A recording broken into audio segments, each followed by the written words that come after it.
You're watching the 420 Pace Reroll Saturday.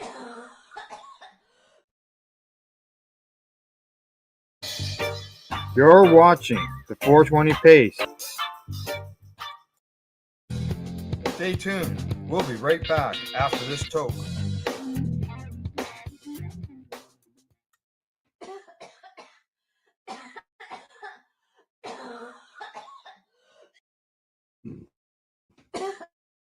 You're watching the 420 Pace Reroll Saturday. You're listening to the Pace Radio Network here at paceradio.net. Views expressed by the individual may not be the same as those of their group or other organizations they may be involved with.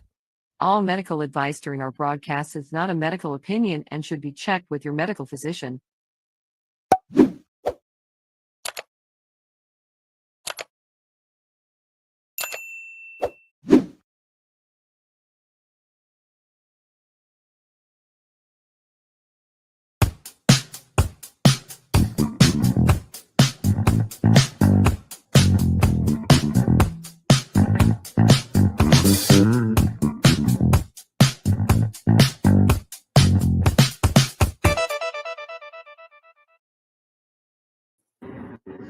Good day and welcome to the Mushy Moment, Tuesday, April 22nd, 2025.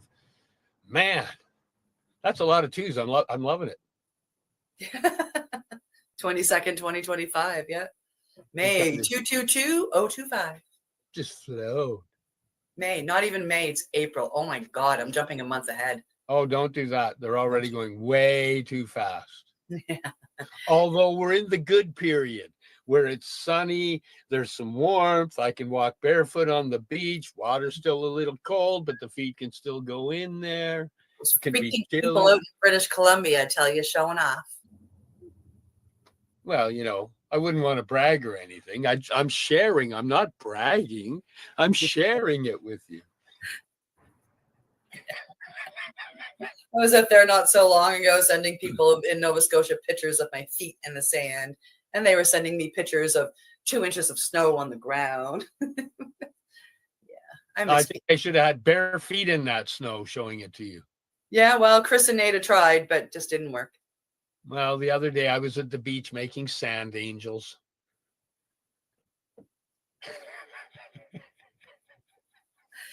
So what's new, Steve?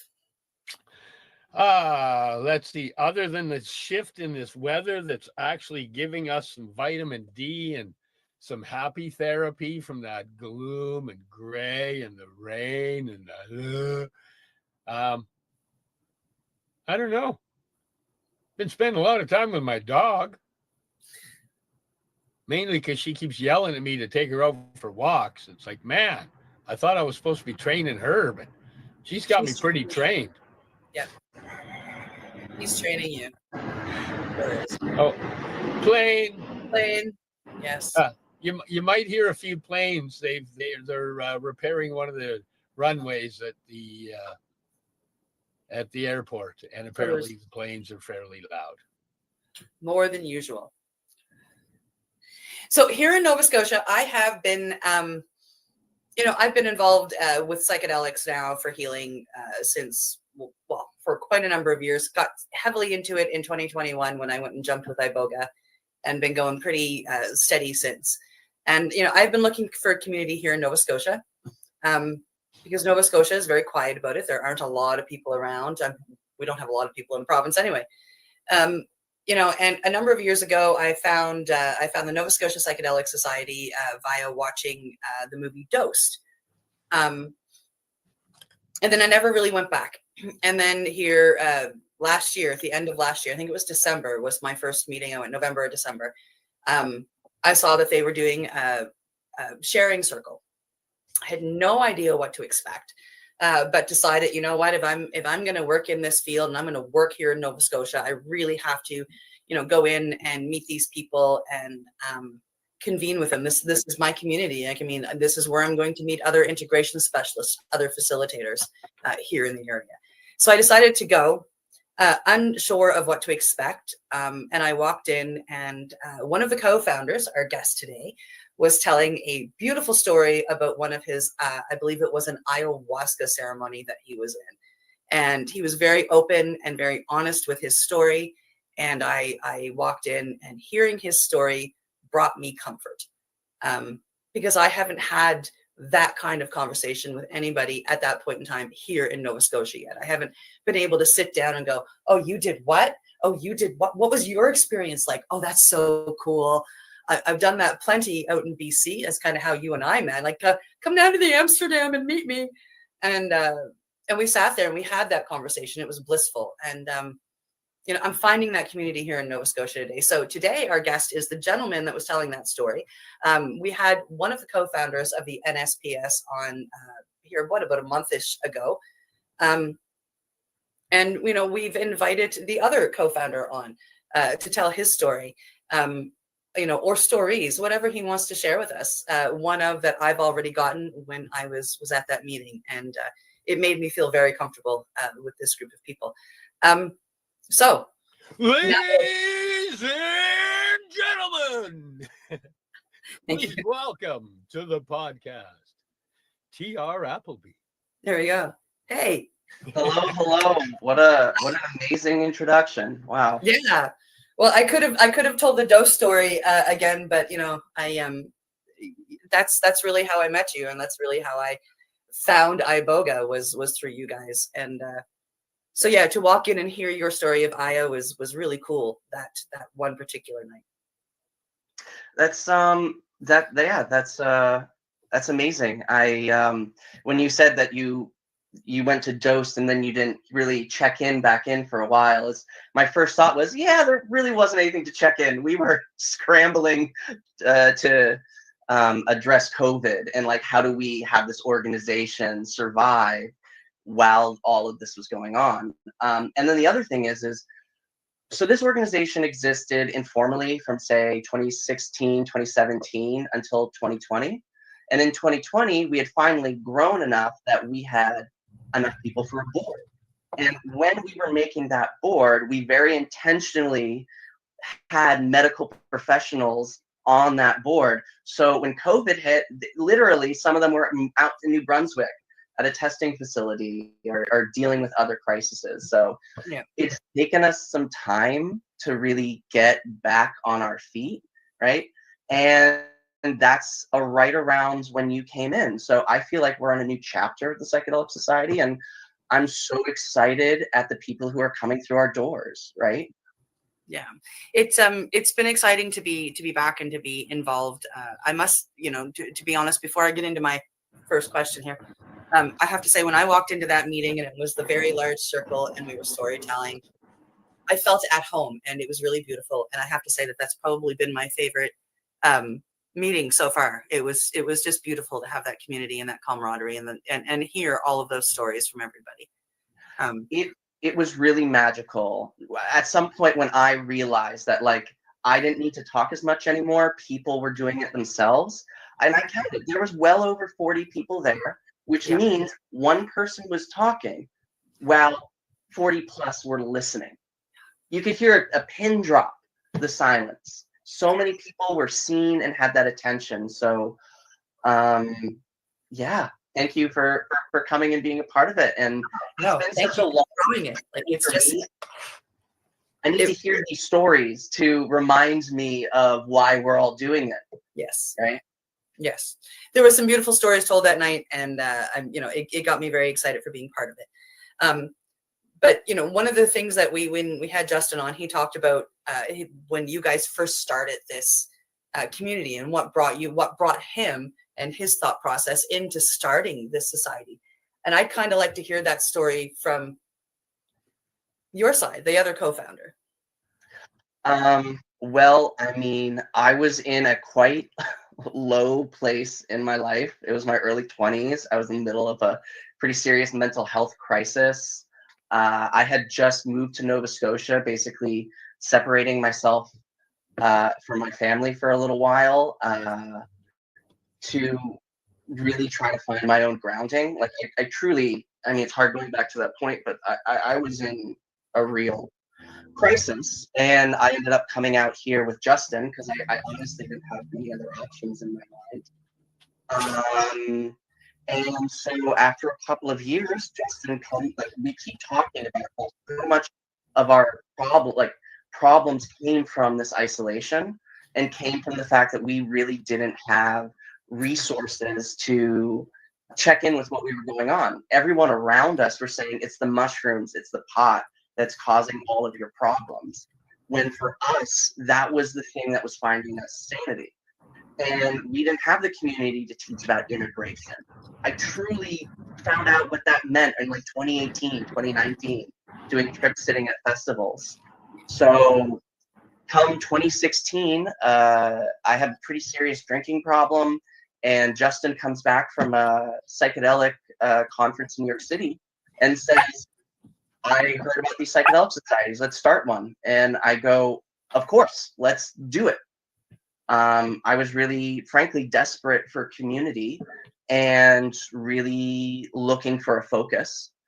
And I truly have found so much community and healing in the process of building this. Yeah. Well, you and Justin together, especially, lately, like this, comeback, for lack of a better word, in my brain. You've stood up and, on your own soapbox, and you've kind of shown a beacon of light and said, over here, psychonauts over here, community over here.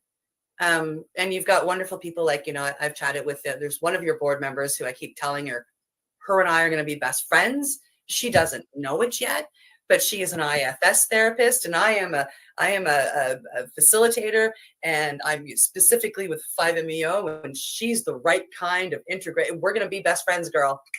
And it's beautiful. It's beautiful to see that community and the people from all walks of life. The last meeting that you had, so not the movie, but the meeting before, I sat down in one of the circles, and it was a storytelling circle. I love the storytelling circles.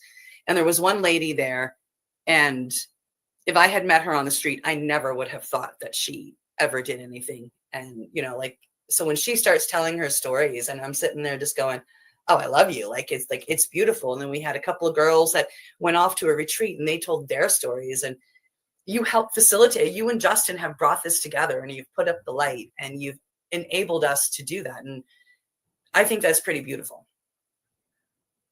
Thank you. I really appreciate it.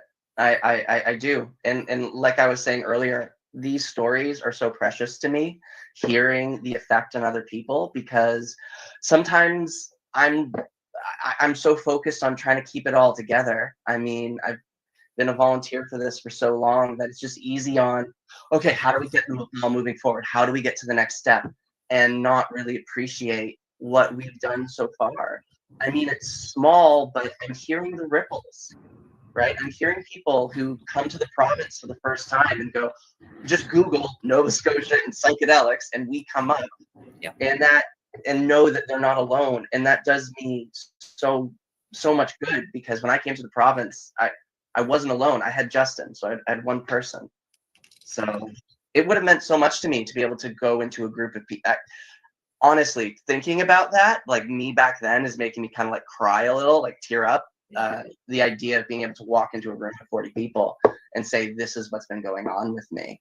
Because I truly, if I hadn't just randomly heard the name Terrence McKenna on a podcast, I would have thought I was losing my effing mind in 2013, right? Like hearing him describe its effect on our cognition, and especially when he would talk about psilocybin's relationship to language, and language being perhaps the fundamentals of reality, if we expand the meaning of language, I found sanity in that. I found grounding in that, because that made more sense than the nonsense other organizations were shoveling at me. And meanwhile, Terrence McKenna, there's a lot of nonsense, right? The time wave thing. Sorry, Terrence, but so much of it had so much truth in it. And then from there you find Alan Watts, and then you find Ram Dass was a huge one for me. So yeah, And then you realize you're not the first one to have these experiences, right? Like, it's like, oh, I'm not the only one who had a major identity crisis and then decided to change their name and move across the country. It's like, I thought I was the crazy one. No, actually, it's pretty standard for people in this realm. Yes, very, very. Something that you said brought up something that happened at again, not the movie, but the meeting before that. You said, you wanted to create something so people coming into Nova Scotia can come and feel community. And the last sit-down meeting that we had in the circles I sat in, there were like at least 2 women that had just recently moved to Nova Scotia looking for community and found that meeting. And they came in very timid and very nervous and left with a sense of community. And it was a really beautiful thing to watch. And I thought you might like to hear that. That's pretty awesome, man. You created what you needed, and look what it's grown to. Yeah. As you were talking, I'm like, I'm glad this podcast exists, because I'm going to listen to it in a month from now when I'm depressed and thinking I haven't made an impact, just so I can like take this in. Oh, if you ever think that you haven't made an impact, you give me a call. I will tell you how I found the movie Dose and what has happened to me since. And I'll tell you that story 100 times over if you ever need to hear it. It's a great story. And honestly, TR, I would not be alive today if I hadn't found that movie. So just so you know that. That's a pretty big one. Well, thank you. I'm going to take that one in. I wouldn't be alive without mushrooms and cannabis. Yeah. Right? I mean, so much love to like MDMA has been starting to give me a quality of life, and ayahuasca was very helpful, and all these other plants and so on. But truly, when I was at my most chaotic, weed was the net that caught me, kept me from falling. Right? And mushrooms helped me recontextualize my entire existence. And I haven't even had that. I've heard you talk about the circles, this full release, this ego dissolvement, and the classic psychedelic experience, uniting with the whole of the universe. I've never had that. Well, just so you know, you see this little degree up here? I can help you with that. Just saying, I can help you with that. I think I'm at the point where I might need that. So, fair. Let's have a conversation. Yeah, you know how to get a hold of me. That's funny. It's I'm really glad that you've come on this post. I'm extremely honored and blessed that you are showing us some of your vulnerability here, and that you have vulnerably shared some of your story. That's the kind of beacon of light that we need. Are people being honest about their stories and saying them and saying, look at what I've created and succeeded in doing as I have gotten sober and started to heal. So it's a really amazing thing to hear your story. And I'm very blessed that you decided to be that vulnerable with us. Yeah, thank you. I appreciate it. There is something to be said about being pushed to the very limits of human existence. Like, I don't want to be that dramatic, but like with major depression for well over a decade, the drinking problem that followed it. You get a lot stripped away from you. And I feel like I just kind of chose to just keep going with the vulnerability. It's like, I almost wasn't here, so why not tell this story? It's authenticity. You have to release all of the pain that you've absorbed to make room for love once you've discovered authenticity and reality. Mm-hmm. And so I'll just encourage the people in your audience struggling with mental health or whatever to really trust that their experiences can give them a unique perspective, and their vulnerability can be really helpful. I mean, there's a difference between trauma dumping and vulnerability, but your vulnerability is really needed. And I'm saying that to myself. I'm looking at my webcam right here. TR, vulnerability is needed. Yeah. So it's like I said, I'm honored to have you be that vulnerable and share here on our podcast. How you doing over there, Steve? Now I want to know what got you here. Why? What was it that took you down that you needed to come up? I mean, yeah, just an increasing amount of what I later found out to be undiagnosed CPTSD, right? I'll say that there are some various sort of mental health issues in my family, as with everyone, and particularly an unhealthy relationship with alcohol. Just because this is being recorded, I wanted to say, with my mom and my dad, I owe so much to. Anything that we've been through, we've all worked through, and so none of this is referring to them. They have been so so great to me. So I just, with all that being said, my parents are great. Amazing. That being said, I did have a lot to discover about myself. I found out when I was 26 that I was genderqueer. It's really hard to have to come out of the closet to yourself. So be like, oh, okay, I didn't know this about myself because I didn't even know it was possible. And frankly, I really benefit. The first mushroom trip I ever did with Justin, it's 4.5 grams over a few hours. And it's not like I had this aha moment. Oh, you are this. It was more mushrooms made space. Like, I don't know how else to describe that, but there was more space in my mind. What I now realize, neuroplasticity, more of an ability to think differently, to realize that yeah. And then I am coming to realize in the last couple of years that I have high masking, low support autism. So the last few mushroom trips I've had have been very much like just replaying cognitive, like thoughts I've had in my life and cognition styles, and the mushrooms essentially going, dude. The mushrooms still speak to me like I was the age when I first took them. They speak to me like I'm some suburban stoner. It's a lot of like, brah, right? I don't even like talk like that, but yeah. So yeah, just realizing that as much as I'm healing and pulling back these layers, that I'm still kind of twisted up at like a pretzel, and that pretzel very much looks like autism.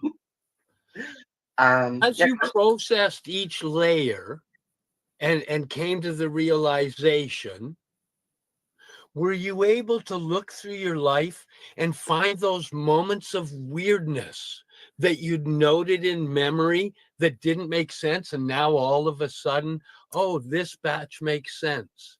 And then when you come to the other one, oh, now that batch makes sense. Did that? Exactly, Steve. And as much as then I wanted it all to just go away, I wanted to have that experience that we've heard from all sorts of different people. Oh, I had one ayahuasca experience and everything was better. And like, that's how the energy I went into ayahuasca with is fix me. She didn't love that vibe. But what I'll say to people is honor that it came on in layers, it's got to come off in layers. And if it all strips away, you're just going to be so confused, right? Like if psychedelics are boundary dissolving, right? They dissolve your understanding, like the boundaries between you and concepts. So respect that it'll take time for it to come off. But to what you said, yeah, when I realized that I was, for lack of a better term, genderqueer, I literally quit drinking 2 months later. Like, I scheduled me quitting drinking. I just looked at my calendar and like, oh, I can't with this next 2 months, but here. So August 18th, 2017, I scheduled that and I just walked away from it. So just realizing, oh, okay, maybe this is why I'm always so anxious and da da da da da da da. And it just gave me that one last push to walk away from it. But in part, that's because I spent years building up the supports. I built up these communities that I can do medicines with. I learned yoga, I learned meditation, and then all of a sudden this layer comes off and you go, oh, I can walk away from this now. Wow. And I just will say with that, that was during my period where I took a 7-year break from psychedelics. from ayahuasca to 2022, I only cannabis. So that wasn't even a psychedelic inspired aha. It's just like once you take the medicine and you let it in, it'll keep working with you. Oh, yeah. It's always with you. Integration. Where are you going to 100%. dance with it? So you created this society when you weren't doing psychedelics. Yeah. That find is it- interesting. Yeah, like that caught my attention. So you did psychedelics for a while. You did a bunch of healing. You had some revelations that you shared. It's really beautiful. It's really awesome. You got to hug yourself and say, "Oh, I accept you, buddy. I love you." It's really, thank you for sharing. It's really fucking awesome. We love you too, by the way, just so you know. But then you took a break, and then Justin comes back from New York, and you say, "Well, okay, I won't do them, but I'm going to start this society." And I think that's incredible. The break was out of a real respect for the medicine. Yeah. Right. Mushrooms, by the end of when I was taking them, the last mushroom trip I took before ayahuasca in 2015, the mushrooms just basically they didn't come, right? Like I didn't feel them for like an hour and a half. And I'm like, where are you? Like, why aren't we doing the thing? And like, what? So you can freak out as soon as we start doing the work, and then you're going to spend the rest of the trip trying to dissociate and not connecting. You're going to fight it the whole time. You're going to take your anxiety meds so that the effects will wear off. So it's like, dude, if you're not going to do like the mushrooms just, so I was like, They kicked okay. your ass. They kicked my ass. And then I went down to Peru, outside of Quitos, in a boat down the Amazon River, the whole shebang. Drank ayahuasca 4 times, and she put me to sleep every single time. You're not supposed to sleep on a tryptamine. I slept throughout most. I puked, slept from like 2 hours on, right? And what I took from that, I mean, this was a while ago, was, okay, I'm misusing this medicine. I'm like, I don't believe a lot of these psychedelics are addictive, but you can habitually use them for escapism, right? And that's what I was doing, and I needed to just get my shit together. And in that period of time, I started the Psychedelic Society. I quit drinking, and I really started changing my life around. And it's kind of funny. Around 2022, I had a couple of friends more or less give me a reverse intervention. They were like, look, you quit drinking. Great. We're not asking you to quit drinking again, but could you do some mushrooms with us? Like, you worked on yourself. Like, they had to convince me to come out of this sort of break from it. They're like, you know what integration is now. You sat for so many people at the Tea Hive, through the festival scene and all these other reasons. And like, please do medicine with us. Yeah. And the first medicine after that, somebody handed me some MDMA at a festival. Because of my position, how public I am, I'm not comfortable having anything on me. So somebody I trusted gave it to me and changed my life. Yeah, MDMA is an amazing medicine. But before we talk about MDMA, Steve. Oh, it's time to take a break and get some messages from our sponsors. And if you have to, run and go pee. And we'll be right back. We are people advocating cannabis education here at paceradio.net. Limestone City Hydroponics is Kingston, Ontario's hydroponics shop. Take your growing to the next level and create the optimal environment with a tent kit, or maximize your yield with an ebb and flow flood table kit. Either way, Limestone City Hydroponics has more sizes and options to fit your needs. Are you looking for the power of the sun that adapts to your budget? Then look no further, as they have professional grow lighting. They have indoor grow systems that are easy and cost effective, with many options to fit your living space and lifestyle. Cultivate your growing potential. We have everything you need to succeed. And if you can't make it to the store, they offer local delivery to the greater Kingston area. Remember, when you're looking for experts to help you grow, then look no further than the locally owned Limestone City Hydroponics, 105 Sunderland Drive in Kingston, Ontario. Call them at 613-548-0420. Rerolled Saturdays. Check it out. Nothing but non-stop cannabis and psychedelic programming. Find it at 420pace.ca. Enjoy the buzz of legalization with Campbellford Lifestyle Shop. From lights to plant nutrients, books, consumption accessories, and more, we've got all your basics to grow or consume cannabis. Visit our info center or take a look at our piercing services and body jewelry, now available in-store through Campbellford Lifestyle Shop, 17 Bridge Street West, Campbellford. Are you looking to get your medical cannabis grow license? Limestone City Hydroponics can help patients through the process of obtaining their license to grow medical cannabis. What's that? You don't have a doctor. If you meet the medical criteria, Limestone City Hydroponics has a nurse practitioner who can assess and provide medical cannabis prescriptions. What are you waiting for? Contact Limestone City Hydroponics at limestonecityhydroponics.ca or call them at 613-548-0420. PACE Radio is the People Advocating Cannabis Education Radio Network.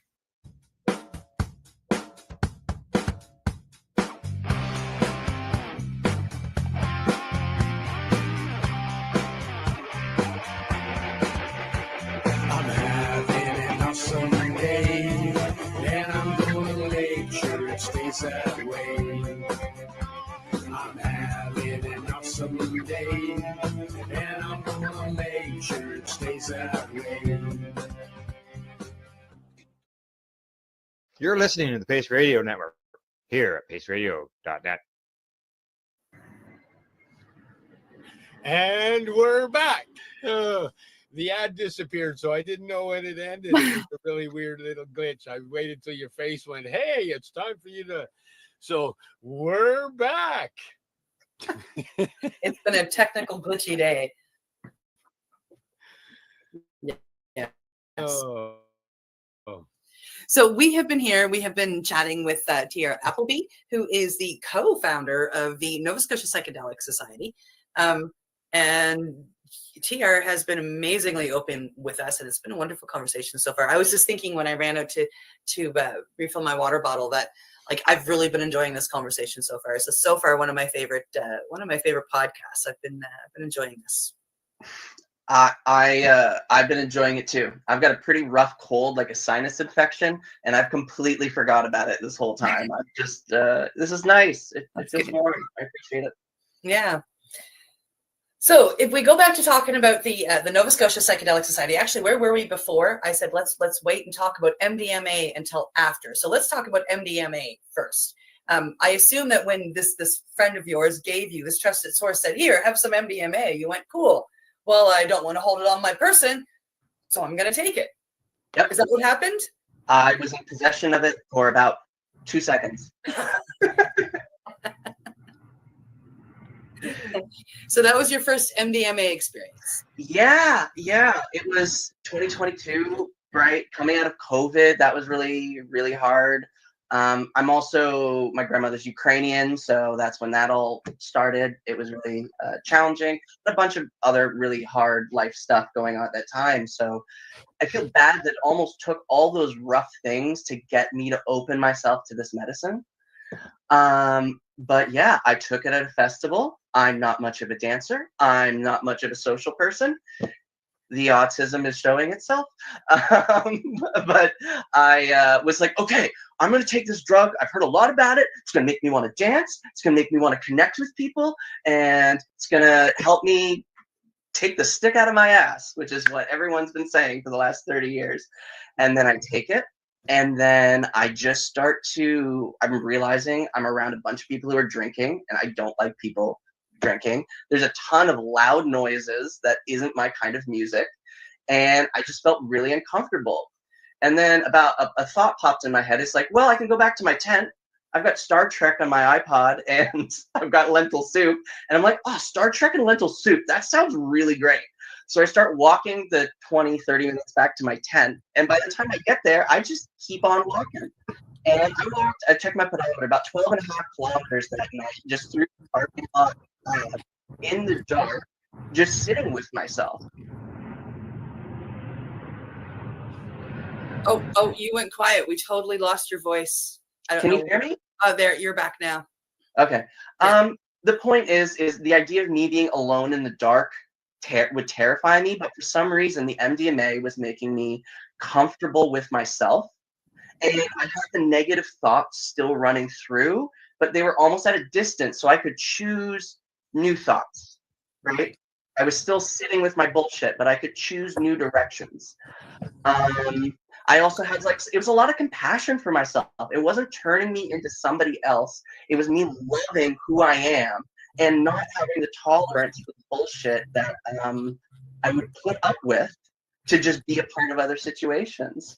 So it was beautiful for me, and just felt out of many. Oh, you're breaking up again. That's really weird. Oh, and right in like. Yeah, right really up by great your- story. And yeah, you. Oh, Can you hear me? Am I out? There we can go. now, yeah. Okay. The point I'm just getting to is being in a group of people on MDMA, like telling you, we like you, you belong here, we appreciate your differences, has been some of the most intense medicine I've ever had.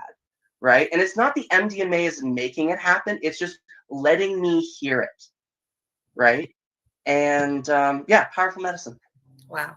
Wow. So you had, instead of a bicycle day, you had a walking day. And instead of LSD, you had MDMA. Mm-hmm. That's very cool. Oh, I've had my walking days with LSD too. Yeah. Well, this like that story of when you first came back to it, and you know, and you took this beautiful medicine, and you're just like, that noise and that alcohol, and I just got to go, and then you just went, and I beautiful. Yeah. What's your most amazing journey you've had? Oh, I'm so blessed at this point to have a ton of amazing journeys. But if just to pick one, I'll say my first mushroom trip. Right? I was a complete and utter atheist. Right? So burnt by religion and so filled with 18-year-old male self-righteousness.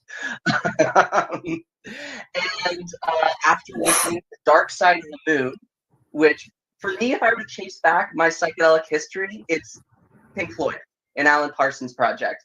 Because I realized, oh, this is psychedelic music. I was like 10. And I'm like, when I'm 16, I'm going to try whatever they were doing to make this music. So yeah, then so I take mushrooms with a group of my friends. We listen to Dark Side of the Moon all the way through. And I'm just staring up at this recessed light. And I feel this transcendence. And the words fell out of my mouth. If I wasn't such an atheist, I'd say I'm having a religious experience right now. And it was magical. I wasn't done with atheism then. I think that was my trip with Justin 3 years later. But yeah, man, we jumped into paintings. It's never happened to me since. I'd walk by a painting and I could jump in the painting and run around the painting and then jump back in my body. Yeah, that was a really amazing trip. Just opening myself up to what this whole world could be. And then the trip with Justin, where I'm sure he told you about the story about the broccoli. I think so, yes. Right? So while he's spooning a broccoli, rethinking his relationship with food and whole life, I'm just standing there with Pink Floyd on, of course, and I felt this moment of just being okay. Right? I try to say this to people who don't do psychedelics, who think you're just getting high. It's like, no. On mushrooms, I didn't feel amazing. I just also didn't feel crushing depression. And in that moment, I felt like I could breathe. And I felt like, if life is just okay, I can live with this. And so what I love about psychedelics is they can give you those brief moments of, oh, you can think differently. You can experience life differently. And it's not like alcohol just dumbing you down to the point where you don't feel, like shutting off parts of your brain as you drink. It's opening yourself up to all the parts of you, including the parts you don't want to see. Yep. Yeah. Integration. It helps to integrate all of your parts. Mm-hmm. Right. Yep. Yeah, it and that's where an IFS integration therapist comes in so handy. Yeah. Yes. Oh, 100%. My experience with 5-MeO was through an IFS context. And because of that, my experience was so powerful. And in fact, that was one of the moments to really accept sort of my neurodiversity, where I had gone through the first few waves of the 5-MeO of like letting all of my channels clear and feeling all this pain and sort of dealing with a bunch of different protectors. And then I get to this one part that I've been calling the worrier, right? It's this part of me that's all hunched up and he looks like this crazed man on the street, just like hollering and just as I was just like, oh, okay, let's get rid of this person. But then I remember IFS, accept all parts are trying to help. And because of the 5-MeO, I was so expanded that I just went close towards this part and I embraced them. And I realized, oh, this isn't like a crazy person, for lack of a better term, trying to destroy me. This is what happens when you tell yourself, I'm not neurodiverse, that it's inappropriate for me to say it's too loud, that I have no idea what's going on right now. I'm smiling and nodding, that I'm not making eye contact. I'm looking at your forehead, right? Like all these different parts of me, like once I started stimming, like hand flapping, so many mental health issues disappeared, right? So I found this part of me, I embraced it, and I was like, oh, dude, this is somebody with Asperger's. Like, you could be an effing executive. You could be my executive assistant if I listened to you. So that part of me and I made a deal. If you stop screaming in my ear, I'll listen to you. You're really I hear you, brother. connecting with Steve right now, and you don't even know how much you guys are becoming best friends. Yeah, I hear you, brother. Yeah. Wow. Thanks for articulating that. I appreciate it. Yeah, I feel like if I've got a gift, it's articulating some of this nonsense. Or not nonsense, but the bigger stuff. Yeah. Yeah, some of the stuff that doesn't make sense to people until they hear the right words. Yeah, and I'm trying to embrace my role in that, right? Like, how do I make myself the best version of person that I find myself in, rather than why don't I have a 9 to 5? Yep. Right. 9 to 5 is a program. You must work Monday to Friday, 9 a.m. to 5 p.m. I mean, like Dolly Parton even sang a song about it. And it's just, through good friends that I have that are a little bit time fluid, I'm learning that doesn't need to be the way. Mm-hmm. And you can, if you work better at night, go to work, make your products at night. And I'm in a industry now that is so far from 9 to 5. It's it's unbelievable. Now, like the Cindy before psychedelics, and that was a bookkeeper, tax accountant, 9 to 5, Monday to Friday. Like that's who I was. But not anymore, thank God. Yeah. Wow. Wow, that's awesome. That's awesome. Well, I'm glad you're the version of you that you're here today. I'm getting so much from this conversation. Yeah, me too. Steve, I can tell that your brain is going somewhere, and I'm curious. Oh, I'm part of the oddity is he ran a whole bunch of stuff, and I'm just placing all the places where we have the parallels through it. Yeah. It's okay. I was just kind of going there. But I know what you mean. Sometimes when you just need to all right, I gotta think about this for a couple of weeks. That's what one of the reasons I took the break from psychedelics. I just took so many. I just needed to. All right, I need to think about this for a while. Well, that's part of integration, right? Is how much time do you need to integrate what was already told to you.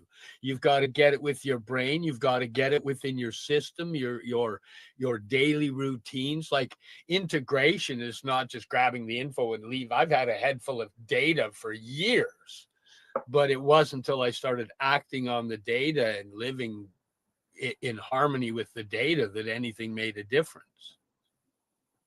Yeah. Yeah. And then that, when you start to learn that, oh, they're not called ticks, they're called stims in that world. Oh, okay. So I don't have a lot of ticks, I have a lot of stims. Okay, well, where do the stims? Oh, they come from, oh, okay. And then it's just like, oh, well, all of these moments in my history now make sense. That's why I could see something in one way and they couldn't see my vision or where it was from. And it's like, oh, okay. We've walked off of the neurotypical path a few steps and we're looking from somewhere else. And some people can't see from that point of view. And sometimes we can't see from that other point of view. But it doesn't mean that neither point of view is valid. It's just finding the place of compassion and understanding to make the synergy happen. It's all one reality. Yeah. All our perspectives are needed.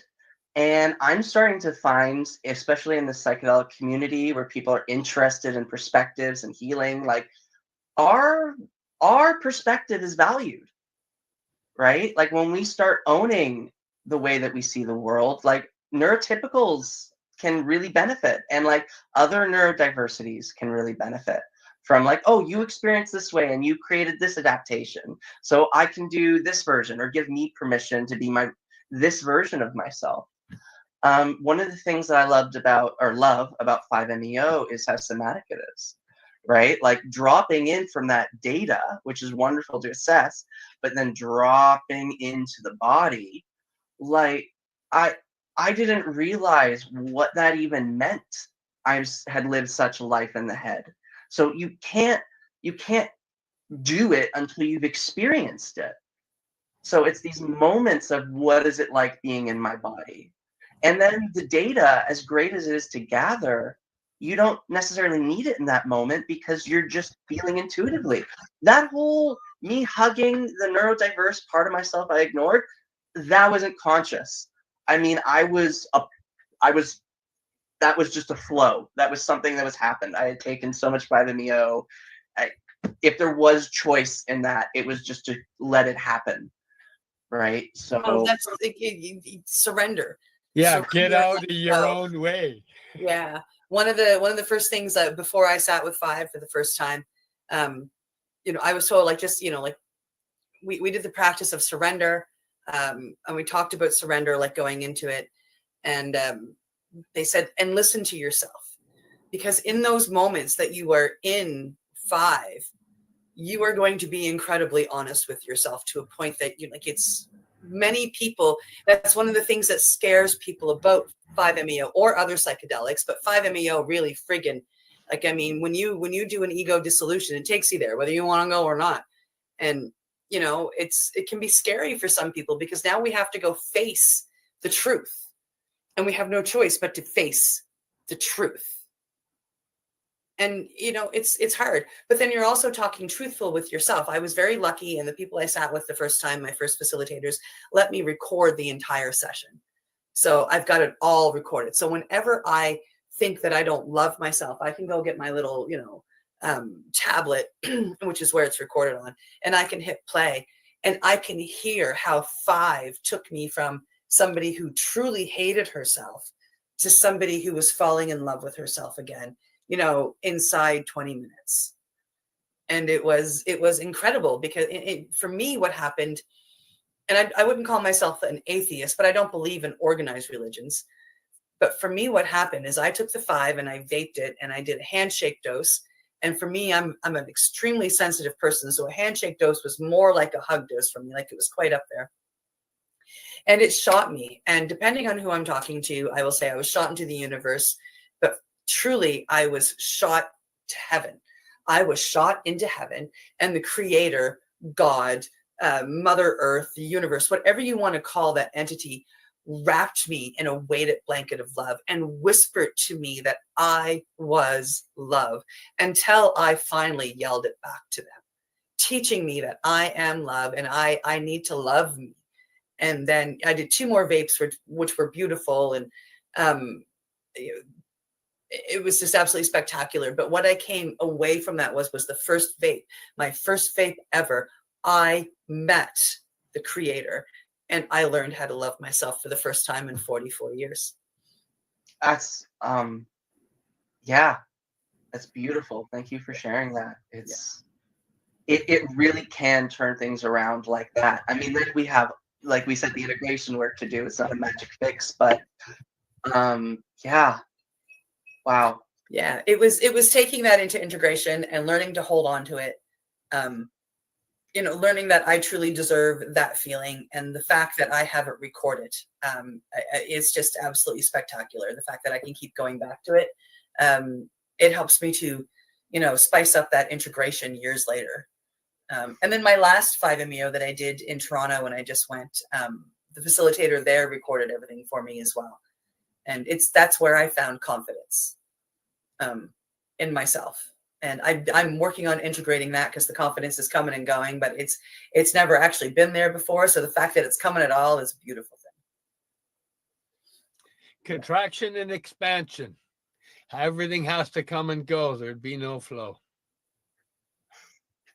Well said. So, Nova Scotia Psychedelic Society. If we go back to that, banners, I want to give everybody the chance to take a look. You are about to do a membership drive for the Nova Scotia Psychedelic Society. Am I correct? Yeah. We're trying to get that first ball rolling into having actual membership, right? We're incorporated under the Society Act. Members is part of that. Yeah, that's really exciting. So as everything comes up, you can go to this website to see what's happening. At some time in the next little bit, I'm sure there will be an integration circle announced. There usually is once a month. I'm excited for that. I'm keeping an eye out for that one. Are you member number 1? Do you have member number 1 card already? No, not at the moment. But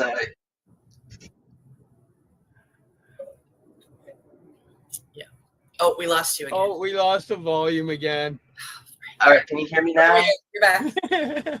Oh, I need like a whole new setup. Look, we jinxed ourselves. We were talking in the beginning that the technical side's working so well. Look at it. So yeah, membership.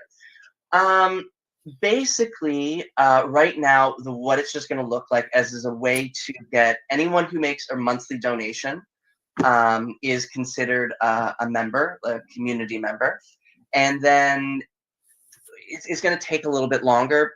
But at some point, we're going to launch something that's called like a basically. There'll be a member level where you will get to vote at our annual general meeting. And so we're just building up the infrastructure to have as many people as we can with that. It's just once you start having members start being able to vote on stuff, like I really feel like we've been building a ship the last 7 years, and we just want to make sure that it's all go last or sustain this big push. So membership will look like early notice on different events that we're going to have. Hopefully we're going to have some sort of chat. What I'm really excited about is to hear from you guys what we want. So when the Psychedelic Society was started, it was called the Halifax Psychedelic Society, and it was about basically getting the word out there about psychedelics. But between Michael Pollan's book and now the thing on Netflix, it's like it's 7 years later. Like, people know about psychedelics. What I'm hearing from people at this round of socials is we want to do stuff together. We want to be doing activities around psychedelics. Like, talking is wonderful, but let's do things. So we want to hear from you what you want us to do. And if you're in a position to make a donation, like, this makes me want to vomit, but like, money does make the world go round right now. Like, our biggest barrier is money. I do not make a lot of money, and a huge amount of the reason why this organization moves forward is on volunteer labor. And if we're able to start putting some money behind some of the things that we want to do, that people can donate, and then it can really take off. So please go to the website, join our mailing list, and we want to hear from you what we want to do. We are constrained by doing only legal things, but there's plenty we can do within those boundaries. Yes, yes, there are. Well, that's kind of exciting. As you put your glasses back on.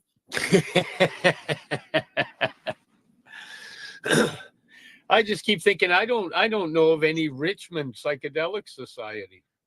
You have the Vancouver there's a British Columbia Psychedelic Society. I mean, like isn't that what they're kind of doing over there with the conference that Andrew and them put on? Wouldn't you consider that like a BC Psychedelic Society? Richmond's bigger than, like a lot of other places. They could have. Well, then start a society, Steve. I know a guy here in Nova Scotia that did it. You might be able to get some advice. Yeah.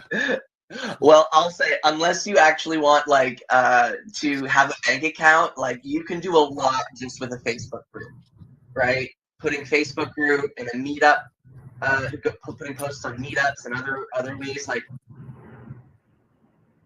Oh, I hate that. He went quiet again. No, not quiet again. Pivoting to. And again. Yeah, we lost you again. I know, right? Can you hear me now? I can't. Now. Yes. Okay, I can't alter my audio source, so I guess we're stuck with this. But what I was just saying is social media, if you just want to keep it people meeting up and doing things, do that route.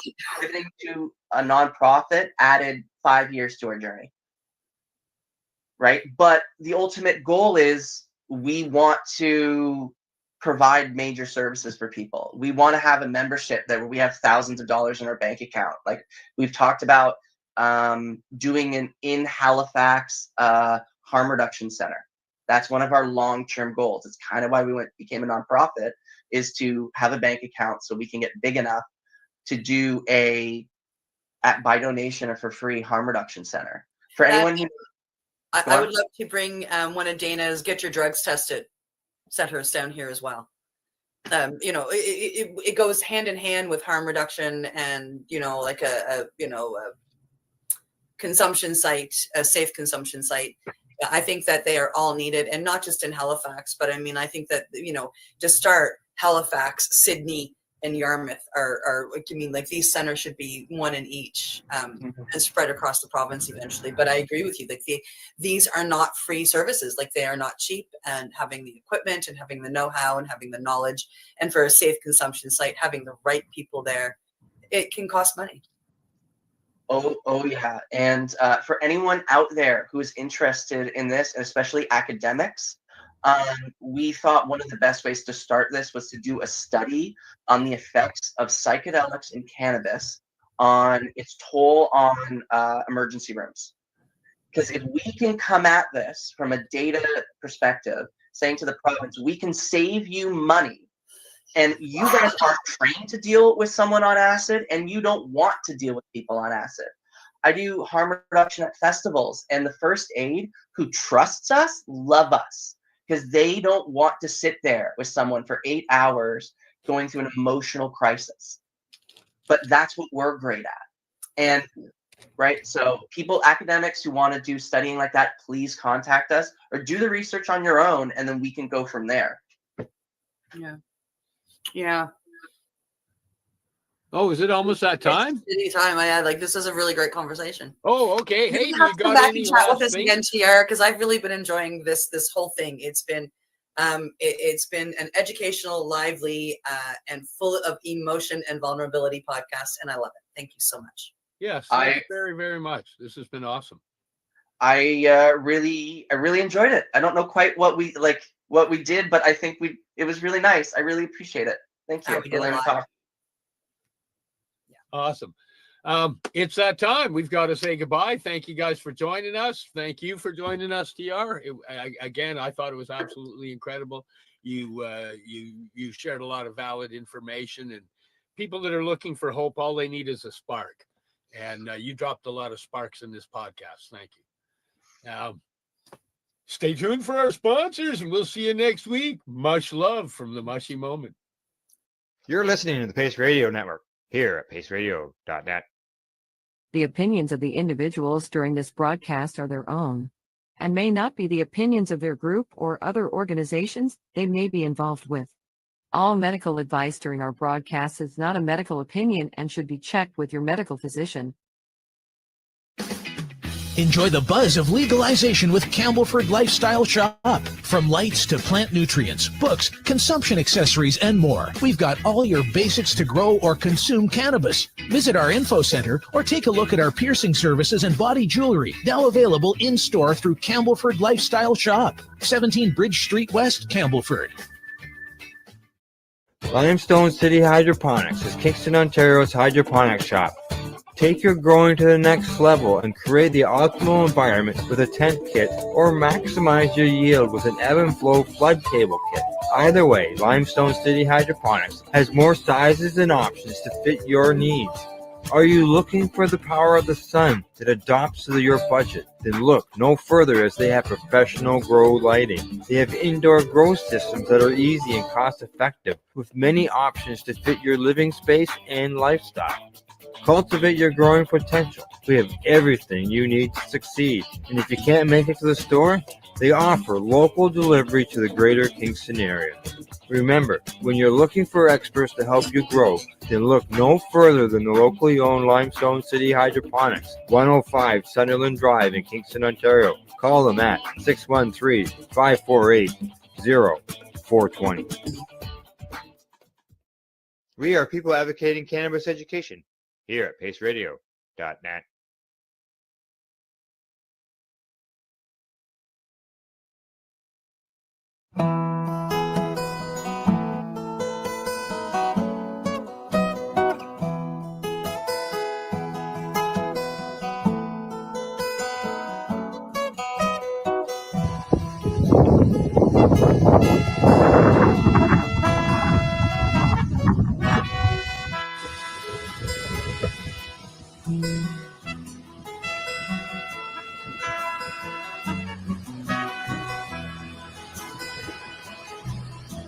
Cannabis whispers sway to the breeze, under the sun where the heart finds ease, rustling leaves in a vibrant sea, nature's embrace, let me breathe. Let the good times roll and shine in this golden dawn that you are mine. Waves of green under the endless sky, roots run deep as the days drift by. We'll sing along with the birds' sweet song in this magic space. We know we belong. Oh, let the good times roll and shine. This golden moment, you are mine.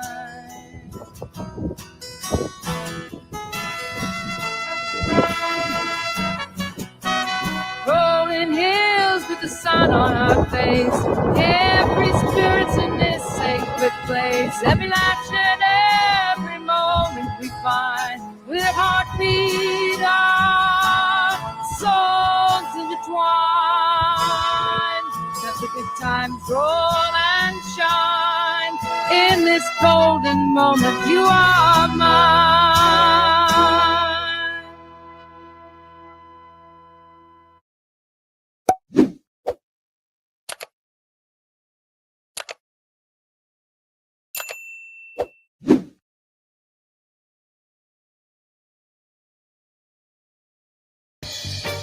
You're watching the 420 Pace Network, found at 420radio.ca and paceradio.net. You're watching the Hi Guys podcast with Al and the other Al on the 420 Pace Space Project. The opinions of the individuals during this broadcast are their own and may not be the opinions of their group or other organizations they may be involved with. All medical advice during our broadcast is not a medical opinion and should be checked with your medical physician.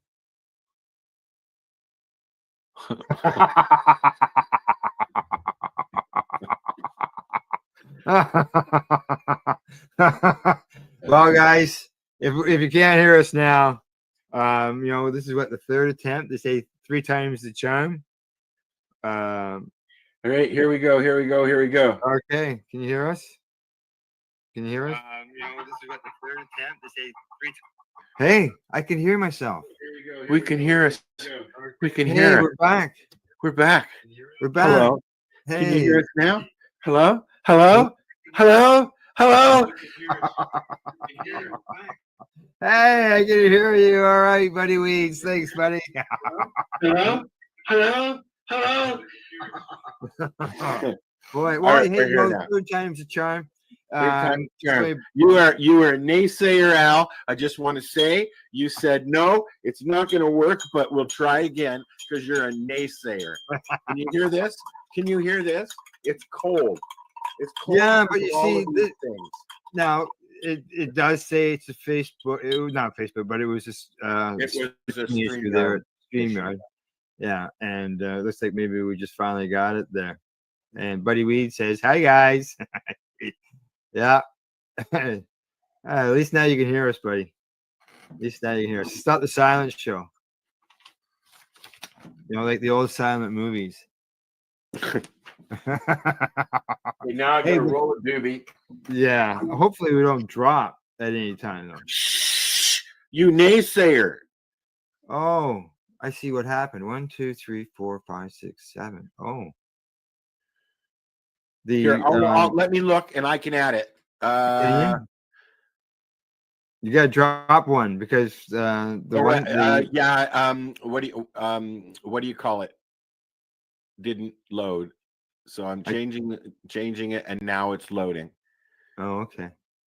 So now we've got 4 and 4. Okay, there we go. Now we're working. Well, I added the other streaming thingy. Correct. Did we only have 7 then when we I started? have my shirt on inside out, upside down. So your tag is at the front of your shirt? Shut up, Al. Continue with the show, please. Al's top 5 things. How to dress. As I never mind. Look, I forgot my pants. I used to. Everything shot from chest up. I used to joke with Debbie when she was around doing our shows and stuff that I did my shows in my underwear, and I have done my show, the 420 show, in my underwear before. I have to admit. Oh, well, I know a guy who talked about that all the time because he was in Radio Land. And well, you see, when we were doing radio stuff, you couldn't see us, and then Al had the stupid idea of adding video. Yes, Buddy Weeds, back to our regular scheduled programming. Yes, back to our regularly scheduled crap. So, in case now that it's working, thank you for sticking with us, buddy. Yes, thank you from our heart. Can you see my little heart? We've got Al's got his his list. Video. It's a video. You talking about panic attacks and stuff. Right? Yes, we're going to be talking about panic attacks, as I was saying. With the holidays coming up, with Christmas coming up, I have got a completely infused cannabis turkey dinner to go over with you at the recipes when we get. You know what I was going to do yesterday? I made or not yesterday, the other day, I made a steak. And I have some extra virgin olive oil cannabis mixture. and I was gonna go at the very end, but I didn't because I forgot because the steak just looks so good. I'm glad I didn't because I'm always afraid I'm gonna waste it. You know what I mean? Yeah. So Waste your turkey in it. you can, and we'll see Yeah. this video or just a thing. No, the recipe? No, it's not a video. It's not. No. Oh, come on, Al. No, it's not video. And what else we got? We got some news, some Health Canada news for anybody. Also, we've got some sports news, and we got upcoming events. Yep. And what we should also do now that we're back to normal, now we're broadcasting, not dealing with audio issues. What we should maybe touch on is fact of the passing of Professor Alan Young. Yes, I was going to make sure we brought that. Anybody in the cannabis community for the last 20 years or so knows who Professor Alan Young is. He was instrumental in a lot of the early ongoings of legalities revolving cannabis and specifically medical cannabis, right? Correct. Yeah. He passed away a few days ago. Yeah. He fought for patients' rights to cannabis. Yep. And not only did he deal with cannabis, but he had other issues that he was dealing with as far as rights and helping out people who were wrongly convicted. He was a true human rights lawyer. Yeah, which included which some people may know about the Bensworth case, which was a I'm gonna say, I'm just trying to think of the proper words here. I don't know of the case. Oh, don't you? Bondage. And the legalities of S&M and things like that. Yeah, it had to do with sex. Okay. And bondage, and like as if it was a service that was being offered. Well, a little something I know about. Mm-hmm. But well, I was sort of I'm back in the day, there was legality issues with people wanting to practice BDSM, basically. And yes, correct. Is it? So, anyways, I'm not big on the violence of that world, right? Because it can be very violent. But what I have learned in the 30 years, in that realm, when you are with a partner, a consenting adult, some people have the need for pain brought on by several different reasons. And in a safe, consensual situation, there really isn't anything wrong. I've sat there and watched play before. Right. And it that whole whips and chains thing, it does have a very artsy way about it. They feature it in photos and art, in books, movies, but most people, when you think about that life, it's ew, it's gross, it's mean, it's angry, but it's got nothing to do, if done right, about anger. Yeah. Now, this is some of the stuff that I'm just pulling up here on Wikipedia on him. Constitutional challenges to the criminal code, which included cannabis literature, drug paraphernalia. Well, people don't remember that, at one time it was illegal to even have paraphernalia. You get pulled over or told to stop, police, and you've got a bong in your hand or a pipe in your hand or some pot in your pocket. You're you know, Right. big right. trouble. You used to be in big trouble. Now we walk around. I know people who walk out down the street. Amy Brown has been walking around with a bong in her hand for 15, 20 years. You know? Yeah. He's been helping individuals with mental health disorders, helping the incarcerated and wrongly convicted. He's been involved in challenging state officials, working for victims' rights. And he's doing some media also stuff a as well. professor to many of the lawyers that are in the community now that we know. Correct. Jack, Jack. and so many others. Yeah. So, yeah. I've met him. I think once or twice at events. And, same here. He's was a very nice Yeah, man. he retired in 2018, is according to what it said there. Yep. It's sad, you know, because as you know, I just said this to somebody the other day. As I get older, I'm 61 this year, and I remember growing up and my mom being sad when all her people that she grew up with in movies and TV and news and all that start falling off. You know, like we used to watch. Generation. Yeah, exactly. We used to watch Yeah. 60 Minutes religiously on Sunday, her and I. Oh, And then the original anchors started. Mhm. Now it's Leslie Stultz and what's his name, Pilly. I can't remember his first name. Steve, I think Pilly are the only original hosts left. I mean, that show's been going on for so long, but it's you know, people are dropping off what seems like daily now these days. Well, yeah, you know, we all go through a phase. Like I can remember one time, all our friends were getting married. Then all our friends were having babies, right? Yeah. All our friends are buying houses, and all our friends are moving away.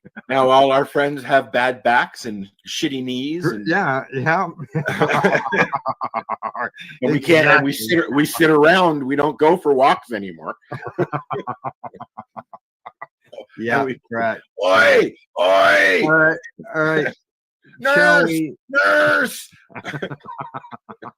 Shall we get to the high list? Sure. What the fuck? What's the high All list? right. What are we doing the high list? Which is it?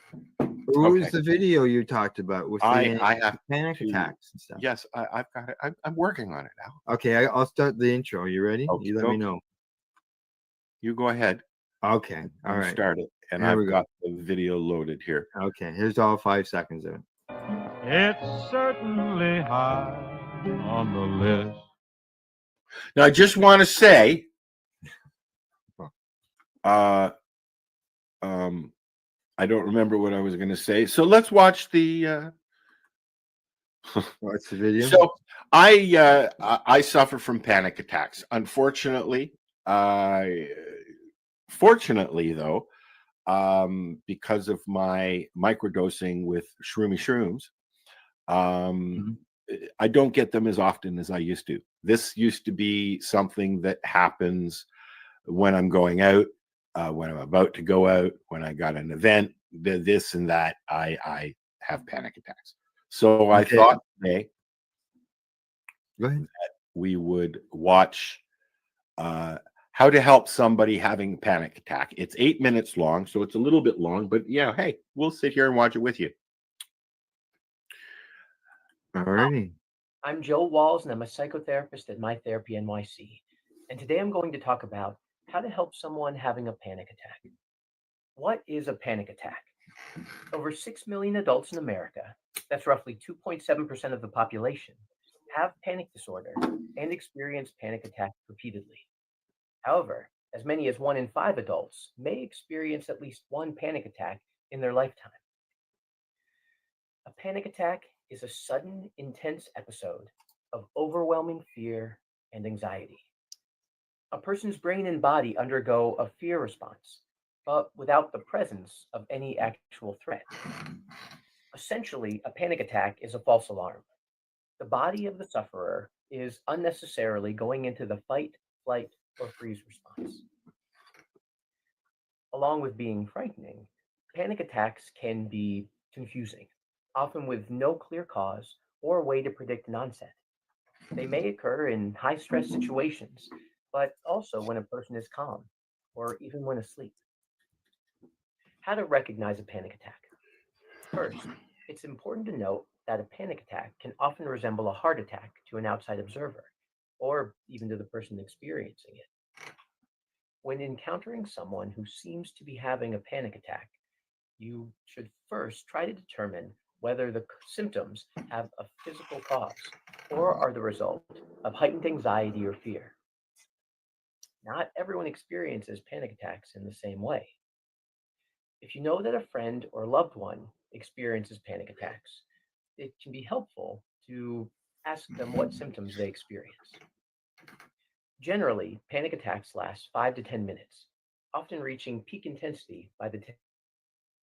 Some can last as long as 30 minutes and consist of multiple attacks, one after another. Also, the person experiencing one may lose their sense of time.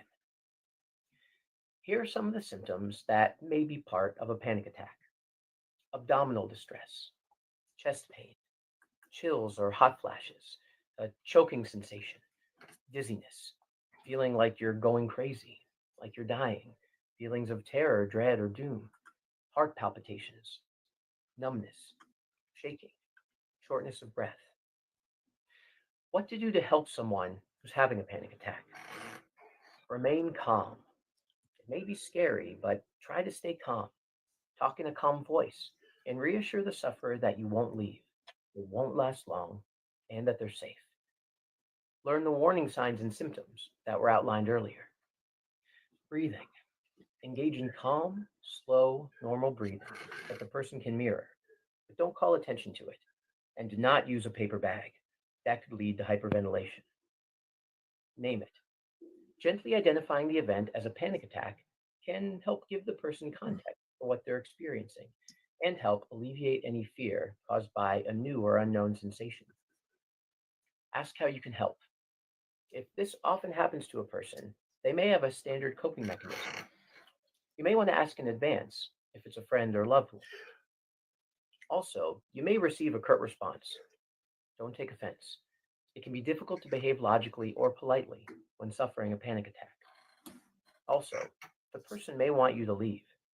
You can give them space, but keep watch and let them know that you'll return if they need you. Also, positive affirmations and conversation can be helpful. Ask questions. Introduce yourself if you don't know the person, and ask if they need help. Ask whether they might be having a panic attack and whether they've had one before. Determine whether to stay or to go. Inform the person that you can help them leave if they want to. It may help alleviate some of the stress. The goal is to be where they're most comfortable.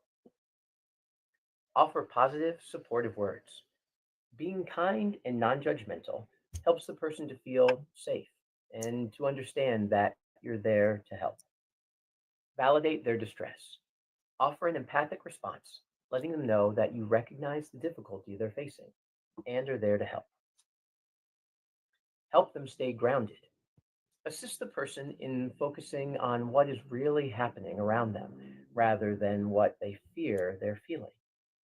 You can try a variety of grounding actions, chatting calmly and slowly about familiar activities and places, offering a textured object that they can focus on feeling.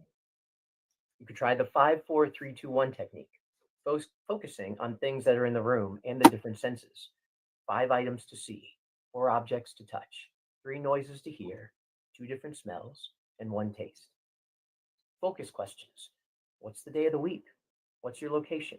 Who are you with? Moving and stretching. Physical touch, if they're comfortable. Repeating a calming or helpful phrase. Simple math. Count to 10 or perform relatively easy calculations. Sitting down in a comfortable chair with feet on the ground. Respect their needs. They may need time afterward to rest and recover. Plans may need to change.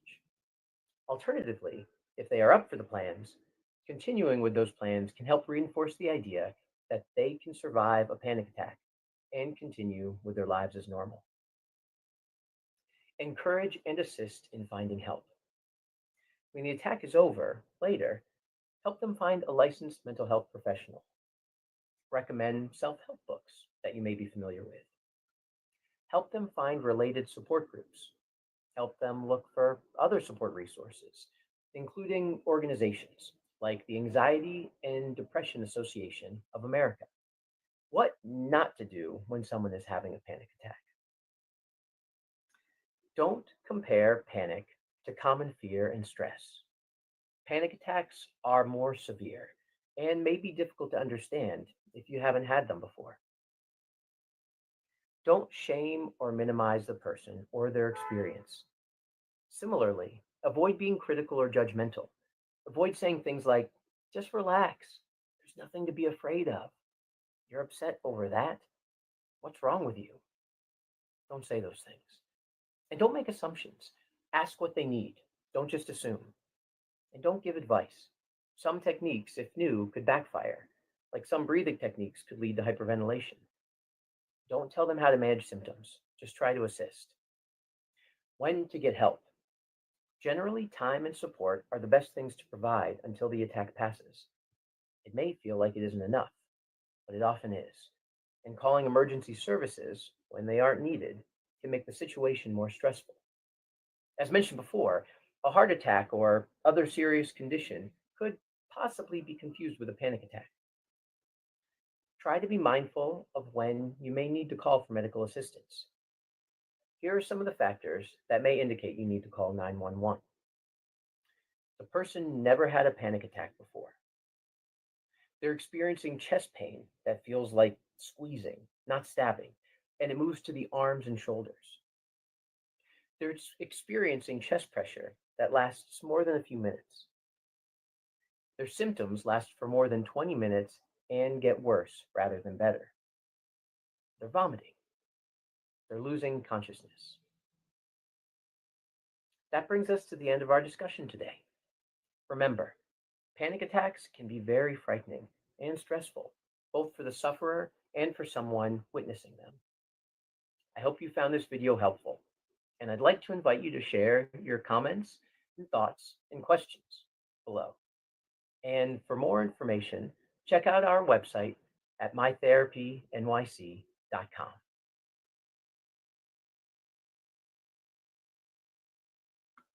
Go on, try and talk now. Huh? Go on. No.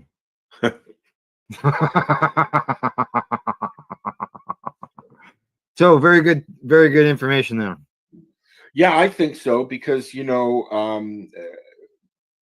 one who suffers from panic attacks, it's nice when somebody doesn't do a lot of the things that he suggested you don't do, because most people will overwhelm as opposed to just, hey, Yeah. calm down, man. Yeah. Mm-hmm. And you're not even supposed to say things like that. One of the things that will trip me off when I'm in one of those things happening is relax, man. No. You need to chill out, dude. Like, because I'm sorry. Once it starts, it will keep going unless you calm down. Yeah. But hearing that you need to calm down doesn't help. Doesn't help it whatsoever. No. More about trying to cope. Yeah. Yeah. You need to. It's true. Now, can cannabis help with you in your panic attacks? Yes, but it can also make it worse depending on the strain. Okay. Depending on the strain. Do you find that that they don't help if it's particularly like a sativa based strain? No, because as you know, there are sativas that act like an indica, Correct. and there are indicas that act like a sativa. And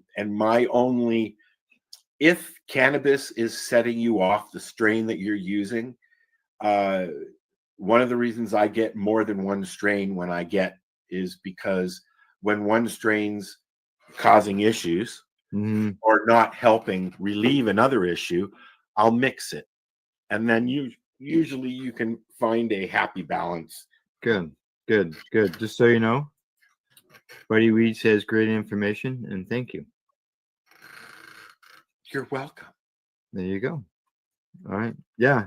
So he's just trying to find a good mix that can help. Yeah, like I've got I got some banana OG and papaya and some root beer. Oh, papaya. Yeah, I hold on. I'm trying to think what the last one. Some apricot, purple apricot. Oh, okay. never So heard that. I've got 4 strains, and I found that the root beer made me a little panicky, and This thing called root beer. Yep, Okay. root beer Kush. I found that one of the indica strains was more like a 50-50 hybrid than an indica, so that was a little bit of, a little just kind of go about your day. Yeah. But the sativas are the root beer is a sativa, and it made me a little panicky. Yeah. So I mixed. Right. I'll mix the OG Kush or the banana OG with a little bit of the root beer, and I got a nice, it was nice. A good mix that you're able to, if you needed to, you could, reduce or increase either strain. But it sounds like you got yourself something that works. It's just being consistent, being able to have that available. When I get everything, when I get my stash, yeah, I usually try each strain right off the bat with a little space in between, and you can literally adjust your ride. You can you have a little bit of this, and then you have a little bit of that, and if you get a little bit too hyper from that, you have a little bit of that and calm down a little bit, and it does it, and you add music to that. Hello. Anyways, could you? I guess no. What? It wouldn't be. I was just trying to think whether the CBD would help, smooth things out. I know you tend to stay with one strain, correct? Yeah. Where I can't do that. Oh.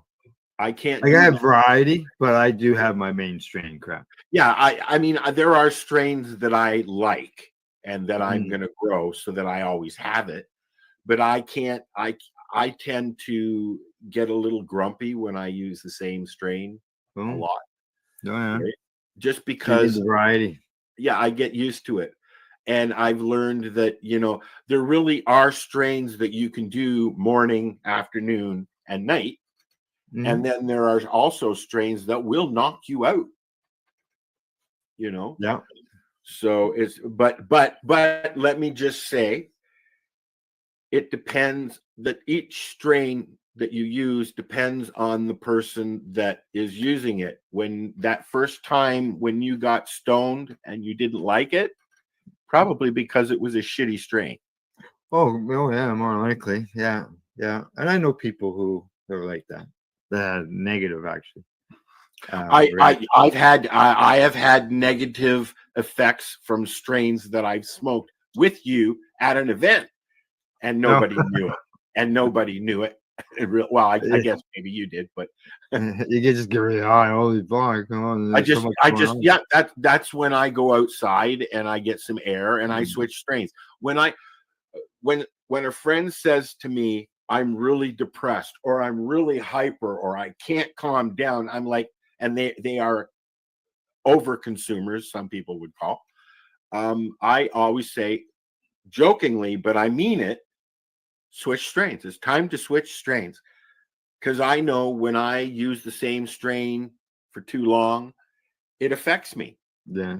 Oh, yeah. Usually for the worse. I grew 4 strains this year, so.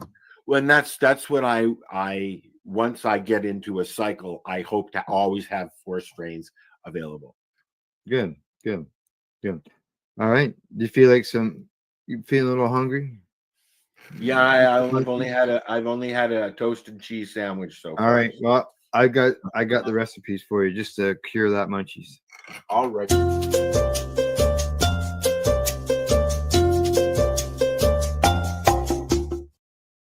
Cha cha cha. Cha cha cha. Yeah, that's right. So today, being that Christmas is just around the corner, another 2 weeks? Actually, 2 weeks today. Yes. I thought that it'd be a good time to give people an idea on, maybe you got lots of friends or family. Maybe you have a friend gathering that like cannabis. So I thought that I would come up with a recipe, not a recipe, but a whole Christmas dinner. And Everything you choose. All right. Anthony and I can't remember her name in Hamilton used to have suppers where you could go. Yeah. And what's her name? Her? She does the canna crawl. She's a chef. Yeah, I know. but anyways, and Danny Raposo, who is was a runner-up on MasterChef Canada, I think it was. Oh. He also makes full meals. Yes. Yep. He also has he's in Portugal now, I believe, and he has a lot of cannabis dinners that he makes. All right. Yeah. Good stuff. Yeah. Well, So I've got a dinner for you, Al, right here. All right. See, right there. There's the turkey sitting on the front cover. Grassroots Advocate. That was the magazine that Pace put out. And you can see cannabis infused turkey dinner. Yeah, I'm looking Let's forward just to go that. straight to it. All right. Now, because the fact that Al, do you really want to cook a whole turkey? Maybe not. So Yes. No. Hold on. Yes, you asked a question. Let me fucking answer it, man. No, I want to answer it for Sorry. you. Go ahead. Now you lost my train of thought. I enjoy turkey to the point where I must have extra for sandwiches. So just do the whole fucking turkey. Just do the whole turkey. He takes the whole turkey. All right. Yeah, there we go. Buddy says, all right. Infused Christmas dinner that will make the holidays happy. Exactly, buddy. Exactly. So here we go. Here I've just used a piece of turkey breast because I was looking at more of one or two people versus somebody who doesn't need a whole turkey, cooking a whole turkey when I wrote this. So yeah, there's the turkey. You can see it there. Look, they put the butter right on top of the piece of turkey. You know what? I watch a lot of cooking stuff. Yeah. And a lot of people do that. So cooking with can of butter, if you're going to use butter anyways, might as well. Might as well. Now there's cannabis infused stuffing. Oh. It takes 1 cup of infused oil in order to make that.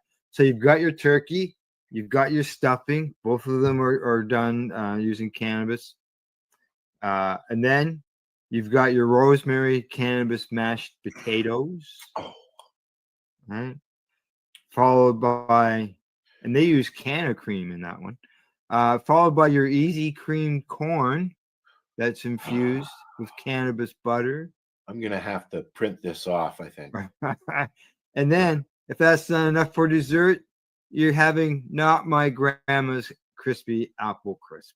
I love apple crisp. Apple crisp. Until you get that piece with the apple core in it, and then you're like, you get to swallow it all down with your sparkling pear processo canna punch. Not really a pear flavor. No, yeah. So there you go. I'm going to put that website. Your duck is calling you. My duck is calling me. Correct. That's my phone. I figured. So I mean, I have done a little bit of cannabis cooking. I help Paula Mhm. at the lounge. We've had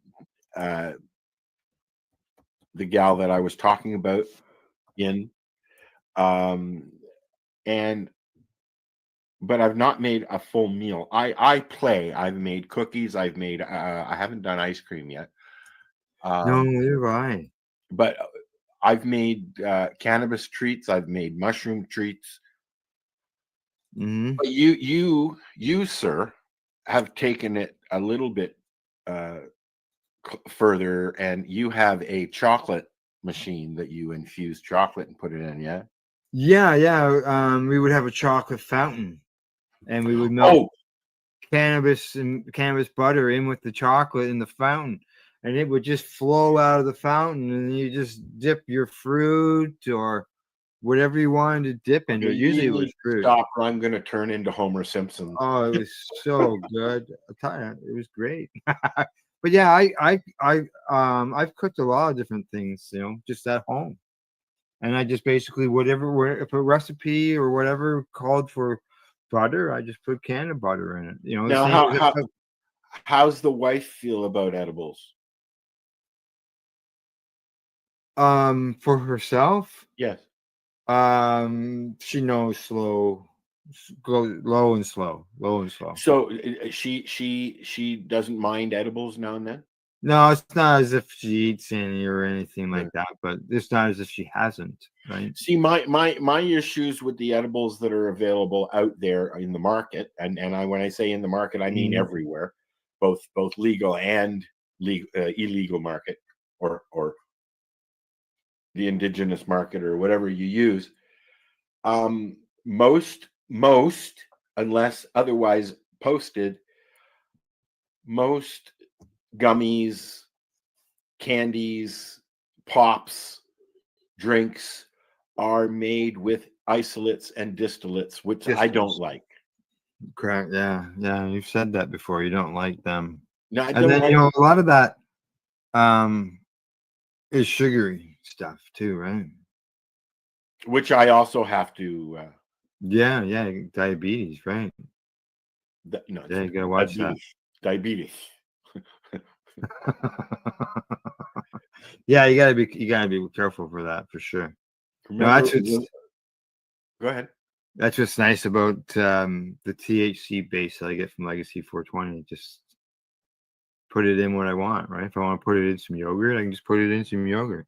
Yeah, but is that a distillate, or is that made from Full cannabis? spectrum. It's full spectrum. Yeah, Yeah. that's what I try and use. The higher the dosage, The more expensive. no, you can, the taste, the cannabis taste is there. Oh yes, of course. Because of it being, yeah, it's not a distillate, man. She's not. It's Yeah. it's all about how it's made, right? Yeah. Right? So yeah. Okay. So the recipe's done. Anything else you wanted to touch on, food wise? Ding ding ding ding ding. Let's hurry up and get with this shit. I'm getting hungry now. You get lunchtime nears. The lunchtime nears, so it's still another hour away, man.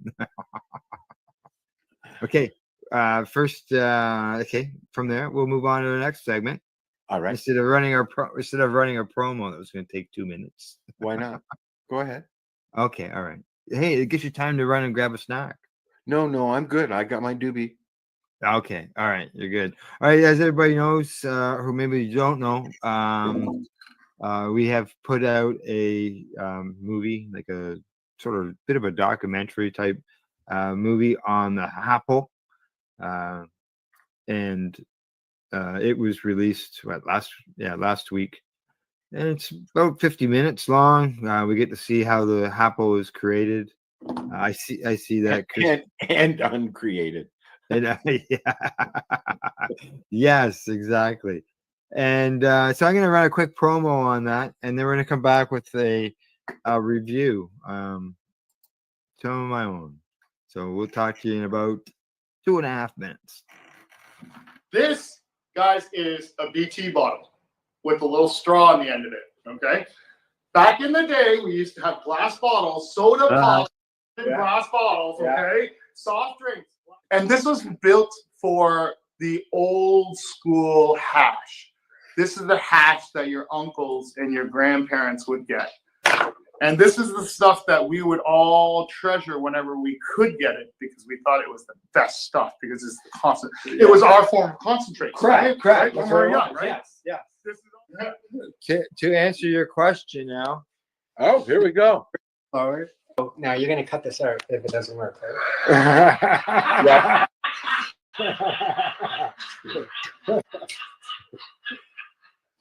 you just cut it out now. These are the 3 tools I use to form and shape the happens.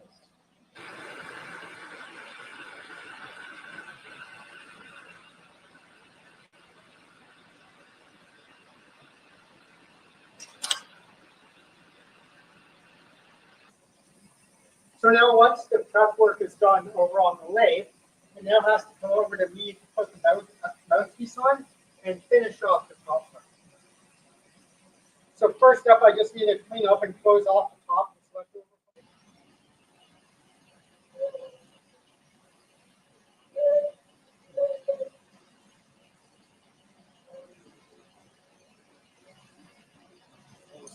First thing I'll do is I will heat up the corner and I'll push in the Maria, which is the circular lump style. That's a stopper. Right? Whereas I'm kind of like, I'm 49 years old, but I don't have time to be an artist. You know, but each one is individual, though. There's only one of each. So it does make it art. Oh, stop it. Yeah. Okay.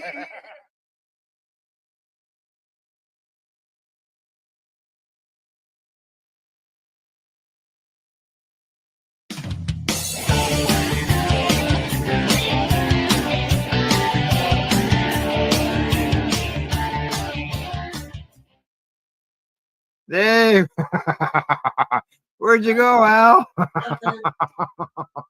Sorry. All right, you're coming back. All right. Yeah, the Apple promo there. Let everybody know it's available. It's on YouTube and on our Facebook places and everything. And you need to watch the documentary to find out. Hey, what happened? That's right. Exactly. Because what does happen with that apple and that nail? Just so you know, Buddy Weed says it's time to infuse lunch. All right, Buddy, we'll work on that. See, maybe next week's show. And he says, great work on the apple video. Thanks, everybody. Thank you. Hopefully you got to see the whole video, not just the promo there, Buddy. Maybe let's post a link to that video. We'll post a link to the video. All right, I'll do that during the show because I haven't got it in front of me right now. Here, I'll get it. Oh, okay. I don't even know where it is. It'll be on my YouTube page, so I'm on my way right there right now. It'll be on the 420. It should be on the 420. Yeah, I will get it. You keep going, page and I as will well. go get. I'll get. Yeah, I got it. Huh? You got it? Oh, I thought I had it. Hang on. Let's see, we're live. I'll see if I can find it real quick. Oh, okay. So you can keep going. Oh, there it is. I got it now. All right. All right, and I got the You knew link. where it was. So I'll put the link in the comments, everybody, for you to watch. You catch the video, the full complete video of the apple. We go through all the steps of the creation of it, from the shape to watch him make every piece and how it's done. There's questions and answers through it, and you'll get the answer to that video there with the nail. I think you'll be surprised. Excuse me one second. All right, you leaving? Okay. Okay, apple video. This is what I'm typing in the chat here, folks. Comments. Okay. And there we go. She actually came in and ate his food while he was eating it. The cat came in and No, the ate. dog came in and ate his food while got his face buried in his bowl. Oh. Okay, so I've added the Apple video there. Awesome. Thank you, buddy. All right. Now, product review. I did run that video. What I've done is another strain, a strain that I grew this year. First time growing it. So like last week. This one is called Cherry Dragon. You can see my bud. Got a little bud here. Nice. Smells like a bud. And it's the first time, like I said, I grew it. The good thing, you can grow enough cannabis for a year off of one plant, no problem. No, really, you'll have to send me some information. Yeah, I'm gonna say she's a 2-pounder. Really, and how big was it? Probably about I'm gonna say around 7 feet, maybe 7.5 feet. Yeah, Wow, dude. big and round. I actually posted a video of it on Blue Sky of it getting caught in a windstorm out there. You know, just basically. Is this one of the ones that broke? No, it didn't break. But I'll tell you, it was friggin' swishing and slamming around, and I'll see if I can pull it up here and just show it to you on my phone. I'll have to should clean my phone. And but it was just. I have I got cookie stuff all over my. Yeah, yeah. It's just crazy. Get slammed around out there, but hey, they survived, right? I was always worried when I went home for a week if I was going to come back to them, blown over and at the farm I never had any issues at all. They just sat there and did what they were supposed to do. Oh yeah. We get, as I was saying to Al earlier, we get 100-kilometer winds here because I'm like literally maybe a mile from the edge of the lake. Yeah. And Lake Superior is the angry lake.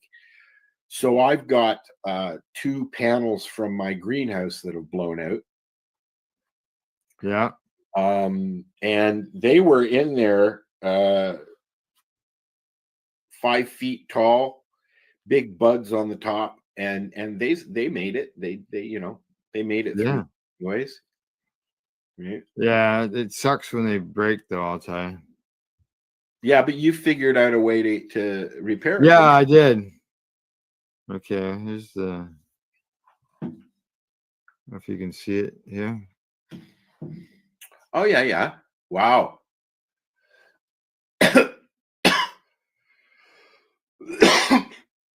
Yeah, blowing around. There's the plant, just to give you an idea how big it is. You asked me how big does it grow. Yeah.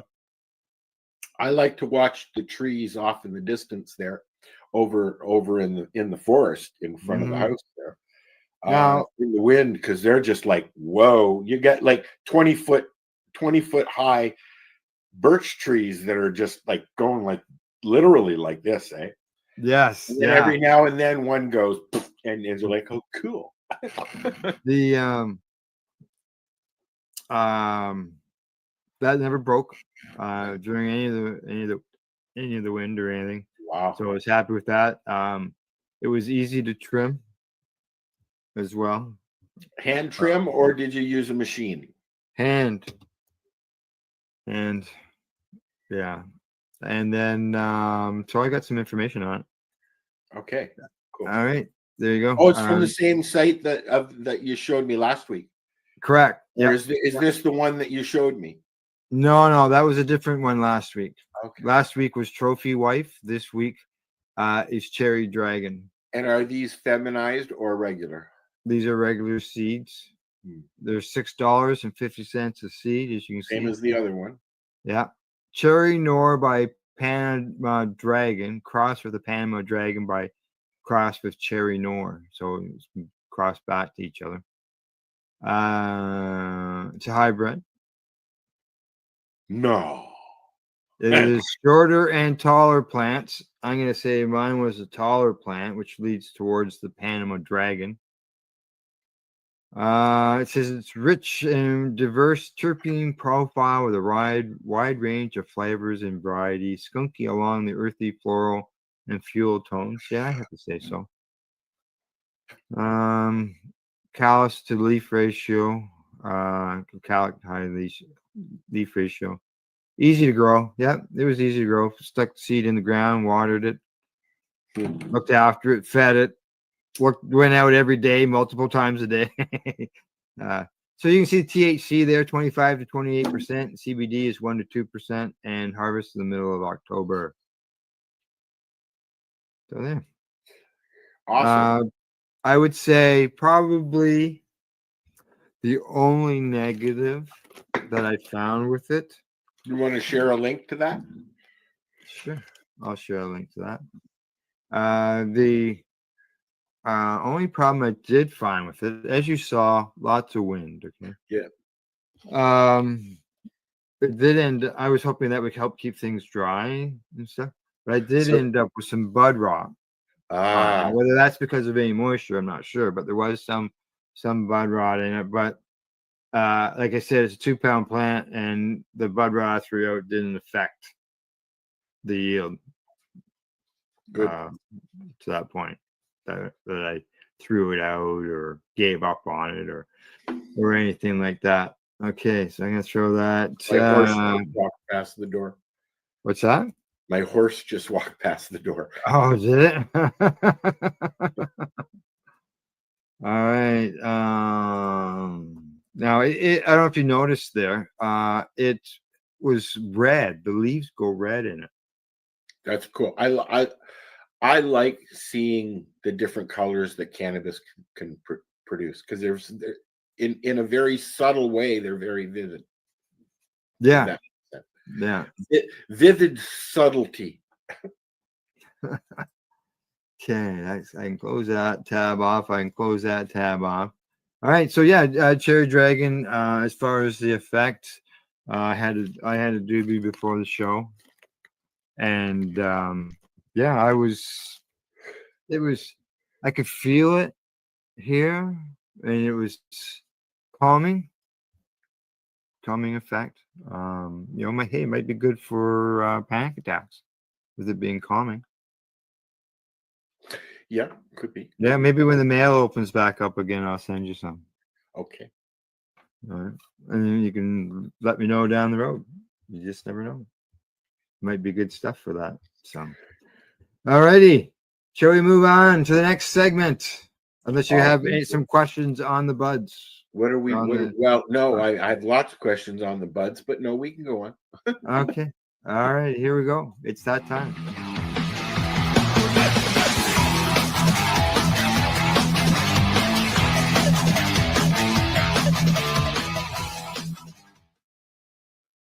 Otherwise known as fake news.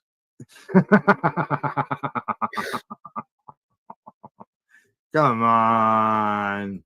What do you got? I think you got a story that you wanted to discuss. I do. Which one was it? Oh, the driver one. Yeah, that was the one I think you wanted to do. Correct. Yes. So I've got. Now we might get in trouble for this. We might not. I've got a little video that's 2 minutes long that is about driving while on gummies. Yeah, it's actually they're doing a study on edibles. Yes. And driving and what the effect edibles have on people's driving. Which they're looking for volunteers. Yes, I believe. Have they? When we were going through the whole legalization thing, there were also studies being done, I believe, down at CAMH about smoking cannabis and driving. Driving, correct? Yes. I've always wanted to, since I've been doing the show, I've always wanted to go get really, really high and go for a drive in one of these simulators and see if it really, really affects me, because I have ADHD and get distracted very, very easily. But I also want to mention that if you were to say what my career was over my life, I drove a truck, I drove a panel van, I drove a forklift. So driving is my thing. And do I drive stoned? No. Do I drive medicated? Yes. I don't drive down the road anymore while smoking a doobie, because that's a lot of trouble that you don't need. Seriously. That's correct. Right? Exactly. But like when I was younger, there was a time when we went for I'm sure Al went to booze cruises. We'd go up to Caledon and drive around on all the dirt roads. And have You do, eh? Smoke a couple of doobies and then head home by way of Barrie. We stopped once because I didn't drink, so I was the guy who always. You were the driver, yeah. I was the driver. Unfortunately, the driver that we had was the drunk. We squeezed 5 people into a Vega, and away we would go. Green Army green Dodge Dart here. And one day we come across a young lady that was just sort of hanging around the end of her driveway, and so we stopped, and we asked her. We said, well, "What do you get high on out here?" And she said, "Life." So yeah. So there you go. All right, run your video. All right. Oh! Every time I go to run something, that real player pops up. Yeah. There's a lot of research on smoked cannabis and the impacts on driving, but very little on the effects of edibles. University of Saskatchewan professor Alexander Krizel is readying the next study happening at the Driving Research and Simulation Lab. He and his team want to feed people weed gummies and test their driving skills while stoned. They do it using a special driving simulator to perform basic moves like changing lanes and merging. We also have a battery of tests where we can look at how people can think, and we kind of stress them out a little bit to see how well they perform under a certain amount of stress. And that kind of gives us a good indication of how much the edibles are impacting their ability to think and drive. The study is co-funded by CAA. According to SGI, more than 1,500 people had vehicles impounded and licenses suspended after failing roadside THC testing last year. The Auto Club wants to use the study in a future national campaign aimed at young drivers. There was a CA poll that showed that young drivers think that they can drive just as good or better when they're high. So, and that's increased by 10% since 2021. So there's a real need for research. They're still looking for people to sign up, specifically those between 19 and 30 who have not consumed cannabis or other drugs for at least 3 days. We'll actually see how long the effects last and how pronounced they are. At what point is the height of the effects and when did they start to taper off? We do know studies say the effects will last up to 10 hours, but we really don't have any clue what that means for driving impairment. The study starts in the new year with results expected in the spring. Krizel says everyone who takes part gets snacks and a free cab ride home. Jeremy Warren, CBC News, Saskatoon. Now, Al. Yo. I have a question for you. Sure. Have you ever been pulled over for smoking and driving, or gone through a ride programming while almost consuming? I said almost because you had already, I know the end of this story. I drove right into a ride program while I was consuming. Yeah. Yeah. And what happened? But I didn't. What actually happened? Actually, It wasn't if I just drove up to the ride program, seeing the police officers. No, it was like, oh fuck, put this out. It was more about coming down a hill and around a corner, and they were around the corner at a stop sign, and I wondered what was so much traffic at the stop sign. I was just thinking, geez, it's busy in this town today, because it was just a small little town that I was driving through. Yeah. And sure enough, it was a ride program. And yeah, I got busted. There was no driving against cannabis laws at the time. So like I wasn't charged with DUI for driving while stoned with cannabis. I was charged with having possession of So they didn't charge you with driving under the influence. No. They charged you with possession. Possession, correct. Yep. So you're a felon, is what you're saying. No, I've had a pardon. I went to a cannabis event and learned about a company that deals with pardons, so I contacted them. And so I got some comments here from Buddy Weeds that we should maybe throw in there. And he says that I have never been impaired by cannabis to the point that I could not drive. Now, drinking, on the other hand, totally different story and different effects. Correct. Oh, God, yes. Yeah. And he says that he's been through a couple of ride checks himself.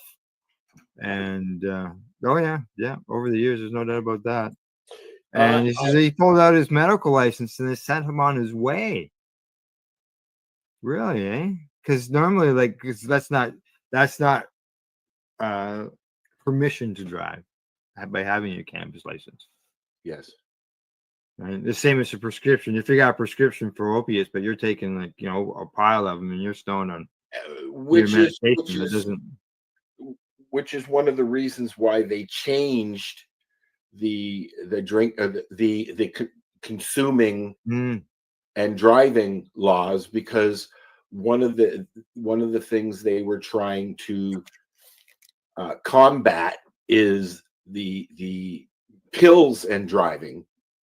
You take a handful of fucking perks and then go for a drive, Right. Yeah. Right. Yeah, exactly. All right. So from driving and eating gummies and getting stoned, we're going to go on to the next story, what happens to do with Health Canada. And they say that about 5% of cannabis purchases in Canada come from irregular sources. You notice it doesn't say illegal, it just says irregular sources. And all the other headlines I was seeing was saying 3%. And I was wondering, why is Jack Cans got 5%? And I found out why once I read it and got into the story.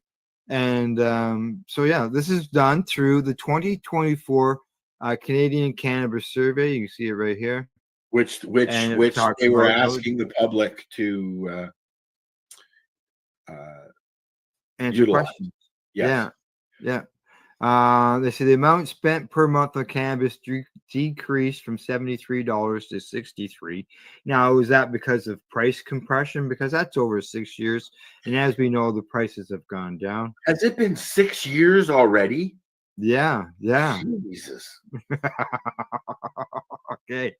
Smoking cannabis remains the most common way Canadians consume cannabis. I think I will. Thank you. Yes. Yeah. But the proportion who report smoking cannabis has declined by 20%. They said in 2018, 89% of cannabis consumers smoked. That number has declined to 69% in the last 2 years. I think that's because the novelty is worn off. Yeah, and there's the people are learning about the alternative ways I would think of consuming it, right? Eating cannabis products is the second most common mode of consumption at 57%, which is up from 43% 6 years ago.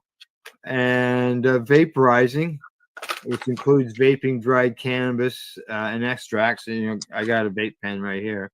Accounted for 37% of the consumption. Yeah. Okay, go ahead. The number of people reported getting their cannabis from legal source in the first half of 2024 remained the same as the previous year, up 72% from just 37% in 2019. Now, as I mentioned, some places are reporting 3% of the people don't get their cannabis from the legal store. What they've done here in this article, they call it irregular. So there's 3% of respondents in the survey reported getting their cannabis from an illegal source, while 15% got theirs from a social friend and stuff. Now, 2% reported getting their cannabis from First Nations community. So that 2% and that 3%, will give you that 5% that's in the headline for the regular source. Now, So, I suspect that these numbers are much higher, to be honest. But yeah, well, these are the numbers that people have submitted to the government. But yeah, correct. Most people don't talk about it; they just do it. No, it's and a lot just of people us, say us few that like to talk about it all the time. And some people would say, "What survey? No one asked me any questions." Yeah. Well, yeah, and a lot of the OG cannabis community in Canada will say that, because you know what? I've been sitting here for 20 fucking years almost, and nobody's ever asked me to take part in the fucking survey. Excuse me. Yeah. Now, as and far as I would be a key demographic, I would think. Yeah. And it might be that they just put out the notification, and it's just up for the public to see it randomly and do it. Yeah, correct. And they do it, the way they do it though is they sneak these things up so that you don't, like, oh, there's another survey. Oh, cool. Where is it? Oh, well, it ended yesterday. Yeah. I think I've done one. I've done one of these ones. Just like when they allowed members of the public and the community that they actually invited into these meetings during Health Canada's decision making of legalization when it was coming forward. And yet I was never invited. I know a few people who went, but they just went. They weren't invited. They invited doctors and lawyers and ex-police officers who didn't consume to make laws that consumers had to follow. Yeah, buddies like you and me, we haven't been asked, but like down the U.S. right now, they're going through that rescheduling process, and the DEA is already being accused of fixing all the witnesses and speaking to one particular one behind the scenes. So yeah. Now, as far as the driving end of things, because we're talking about the gummies and so on and so forth, they say the number of people who reported using cannabis before driving was 18%, increased slightly from the year prior. It was at 15% in 2023, but still lower. Most people won't answer yes to that question. Well, 27% of the people reported yes in 2018. My point. Yeah. They say this included 16% who reported driving within 2 hours of smoking or vaporizing cannabis. Well, isn't that generally the rule that law enforcement will pick up on things when they ask that question? Have you consumed cannabis? Yes, I have. How long ago? 2-3 hours ago. That should suffice. Yeah. If you're not acting like, hey man, no, I don't do that stuff. Now they say those who reported using cannabis in the last 12 months, 78% said they believe cannabis use impairs one's ability to drive. 13 responded that it depends, and 6 responded saying that it did not impair driving ability. And that was brought up in that video that you had there. I would say that I would answer depends. Yeah. Because it depends on the individual. Are they a medical patient, or are they just a consumer that consumes now and then? Mm-hmm. Because I mean, I don't even want to incriminate myself, but I wake up and have 6 doobies before I even go make breakfast. Is Yeah. smoking a joint an hour before I go out for a drive going to affect me like it would a kid who's just going down the road, puff, puff, puff, passing? Yeah. No. Buddy says that lots of people with very little experience with cannabis making the rules isn't very smart, and that's there was that, especially when it came through on the legalization end of things. But especially when it comes to new drivers or new With consumers. new drivers, that's your forte, Al. No.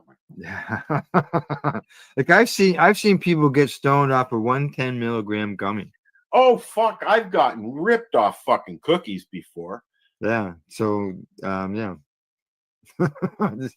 I've two and a halves. I've gone through. We were talking about panic attacks earlier. Right. I've called an ambulance because I thought I was having I thought I was having a heart attack. So I called an ambulance, and that H word came up, hypermemesis. Yeah, that one. It's the first thing, and I was just like, don't even. but the feeling and the sense, regardless of anything, the sensation was there because I consumed too much cannabis. And that's my body going, hey, you need to slow down. Right? Mm-hmm. So it does matter. It matters who you are. It matters the strain. And I mean, it matters the situation. Do I condone driving under the influence of anything? No. Just for legal purposes. All righty.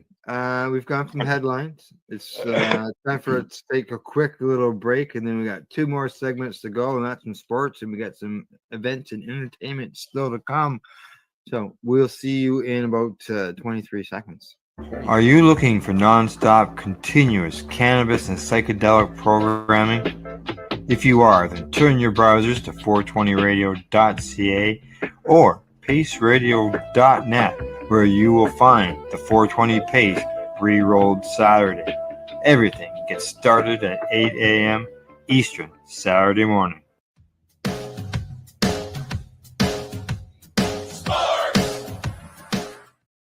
36, 37, 38. Okay, buddy, just put it down there. That's good. That's right. Thank you. All right. Let's see. Yeah, my grandson was here. He was talking to him. You got a live studio audience, All right. So, sports wise, David used to sit on the couch while we did shows when he was younger. He would sit, and I would have him sit directly behind me so you couldn't see him. He was just passing by. Yeah, and he was getting something out of the printer here. Excuse me, Papa. I'm cutting through. Yeah. Need something to draw on. So, in sports, there is a new league out. It's called the Northern Super League, and they've held meetings in Toronto. And what is the NSL, the Northern Super League? It is a new women's pro soccer league. So we got new league, new team. They've got the football team, not football, but the soccer team there already for the men. It's called football as well, buddy. Yeah, correct. Yeah. Depends on what country you're from, right? And now they've got a women's league that is going to have a team there in Toronto. Awesome. And the league, we're going to have 6 teams in total, and it starts in April of this year. They've been having all their board meetings and discussing things. Where are they playing out of? That's what I'm looking for right now, to see what's in the okay. The Northern Super League will kick off teams within Vancouver, Calgary, Toronto, Montreal, Ottawa, and Halifax. So all the big cities. Yeah, yeah, yeah. All Canadian teams.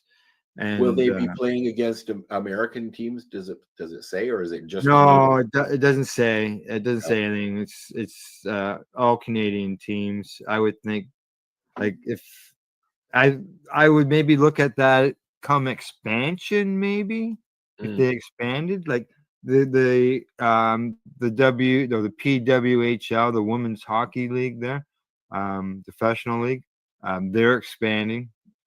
So I could see where the NSL may get that inaugural season up and running, get it out there, and then start taking in expansion opportunities for I other tell people. you, women's sports is taking off big time.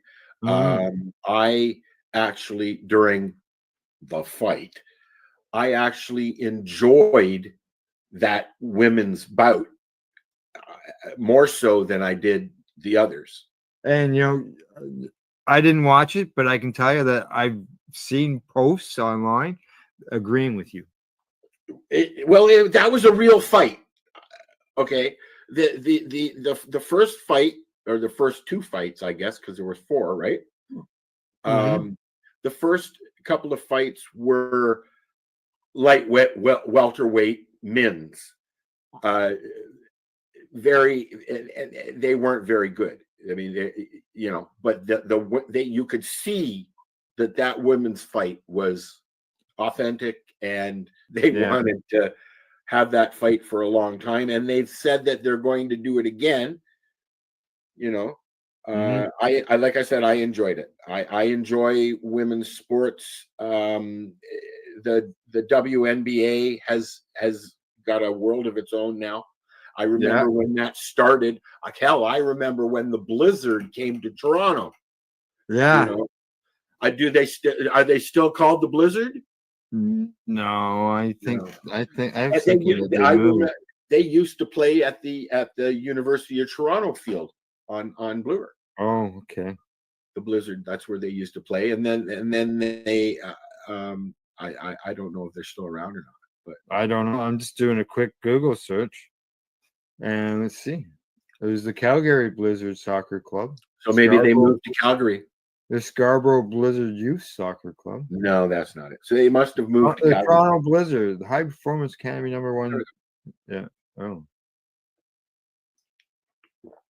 I don't know. I mean, these are the like name. we discovered a few weeks ago, I just found out that the Argos won the Grey Cup. Hey, that's because you watch the High Guys Sports News broadcast. That's why you right. found That's right. Yes. That's right. That's right. Okay. From soccer, we're going to go on to a cannabis end of things when it comes to sports, and that is because in the NFL has changes cannabis policy to increase the THC threshold for positive tests. This The is NFL, is a big one for sports. It's gone from 150 nanograms per milliliter of blood to 350, so more than twice. Wow. And reduce the fines for a positive test result from 50% of the player's game check to a $15,000 first violation. It's $20,000 for a second violation. Yeah, when you read these articles and you read the captions, it makes it sound like, oh wow, this is good. This is good. This isn't so good. They need to just remove it, like other sports these are doing now. Like even the caption, even the headline tells you that it's still illegal to use it. Like you can use it, but you're only allowed so many nanograms. Look, if you can go and smoke a joint before a game, limit? if you can go and smoke a big fatty before a game and then win, who cares? Yeah, I know. Eh? Maybe they look at it as cheating because if cannabis helps you with your pain, it reduces the pain that you're suffering during But the game. it's not performance enhancing in any way other than joint rolling. They also say fines for missed tests will be reduced, and all players who currently have pending discipline for missed tests will have these missed tests excused. Oops, missed And it. they will be considered as having no missed tests. So the record will be wiped from their system. No missed test. Yeah. I missed again. So there you go. They've increased their THC limit in the NFL, which is much better than what they were doing in the past. That's for sure. And that's actually pretty high of a limit. Yeah, but he says go sports. Yep. That's right. Yeah, exactly. Yeah, it'd be interesting, to be able to get yourself tested to find out what is your your When limit they of knowledge. first started talking about the NFL making changes, it sounded like they were going to remove it from the banned list. Compared, but obviously, that's never going to happen. Kind of like full legalization. No, it's not going to happen. There's always going to be rules. Wow. Yeah, there will be. That There all doesn't will happen always be very rules. often. And as we know, cannabis gets in your system and it sticks around, right? So on Friday, you go out, you do. Let's say they've got a few days where they're not doing any games or anything, and they go out and they consume some cannabis, and then they happen to consume a little bit more, and after the test, and that's still in the system, and they hit them with a random test. Like I'm sort of looking at, can they pile up in order to in the end. I know somebody who got a job, had to get a drug test.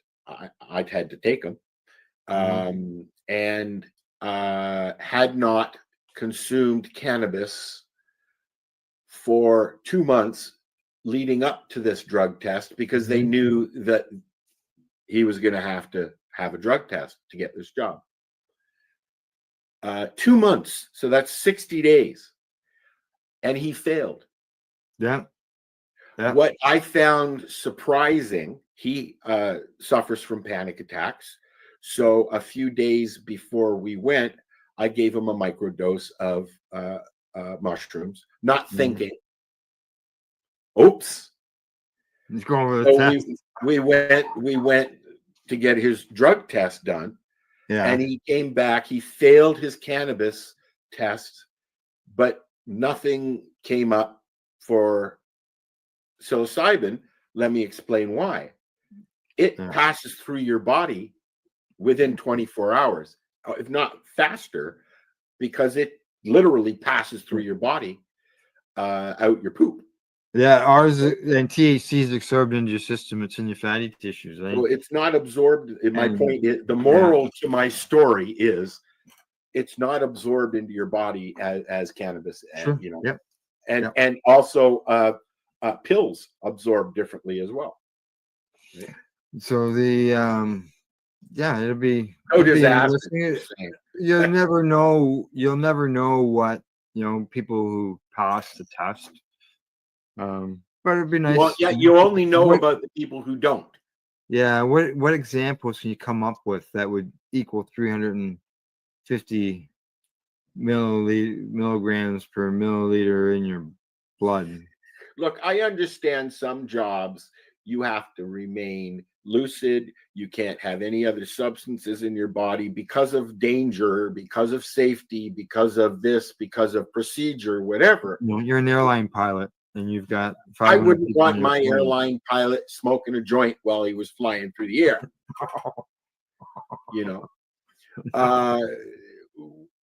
But yet, at one time, we know this now. A lot of airline pilots in between flights spent a lot of time in the bar. Yes, that has happened. Yes. So I mean, like, we've been dealing with this being under the influence crap for a long time. Yeah. Oh yeah. There's a reason for prohibition, All righty. Anything else on the sports front? Nope. All right. On to the last segment of the day.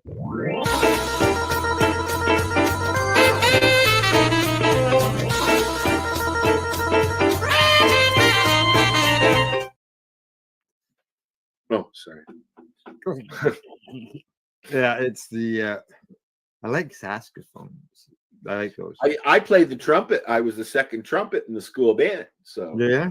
yep, I like air instruments. The like Pink Floyd, Comfortably Numb. I always have this image in my head that it was during the Treating Yourself Expo, and the Killing Time band was performing. We were at the Mob Club or something like that. Mod Club, the Mod Club. I think that's where it was held at. Yep. And they had the extra pieces on the stage, like the band, and the guy was up there, and he was playing the sax, and the fog was misting through and everything. It was really cool. I got a good picture of it and sent it to the guys, and they really appreciate it. So it was yeah, I like that. I saw like blues, like sax. I saw James Taylor. Yeah.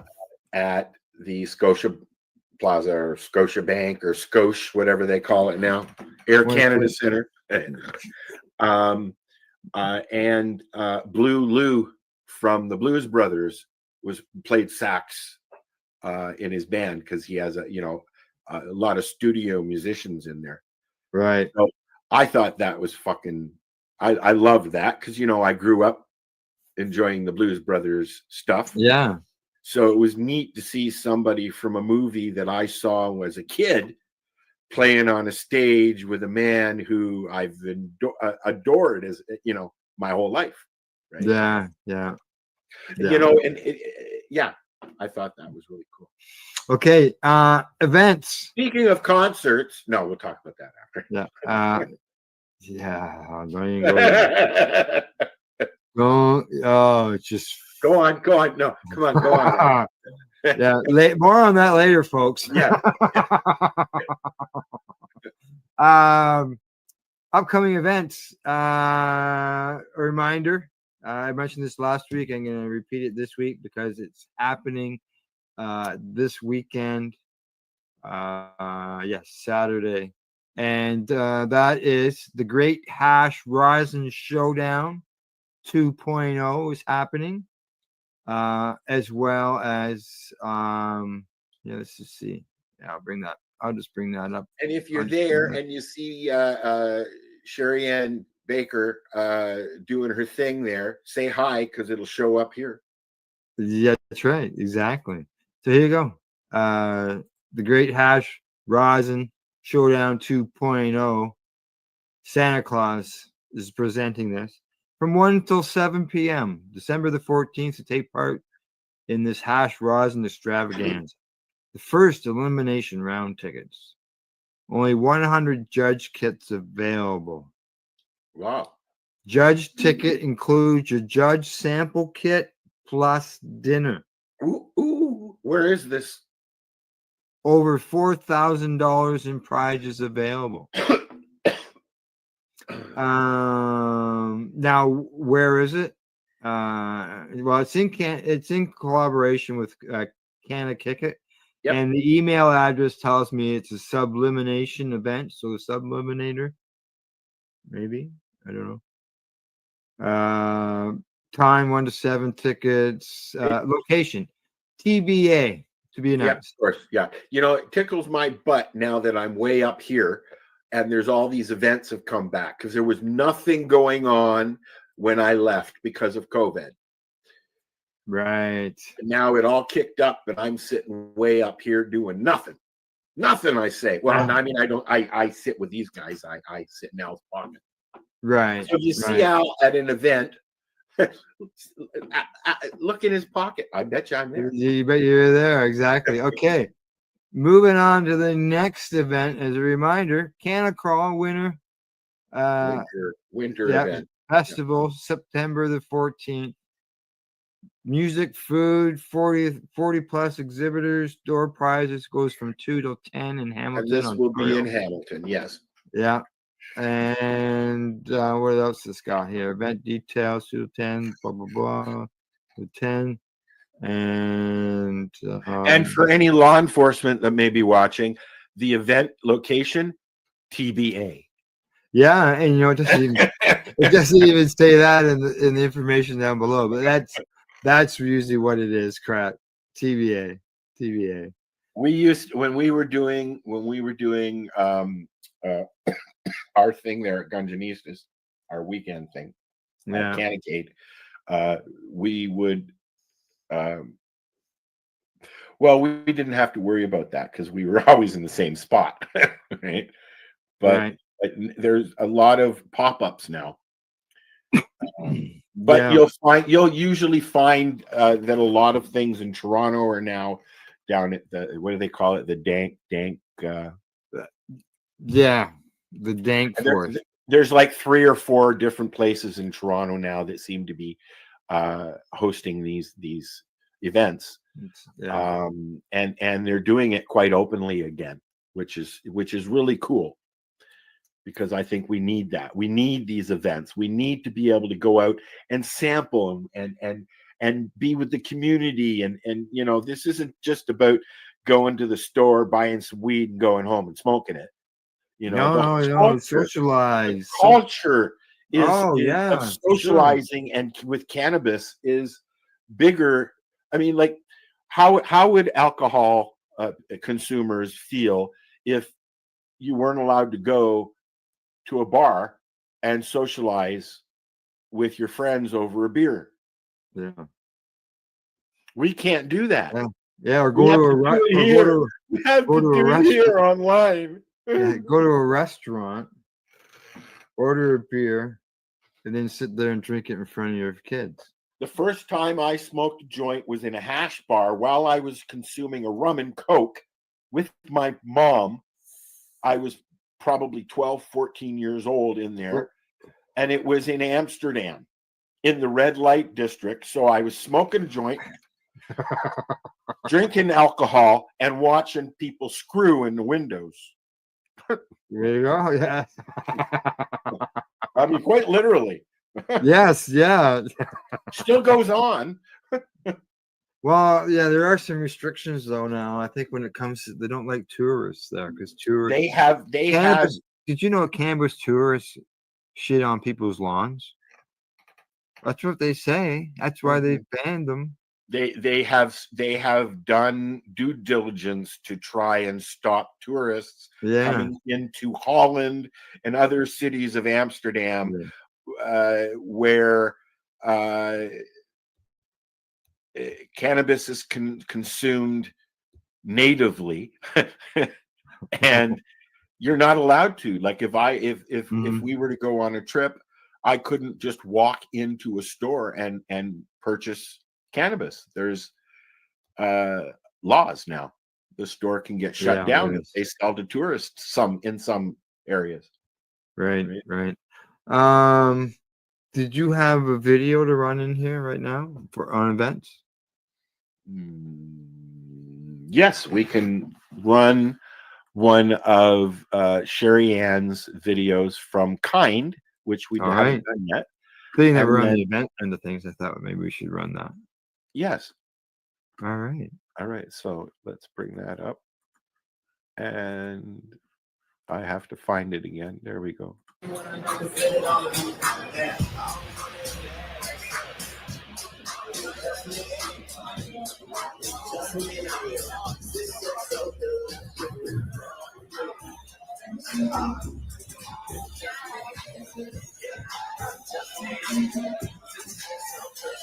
it better?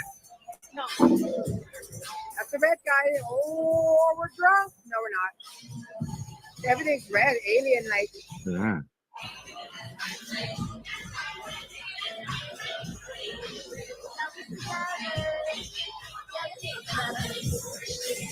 No, man.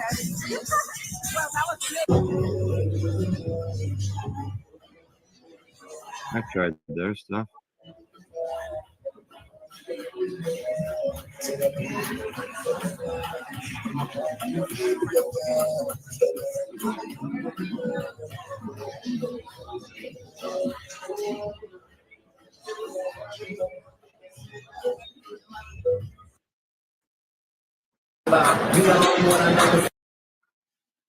So we got more coming from Sherry Ann. She goes to events all the time.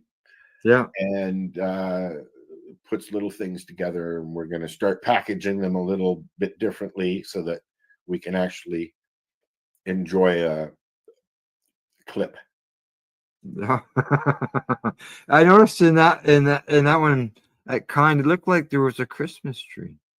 I guess I saw winter, that. right? Yep. Winter, yeah. Also, that is a legal event. It's a legal one, correct? Yes. It yes. is a legal event. So the difference between going to what was the other one? Evolve was also a legal event, was it not? Yeah. So she goes, but Sherry Ann goes to both legal events and community events as well. So you'll be able to tell the difference, because the legal events you can't consume at, but the community events you can. Yeah, Usually. Yeah, usually, yeah. Yeah, exactly. So although there are now, I should correct myself, because as of a year ago, they've been having smoking areas at the larger events. Okay. Like Grow Up and what's the other one that we're going to in March? Oh, Can Expo. Can Expo. They have vaping areas, smoking areas where you can go and consume outside. Right. When we started this, when Al and I started this, back when they were doing the Treating Yourself Expo, I hope you're feeling better, Marco, by the way. We were consuming in Canadian government buildings. Yes. Yeah. Federal building. Yes. Federal correct. building. Yes. Yeah. And Metro, because the Metro Convention Center is Toronto. Right there, man. Right there. And now we have a vaping area where we can go and vape and consume. We're not out by the dumpsters anymore. That's where the tobacco smokers go. All righty. Anything entertainment wise? Any video, movie that you watched that you want to? You know what? I watched a movie. I don't have a clip for it. I watched a movie. I mentioned it last week called Conclave. Yeah. And I don't know if you know what a conclave is. It's the choosing of the next pope when the pope before expires. It's a fictional movie that they've included a lot of factual things in. Okay. Yeah. But it's more of a thriller than anything. But it was really good, and because I enjoy history stuff, right? Right. So I enjoyed it. It was really good. Yeah, good. You see that Buddy says that I am consuming everywhere I go, regardless of the rules. The only rule that I follow on consumption at all of cannabis is if it is legal to smoke a cigarette in that spot, I'm going to smoke a joint. Right. Yeah. Now I know of a place. I know of a place. It's actually a Legion that has a sign at both doors saying no cannabis smoking or vaping allowed. Yes. Within 10 meters of the door. Yeah. I mean, what? It's close enough to the sidewalk that you could actually have to leave the property. We had an event here in Terrace Bay. It's a yearly event, and it's basically, the fall fair or whatever you call it. And it says right on the website, this is a smoke-free event. I mean, I understand that they're staying within the law, but yet to say no smoking or vaping, tobacco would be fine by me, but the law states that if you can consume tobacco, you can consume cannabis. Yeah, but in that sign, that scenario where it says no smoking allowed, That covers can't both do cannabis and tobacco. And it doesn't matter if you're medical. Yeah. Unfortunately, it used to. It used to matter, right? But it doesn't matter at all. The Canadian government still in 2024 still does not recognize cannabis as a medicine. They still call it marijuana with an H on their website. With an H. And they still say that we don't allow it federally, but yet as far as the entertainment end of things again, I've got one little article here of cannabis and entertainer that's doing something, and I just have to bring it up. There we go. Geez, we're going long today, buddy. No, I'm kidding. Yeah, I know, eh? Look at that. Snoop Dogg opens his first pot shop. Yep.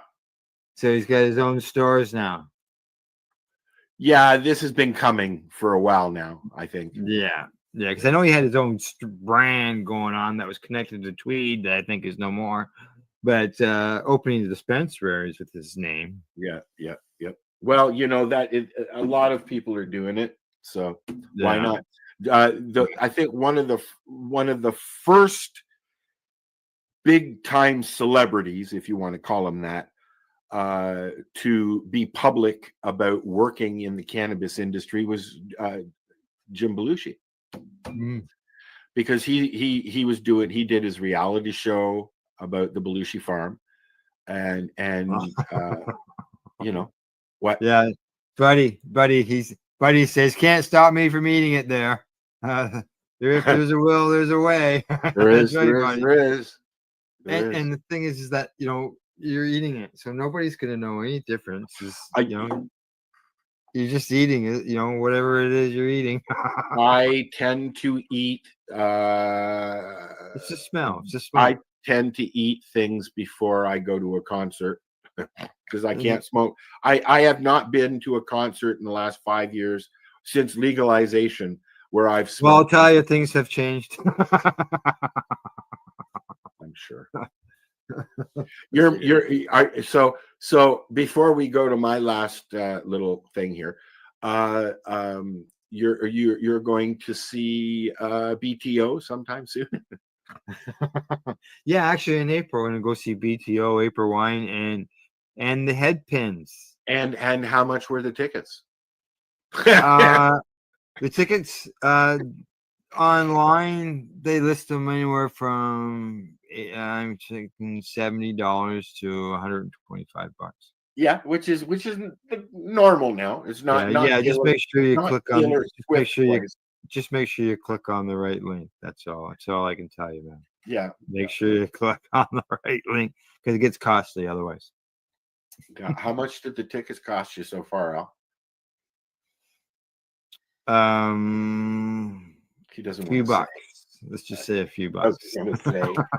I'm gonna really enjoy it. It's our 40th. It's our 40th wedding anniversary. I've had a couple of things go on with tickets, but not like that. Oh, well, yeah, I'll tell you. I learned my lesson. But you'll enjoy it because I know this because Bachman Turner Overdrive is Randy Bachman's group. He's had several. But he did this without Burton Cummings, and I saw Bachman Cummings with my pal, with David, before I left, which I thoroughly enjoyed completely. Did you? Yeah. You're going to enjoy it because they'll do old songs as well, of course. Oh yeah, and April Wine, Gail and I seen April Wine at the same venue, and the head like pin, decades ago. The head pins you don't see around at all anymore. Like the head pins, like I went, holy fuck, flashback to the mid '80s. Yeah, huh? Yeah. when I lived in Mount Forest, they had a And big you know, because she concert. was always Debbie Mills. She was always a rocker.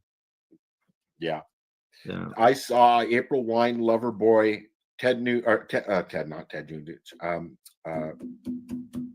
Kid Mitchell, a whole bunch of Canadian old school rockers in Mount Forest, actually in my backyard, actually, because my backyard, the fence on the other side was where they had the concert in the parking lot. And David Wilcox was there, and I had 20 some odd people in my backyard, and a big plume of smoke just wafted over the whole concert. What? It's just a barbecue. Sorry. Yeah, you're sharing. All right. Anything else in the entertainment end of things? I'm sharing here because I've got this little story here, right here. Right. Musicians are collaborating on psychedelics and working with maps to promote and study. And they're using, one of the studies that they're doing is music and psychedelics. And so I'm scanning through here just to see who.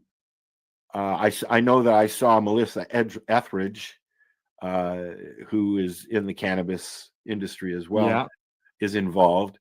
But I don't see a list here really.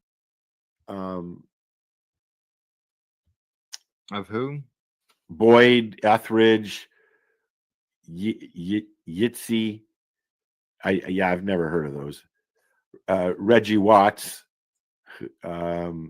Closey, East Forest, and MAPS president Rick Dublin, and of course Melissa Etheridge is the big name there.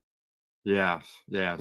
And she's been cannabis. She was dealing with, wasn't she? Dealing with breast cancer or something? She was in the industry before the industry got started, I assure you, because she's promoted it highly as a medicine, I believe. Yeah. Completely agree. That's what I said. I could be wrong. I was thinking that it was breast cancer, but there was some cancer involved there. Yeah. As I found doing this a while, most of the people who are in the industry now, maybe not so much now the younger people, but the older folks came into the industry because of the need for cannabis as a medical alternative. Right. Now, so I mean, I don't even know most of the people involved in these events now. Yeah, things have changed. Yeah. No, it's sort of think of it as a conveyor belt. People first get in on the scene, involved. They get all, do all the things and all that, and people shift along, and then eventually they just sort of drift away, fade away, and unfortunately, a lot of the come in behind. A lot of the older people in the community, 20 years plus, are buried now because they came into the community as a patient of some sort, and we've lost a lot of warriors, you could call them, who have been fighting for our medical rights in Canada for cannabis. Right. I think we're wrapping up the show the same way we got it started, and that's talking about those who were leading the charge before us. We started the show talking about Alan was one of them. Professor Alan Young, right? Alan was one of them. This is a good box end. John Conroy is another one. He's still very much alive, harvesting his forest mushrooms. Oh yeah, it's forest mushrooms and all the wildlife that goes by his cameras. It's quite the stuff. One thing, just to end here, my thought here. One thing that I saw before the snow came down was a lot of lawn mushrooms. Yeah, up here, because they migrate in. I mean, I'm literally surrounded by I guess it's a barrio. Is it barrio? Boreal forest. Boreal forest. Yeah, which is just another word for a rainforest, basically. Yeah. Like we're a small town in the forest on the edge of the lake and in the middle of fucking northern Ontario. Yeah. And we have a message from our buddy Weeds. He says, "Awesome sounding show." And for anybody who wasn't with us at the beginning, Buddy's been with us the whole time. And this is the third time we attempted to go live. Third time's a charm. StreamYard was having problems with the audio, and so we just kept trying and trying. We finally got through. So, yeah, you have a great week as well, buddy. You too, buddy. And puff as well. So, all right. Yeah, I can do puff pass now. Look at this. Hey, yeah. Well, hang on. I noticed that there's quite the plume of smoke coming out of that fucking thing. I tell you, my Shatterizer doesn't do that. I think I need a new battery. This battery works great, and I've been switching cartridges all the way through the show. Have you? Yeah. Cool. Yeah. This is about my first cartridge. Just I got enough of them sitting here. I'm just. I've been switching strains and doobies. Well, that's what I'm doing. Yeah. You know, it's where we started as well in our discussion today, doing strains. So, we got one more comment coming in. Buddy says puff pass as well. Bye, buddy. All right. Other than that, folks, I think that's it. You got anything else you want to say, Al? All right. Bye, guys. We'll see you all next week, same time, same Bye, place. guys. And I see that it's not there, so I'm going to go this way. Talk to you soon. Bye-bye.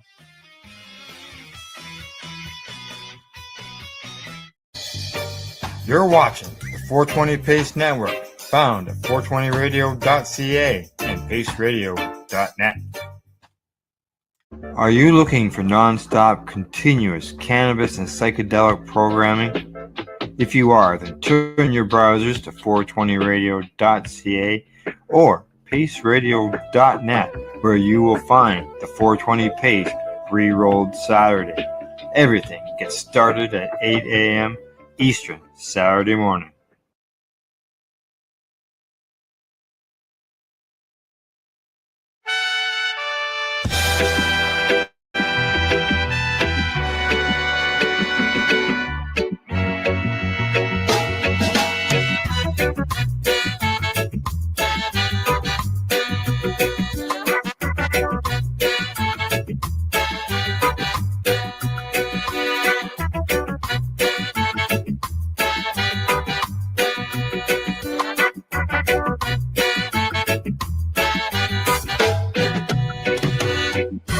Come and feel those green vibes, frosty buds, nature's embrace, classic roots in the sunshine, medicine flowing, we find our place.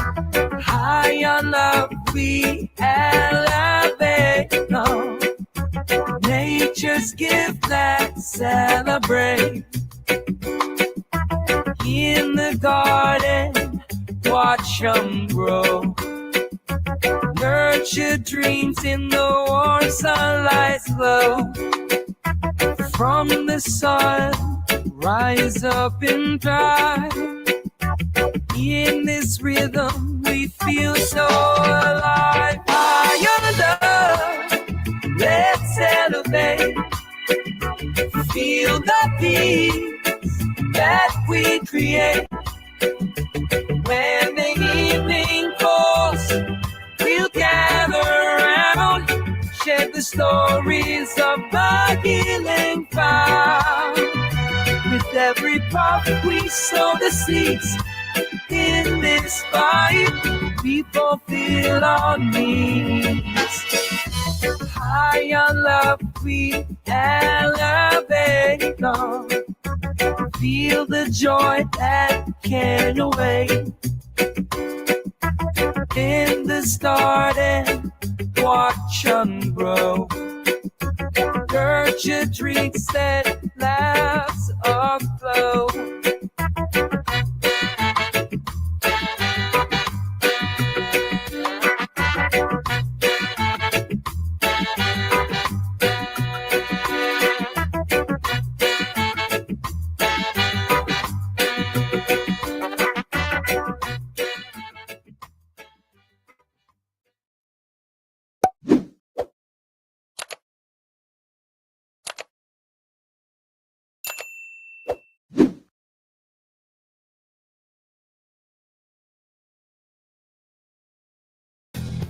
Stay tuned. We'll be right back after this toke.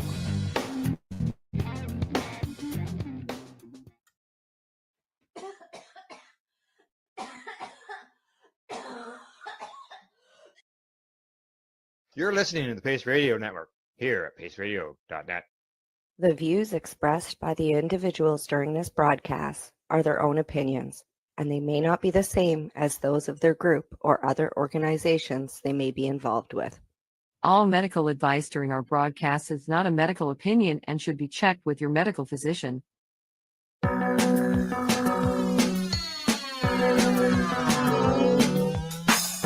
at all that money, yeah, the money that they spend. Take another look now and take some time for him. I know cut trees for paper, cause it hurts the environment. Stop deforestation, yeah, it's time for hemp. Oh, an acre of hemp makes 20 barrels of oil. No need for pesticides to poison all our soil. People got no food, they got no clothes, they got no rest. Well, right now it's time for hemp. Thank you for taking Time for Hemp. I'm your host, Casper Leach. You are listening to Time for Hemp all around the world on whatever platform you happen to find us on, BitChute, Rumbler, or maybe even YouTube. Please like and share us with your friends. That's how we get found. Today on the program, we have, of course, as the official joint host, Al Byrne on the program. And joining us as well is Al Graham, our associate joint host and editor and program technology supervisor. Gentlemen, thank you for being on our program. Hey, it's great to be here, Casper. It's great to be here. And Al Bird brought us a great guest today, Tony Landry. Al, why don't you introduce Tony for us?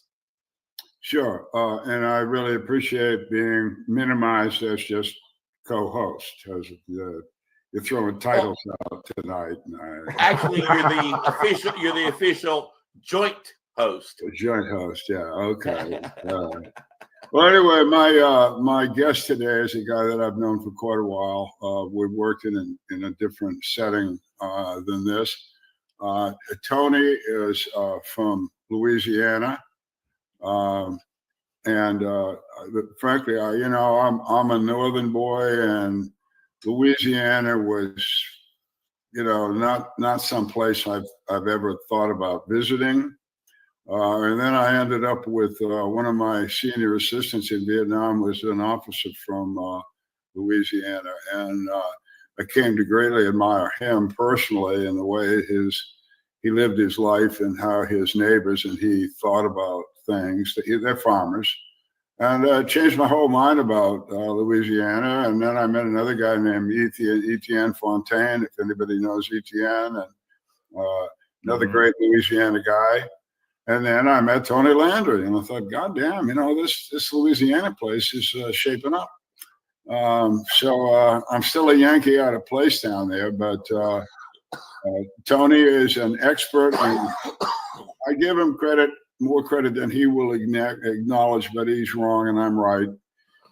He's a great spokesperson for the cannabis plant.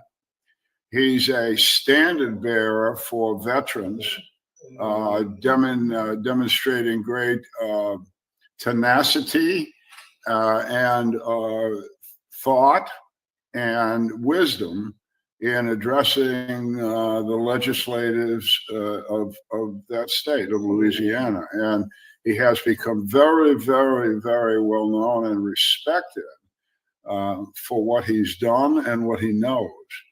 Then the next thing I know is he branches out one day and he says, "Hey, I'm in the mushrooms." I'm like, "Really?" Hey.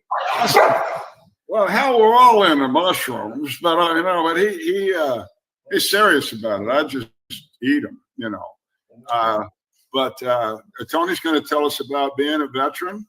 He's going to tell us about Louisiana and the cannabis laws, which are pretty interesting to me. And then his success with bringing mushroom education to the state. Nice. So the last name is Landry, Tony Landry. If we can bring him in here, Al. Hey, yeah. Hey, and Tony. this man in public without a really cool hat. I mean, even in the Senate House, he'll take it off him. But outside on the steps, he's got the. I'm telling you, man, the guy knows hats. Hi, Tony. Hey, Al. Hey, thanks for that wonderful introduction. And, I'm honored to be here amongst y'all because all of you outstanding in your field. So I'm honored to be a guest on the show. Al and Casper. Well, I just understand that there might be some unique laws to your state. About the only thing I know about Louisiana is that gators got your granny poke salad Annie. That's all I know about Louisiana. Plenty of gators down here, that's for sure. Really? Wow. Yeah, plenty of them. So what are the laws like there in Louisiana for cannabis? Well, we do have a medical cannabis law. We, myself and a few other, many people through the years advocated for cannabis, but we were fortunate, myself and two other vets testified to get a chronic pain bill out of the House Committee, Health and Welfare Committee back in 2018. And so it took about a year before they got cannabis products on the shelf, but I'm very grateful to have access to medical cannabis in Louisiana. We were able to get a home grow bill out of committee this past session this year, Nice. which is another milestone, but it failed on the floor in the House. It didn't get brought up again for a vote, but getting it out of committee, in south part of the United States is a big plus. So hoping the next session we have a home grow rally planned for April 14th, 2025, and so we're gonna hopefully push that issue again and get home grow down here. So if you don't have homegrown, but you do have medical cannabis, do you have dispensaries there that make sales, or do they have to go across state lines, or how do they get it? Well, we do have dispensaries. In fact, one here in my hometown, or not my hometown, but where I'm at now in Lafayette, Louisiana. There's dispensaries there. There's I guess 30 licenses out there that there was 10 medical districts in the state, and they gave 3 licenses to each district, and not all districts have all 3 dispensaries open yet. They had some issues where they had to have a certain amount of patients before they could open a new dispensary. So that's what's happening right now. As dispensaries get their 3,500 patients registered at that dispensary, then they can go and open a second location and a third. Wow. For a lot of patients, being able to grow is important. It's part of their therapeutic benefits that come from growing their own. Now you mentioned homegrown there, so you can't grow your own cannabis there. No. What seems to be the resistance of allowing patients to grow their own medicine? It's there's nothing really down on paper saying, hey, it's because of this, but I suspect there's a lot of pushback from the medical cannabis industry. That we have 2 growers in the whole state, which it's not a monopoly, but come on, it's like a duopoly. So there's only two growers, and then these 10 people that own the dispensary licenses. So they want to get their money back. They want to make the money back on their investments and all. So that's kind Yeah. of what I get attributed it to. And then of course the alcohol industry, they don't want medical marijuana either. No. They tried No. to shut down our hemp industry this past session. They had a bill that was going to ban THC in hemp products. So it's just deep south, it's you have to go to the Capitol and just push, because if you don't, nothing ever going to happen, right? So you have Right, to go- exactly. That's how you make change, right? Yeah.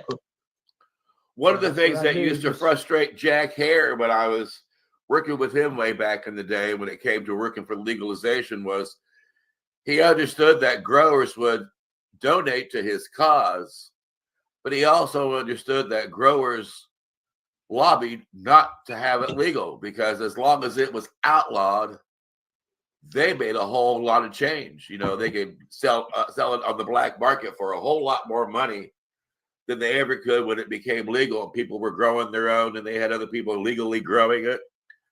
And so it is odd, the bedfellows that come together on keeping this plant outlawed. It really is strange that people are fighting for this. But in all honesty, it is one of the best things for medicine and one of the best things for the human body. But still, so many people want to keep it outlawed, even the ones who say they want to make it legal. Right. Yeah, I know, but I think that people have different opinions on what legal cannabis is. Like when we legalized here in Canada, there were some people who looked at it as legal, should be as legal and free to grow as tomatoes and be able to sell your tomatoes and your cannabis at a farmer's market. Whereas other people looked at cannabis as being something that is only sold in the stores and people can't even grow it. People look at it that way as well. It's a big wide spectrum for sure. How did you get involved, Tony, with legalizing cannabis as an activist? I mean, we all, when we smoking at home, and we hear the police coming, we wish we could say it's legal. But when did you first start getting out publicly and announcing that you were a pot smoker and we need to end this prohibition in your state? When did you get busy doing that? Well, actually, it happened by accident. I got out of the military with some non-combat related injuries and went to work on copy machines. And after 3 years of lifting copiers and all and doing that, my back injuries got worse, and I had to have a couple back surgeries. So I went through this cycle of the opiates, and when you take opiates long enough, they quit working. You build tolerance to them, and so after that tolerance built, then I started drinking a lot, and then that wasn't working for me. So eventually I came across some hemp CBD oil, and I started taking that because I got off the opiates. I was just using ibuprofen and aspirin and stuff, but it was messing with my stomach. So I started taking hemp CBD oil, and I was like, wow, it took a couple of weeks now before my endocannabinoid system got tanked up ready and was working right. But after 2 weeks, I noticed I'm not taking I'd had carry BC powders in my pocket, and sometimes they would go in the washing machine. I wouldn't take them out, and I'd wash them. And so after a while, it's like, wait a minute, I'm not even taking these as much as I used to. And I said, this hemp's working. So I went to the Capitol in Baton Rouge, and somebody invited me there. I created this group, Louisiana Veterans for Medical Cannabis, and I got invited to the Capitol and at a lobby day, cannabis lobby day, and I just caught the bug after that. The following year, I just started, putting out information and my group, and then going to the Capitol and testifying. I was even in Arizona one time and lived in Arizona. After we got the chronic pain bill passed, we still didn't have product, and I had an opportunity to move to Arizona. So I moved out there and became a medical cannabis patient in Arizona and started advocating over there in Phoenix. I was executive director of Southern Arizona NORML, and we went to the Capitol and tried to change it. We actually were successful in getting, in 2020, we got the adult use cannabis passed down there in Arizona. But it just kind of one thing led to another, and that's where I met Al and some of the Veterans Action Council members down there. I was in Arizona, joined up with Veterans Action Council, and been to DC a couple times, working on cannabis policy reform, but just kind of caught the bug after that. I've got a square piece of hemp cloth that has the AZ Normal logo on it. I lived in Arizona as well. I lived in Phoenix for about 8 weeks. I hated it. Moved to Tucson. And when I was in Tucson, I got a chance to meet Andrew Weil, which was pretty cool. And that is cool. I used to work with the AZ Normal team when I lived down there in Arizona. So I do appreciate that state. It's a beautiful state. Even during monsoon season, it's a beautiful state. Yes. Tony, you sound like a lot of us cannabis patient advocates. We know the difference, the benefits of cannabis, and we just can't shut up. Let me tell an Arizona story to let people understand how difficult that law becoming valid was. We ran Patients at a Time conference there in Tucson in 2012, I think it was. And so 12 years ago, our co-sponsors were the University of Arizona Medical School, University of Arizona Nursing School, and Dr. Andy Weil's School for what they call integrative holistic medicine down there. Says what it is. It's holistic. It's integrative. They use Eastern, Western. They put it together, and it was at the time, still is, was the showcase, the first such thing that Dr. Weil pulled off. Now he's being imitated all over the place. It's good for all of us. Anyway, right. Those were the three sponsors, and everything went well. 3-4 months into it, and all of a sudden I got an email from the head attorney of the University of Arizona's complex, the whole thing. And it simply said other things, but basically what it said is she had made a decision that based on the fact that this conference was dealing with cannabis, that it could not be held on the grounds of the University of Arizona, and it certainly couldn't be sponsored by the University of Arizona. And by the way, I'm going on vacation for 2 weeks. See ya. This is a true story. So, I've got guests coming from Europe and all over the South America, and everything's being planned and money has been spent. And anyway, so I called up, you might explain, understand. I called up the dean of the medical school. I called up the dean of the nursing school. I called Dr. Weil, Andy Weil. He's a buddy of mine. And what the fuck? Well, before her vacation was over, all of that had gone away. But it was real that somebody at that level in Arizona, it was going to overcome having an accredited conference by the AMA and the ANA. We're not going to have that kind of knowledge put in our university system. So what I'm saying is that's what I ran into. I think our conference did a great thing in Arizona because I understood when we left, a group of 40 or 50 Arizona doctors got together and did something that worked really well. So I think that we helped, get the ball rolling and put the information there that people could use, like Tony later on, to generate the right stuff. So anyway, I'm just saying that's Arizona, man. Having that law passed by a guy like this and his friends, staggeringly good.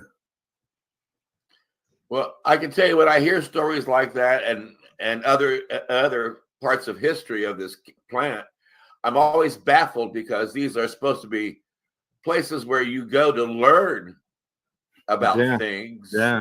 And when they say they don't want this knowledge in their library and they don't want this knowledge available to their students, you just scratch your heads and wonder, what are you doing? How do you call yourself a university?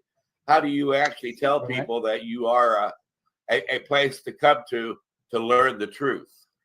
Yeah, well, let me make clear here. We heard from the legal people. All right. Oh, okay. Okay. You know, I never heard from the administration or the president of the university or anything like No, that. nothing. We never got anything like that from that side of the house, if you will. Yeah. But this broad was you know, just broad. And she, you know, I'm going to throw my female power around and screw the world. And by the way, I'm going on vacation. Fuck you. You know, well, she lost. But it was that sort of thing that when you talk, there's lawyers, and these fucking lawyers are full of the legislature. So to my mind, she was sort of reflecting the overwhelming majority of all them damn lawyers sitting there in Phoenix. Well, it is good. It is good to see that after all this time, you've managed to just let that go and no longer be bitter about it.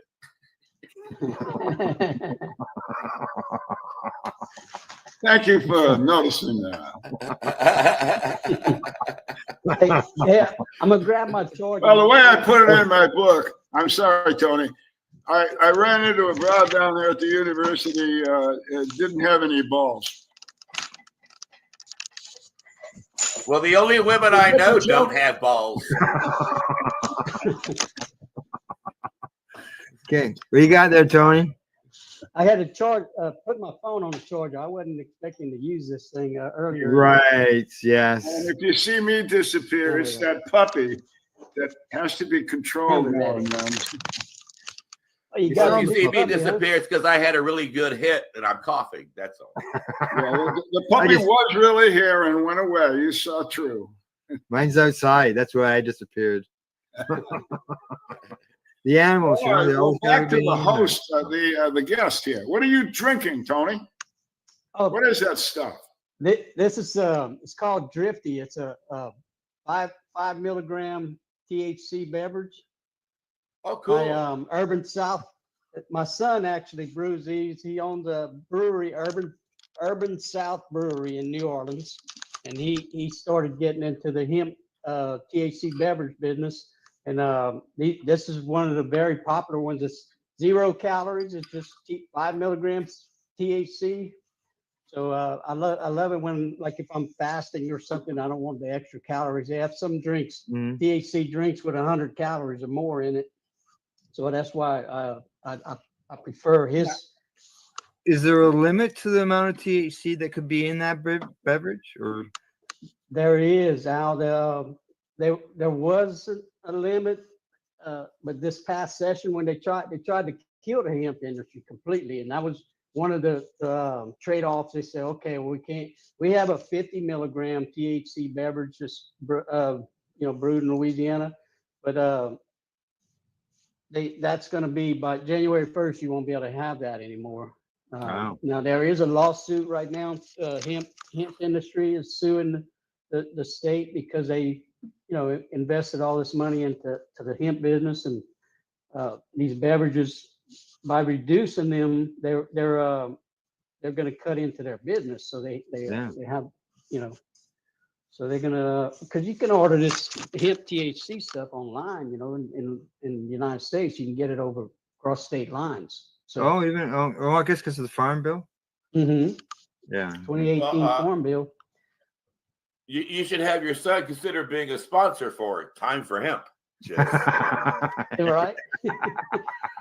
But now you said that the hemp industry filed a lawsuit. Who the hell is the hemp industry? Yeah, Like, is there an association? The hemp industry in Louisiana Hemp Association, that several hemp growers got together and they filed a lawsuit against the state, or they did file a lawsuit against the state of Louisiana because, it was like 8 milligrams, but you could have as many servings in a can. That's how they got away with the 50 milligram. They say, well, there's 8 milligram per serving, but the whatever, 8 times 5, there's 5 Yeah. servings in that can, you know, something. So, So and they what, give you are a they little just a test group of tube people who came in the together 4 for pack. this? Are they just a group of people who came together for this particular lawsuit, or are they an organization? There's some hemp growers. I think it's Cypress Hemp is one of the companies that grows hemp and has products, CBD oil and all. But there is an association of all the growers that's joined in with the lawsuit as Good. well. So Good. Okay. Yeah. More people So who can you speak up. sell, can you A sell little gummies, background. stuff like that? Yeah. Little background, Tony. I was curious because I walk around folks and they say, well, oh, Al, you've been doing this a long time. How's it going to end up?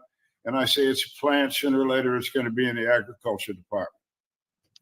Believe it or not, I think I'm right. Anyway, so then we get to Louisiana. So let Tony tell you how wrong I am. yeah, we're struggling down here. We, you know, with the hemp bill that they representative from senator from North Louisiana put in this past session called for zero. You could sell the CBD and all that, but it had to be 0 THC. So it's like, well, the plant naturally has THC in it. How can you grow it and not have any THC at all? You know. Yeah. So you know, thankfully that bill got, you know, shot down. But it's just about the intoxicating. You know, that's what the author of the bill was like. We're trying to stop these intoxicating hemp products being sold at gas stations. But when you go in a gas station, you got these little airport bottles of alcohol, like right there at the counter where a kid. Yeah. I got a photo. I got a photo of a bin that's on the candy aisle at the end of the candy aisle in a gas station down here with the 99 proof little airport bottles, a whole stack of them right there next to the candy. You know, so it's their logic about intoxicating. You know, if people really want to go after something, go after alcohol. If you don't want people to be intoxicated, that's the thing that's messing people's lives up the most. You know, you go after the most thing. What I wanted you to talk about, what I found interesting in Louisiana is what Tony's talking about now. You see, I'm talking about lawyers, legislators, lawyers. Yeah. It was just a couple of years ago that in Louisiana, when I think most of the positive work was done, was that Louisiana's cannabis plant was controlled by the Department of Agriculture, as I believe. And it has only been when we've shifted the emphasis in Louisiana back to the goddamn lawyers. You know? And it is an right agriculture. about this, aren't it, Tony? Yes, absolutely. LSU was actually LSU and Southern University, historic Black University, had the only 2 license, had control. They weren't actually growing cannabis because then they would lose their federal education dollars and all because it's Schedule 1. But they had the licenses issued to them, and then they contracted out with Good Day Farms and Ilera out of Pennsylvania, I believe. But so, yeah, we did start the medical program. It was supposed to be about, you know, the plant and studying the plant and all that, but none of that happened. And now they've taken the licenses away from the universities and just issued them straight to the 2 growers. So it was just, I think it was just a ploy to get the program, you know, to make it sound like, oh, this is all about health. But now it's just all about money because we only have 2 growers with 4.5 million people in the state, you know. It's like, yeah, exactly. So Why do only you have 2? to have? Do you have to have a medical cannabis card in order to be able to make your purchases? If you get pulled over by the police and have cannabis on you, do they arrest you? Do they take you in? Do you present a card?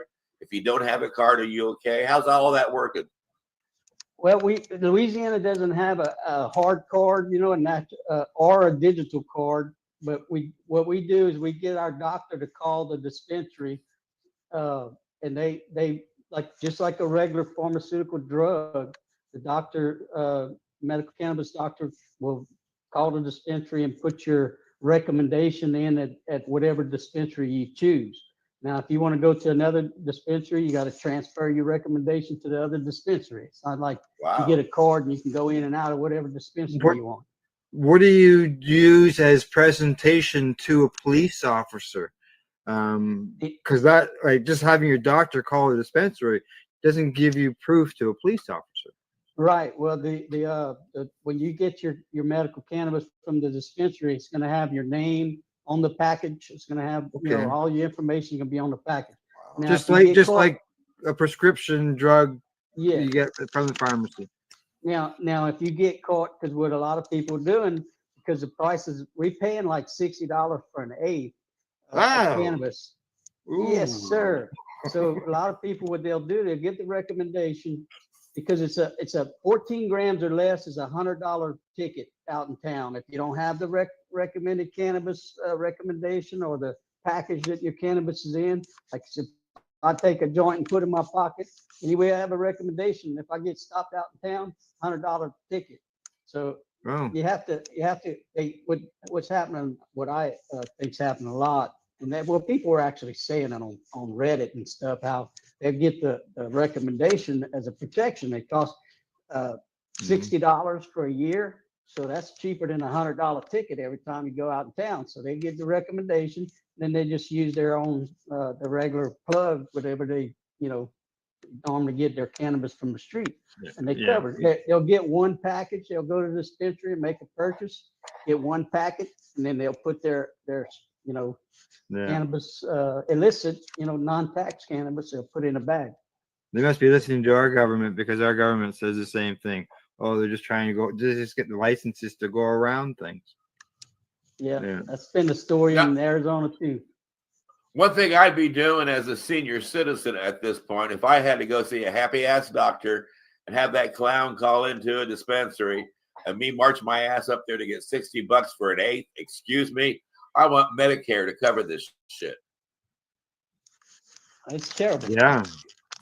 So does Medicare cover any of that? Does Medicare cover your doctor visit at least, or what? No, sir, it won't cover that. And then the medical cannabis recommendation, you have doctors that actually bought a brick and mortar building, have staff, nurses on hand, and pay $30,000-$40,000 a year in overhead to run a medical cannabis practice.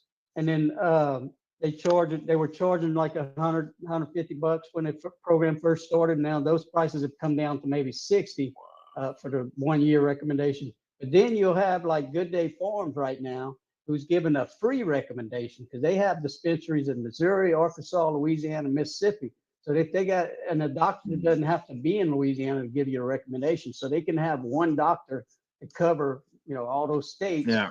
And they give free recommendations. But what it's doing is it's just it's free if you buy your product. How do you compete? Yeah, how do you compete with that if you're a doctor and you've got a brick and mortar building, you're trying to give recommendations for patients? How do you compete with free? So there's some issues right with that with the medical cannabis. So, but it's just they like, as far as your grammage, is there a limit on the amount of grams that a patient can have? Yes, there is. I think it's 2 ounces every 2 weeks, or I don't know. Like I said, I'm just in and out of the program. I'm not using it like Full time. Okay. Full time, because it's just not right now. I'm not paying those kind of prices.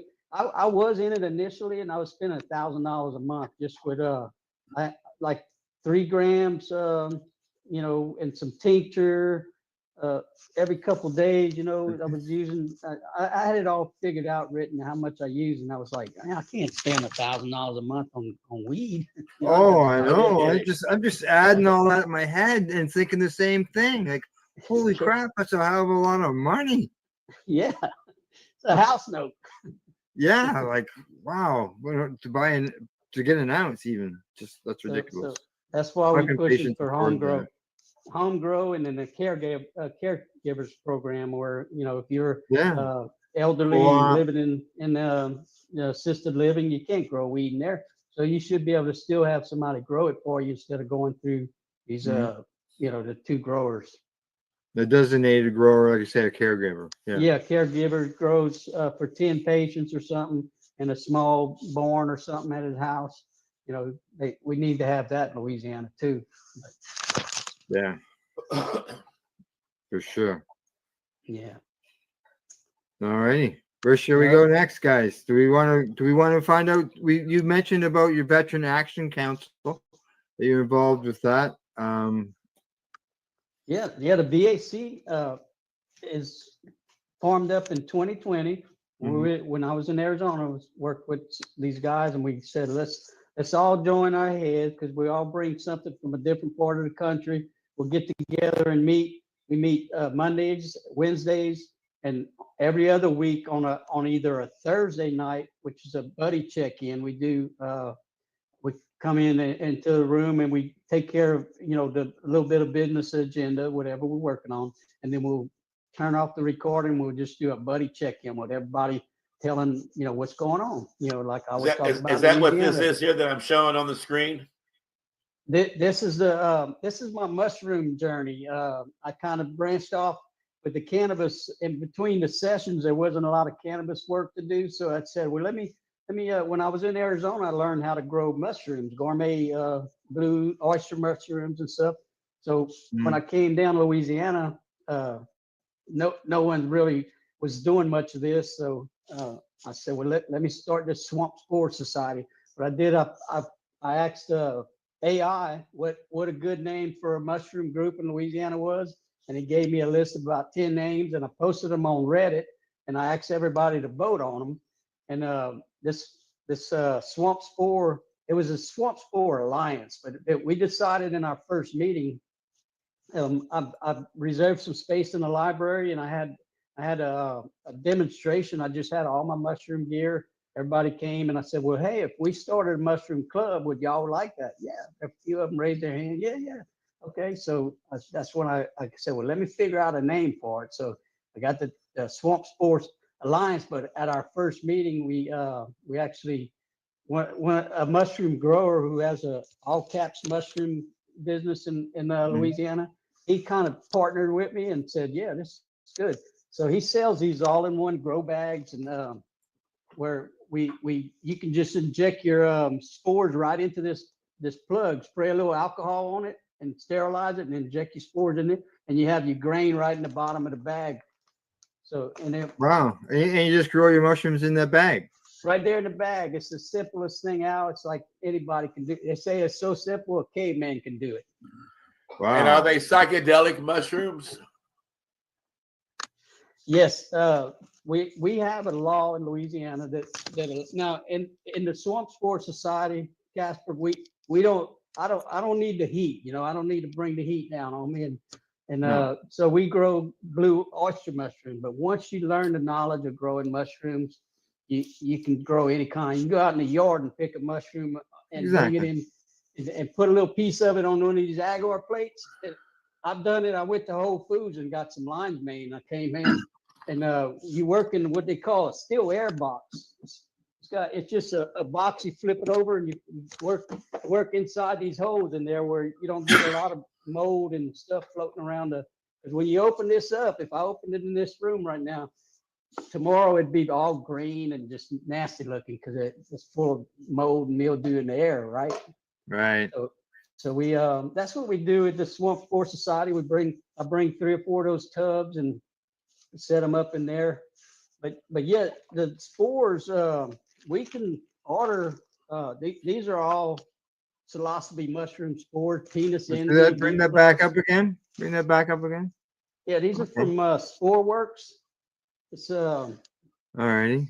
It's all, you can't really read the labels, but they're all and now I inoculated some jars with these psilocybe mushrooms, and they're right now they're just starting to make these jars myself. Get just some new wide mouth quart jars, and I pop 2 holes in there with a Phillips screwdriver, and I wipe it with alcohol, and I stick the air patch. You got mushrooms breathe air, oxygen. You have to have an air transfer patch with a micropore, just to let air in, not the mold. And then this other right here is just a self-sealing port. You put the mushroom spore syringe right into this port right here. You spray it with alcohol and you inject it in here. So is that like a steel needle that goes through the cover there? Okay. Oh yeah. It's, All right. It's a regular So you needle. don't even open it up to put it in there. Yeah. Cool. Now, after you go into the jar with it, when it's new, it's okay. You can spray it with alcohol and go into there. But then after you use it once, you take a little mini torch and you burn this needle to where it's glowing red, and then you sterilize it. Then you can go into the next jar. Oh, so you got to sterilize it in between each one that you do? Each time. Now, this jar is fully colonized. This is a grain jar that got. Now this one I just opened the lid inside the steel air box. I didn't. This is an old. I put some tape. Right, This micro pour. You can buy this at any kind of drugstore to tape. But this jar here, what I would do next would be take it and put it in some cocoa coir, which is on the top of this bag right here. But this is all sterilized already. See, I have to take the cocoa coir and a brick, this brick right here, and put it in a 5-gallon bucket with boiling water and let it pasteurize. You know, it kills all any kind of mold. But this is all done already for you. It's all the mushroom guy, all caps, my friend Michael, he sterilizes all this together. So it's like a simple. Wow. And then there's your air patch up here. You see, you got a little. And these are some B plus. So You got a patent on this stuff? A what? You got a patent on that process yet? No. You should, man. Somebody will grab it and make some money. Well, these bags, you can order these bags from a lot of different mushroom shops. Now that Colorado and then I think it's Oregon, it has legal psilocybin retreat centers, and they decriminalized growing it. Massachusetts just they had a good deal over there in Massachusetts. You could grow much as you want in a 10 by 10 room in your house, psilocybin, but the bill didn't pass. I don't know what happened there, but didn't pass. Yeah, because that bill included ibogaine and mezcal, something. Yeah, probably San Pedro. The San Pedro cactus is one molecule off of peyote, which is a protected cactus. But the San Pedro, which it's just that long, looks like an arm cactus. You can get them at Home Depot. It'll it has hallucinogenic properties in it. So, and it's just you get it at Home Depot. Yes, San Pedro, or in Arizona, they grow it everywhere, in people's yard, everywhere. Does Home Depot know this? Probably do. I'm sure They you'll do get plenty of requests, I'm sure. There'll be a rush in Canadian Home Depots tomorrow. Yeah. Everybody want to grow cactus. Yeah, when I was in Arizona, I went to 2019 psychedelic conference in Phoenix, and it just blew my mind opening, because living in Louisiana is pretty sheltered, especially South Louisiana. It's not, everybody's scared to do anything, so there's nothing like that going on. So when I moved out to Arizona, I said, well, a psychedelic conference, I don't know anything about that. Let me go check it out. So I went and learned about ayahuasca and ibogaine and peyote and San Pedro and all those hallucinogenic plants. They had a lot of great speakers, and actually I went to ayahuasca ceremony after that, and it killed my cravings for beer overnight. I was drinking heavy back in Arizona too. I went, drank that ayahuasca. The next morning, you get up, you go back to your house, and I had 3 beers in the icebox. I opened them up, poured them all down, and I didn't drink it again for like 3 years. It wasn't until I moved back to Louisiana down here, I went through a divorce and got back connected up with old friends and that. And I said, well, let me just drink 1 or 2. I ended up going back to Arizona to ayahuasca not long after that, because when you have like alcohol, addiction or something, I don't know what it is, but you can't, you just have to abstain. And so it's good to get a little tune up with the psychedelic medicine once a year or something, just to kind of keep you fresh, Now, a friend of mine, she's actually a host on the Pace Radio Network. She just got back from a conference out in British Columbia, Spirit Plant Conference. So do you travel around to the different conferences and things to talk to people, or? No, I have. I went to gosh, it's been a few years now, but a conference out in Virginia, and spoke at one conference on psychedelics. It was addiction and psychedelic awareness or something. My speech, and I just talked about how there's a lot of people who are turning to them, to deal with that anxiety, mental health issues, depression, and that. So depression. When you took ayahuasca, did you find your third eye? Did you talk to the little creatures on the other eye and meet all the little men and angels and all the three-dimensional beings that people talk about when they do ayahuasca? No, I didn't see any Casper in that. Back when I lived in Arizona, I was smoking cannabis a lot. And you're supposed to quit cannabis like 30 days before you go into that. So when I went back the second time, when I moved back here, I flew back to Tucson for a ceremony.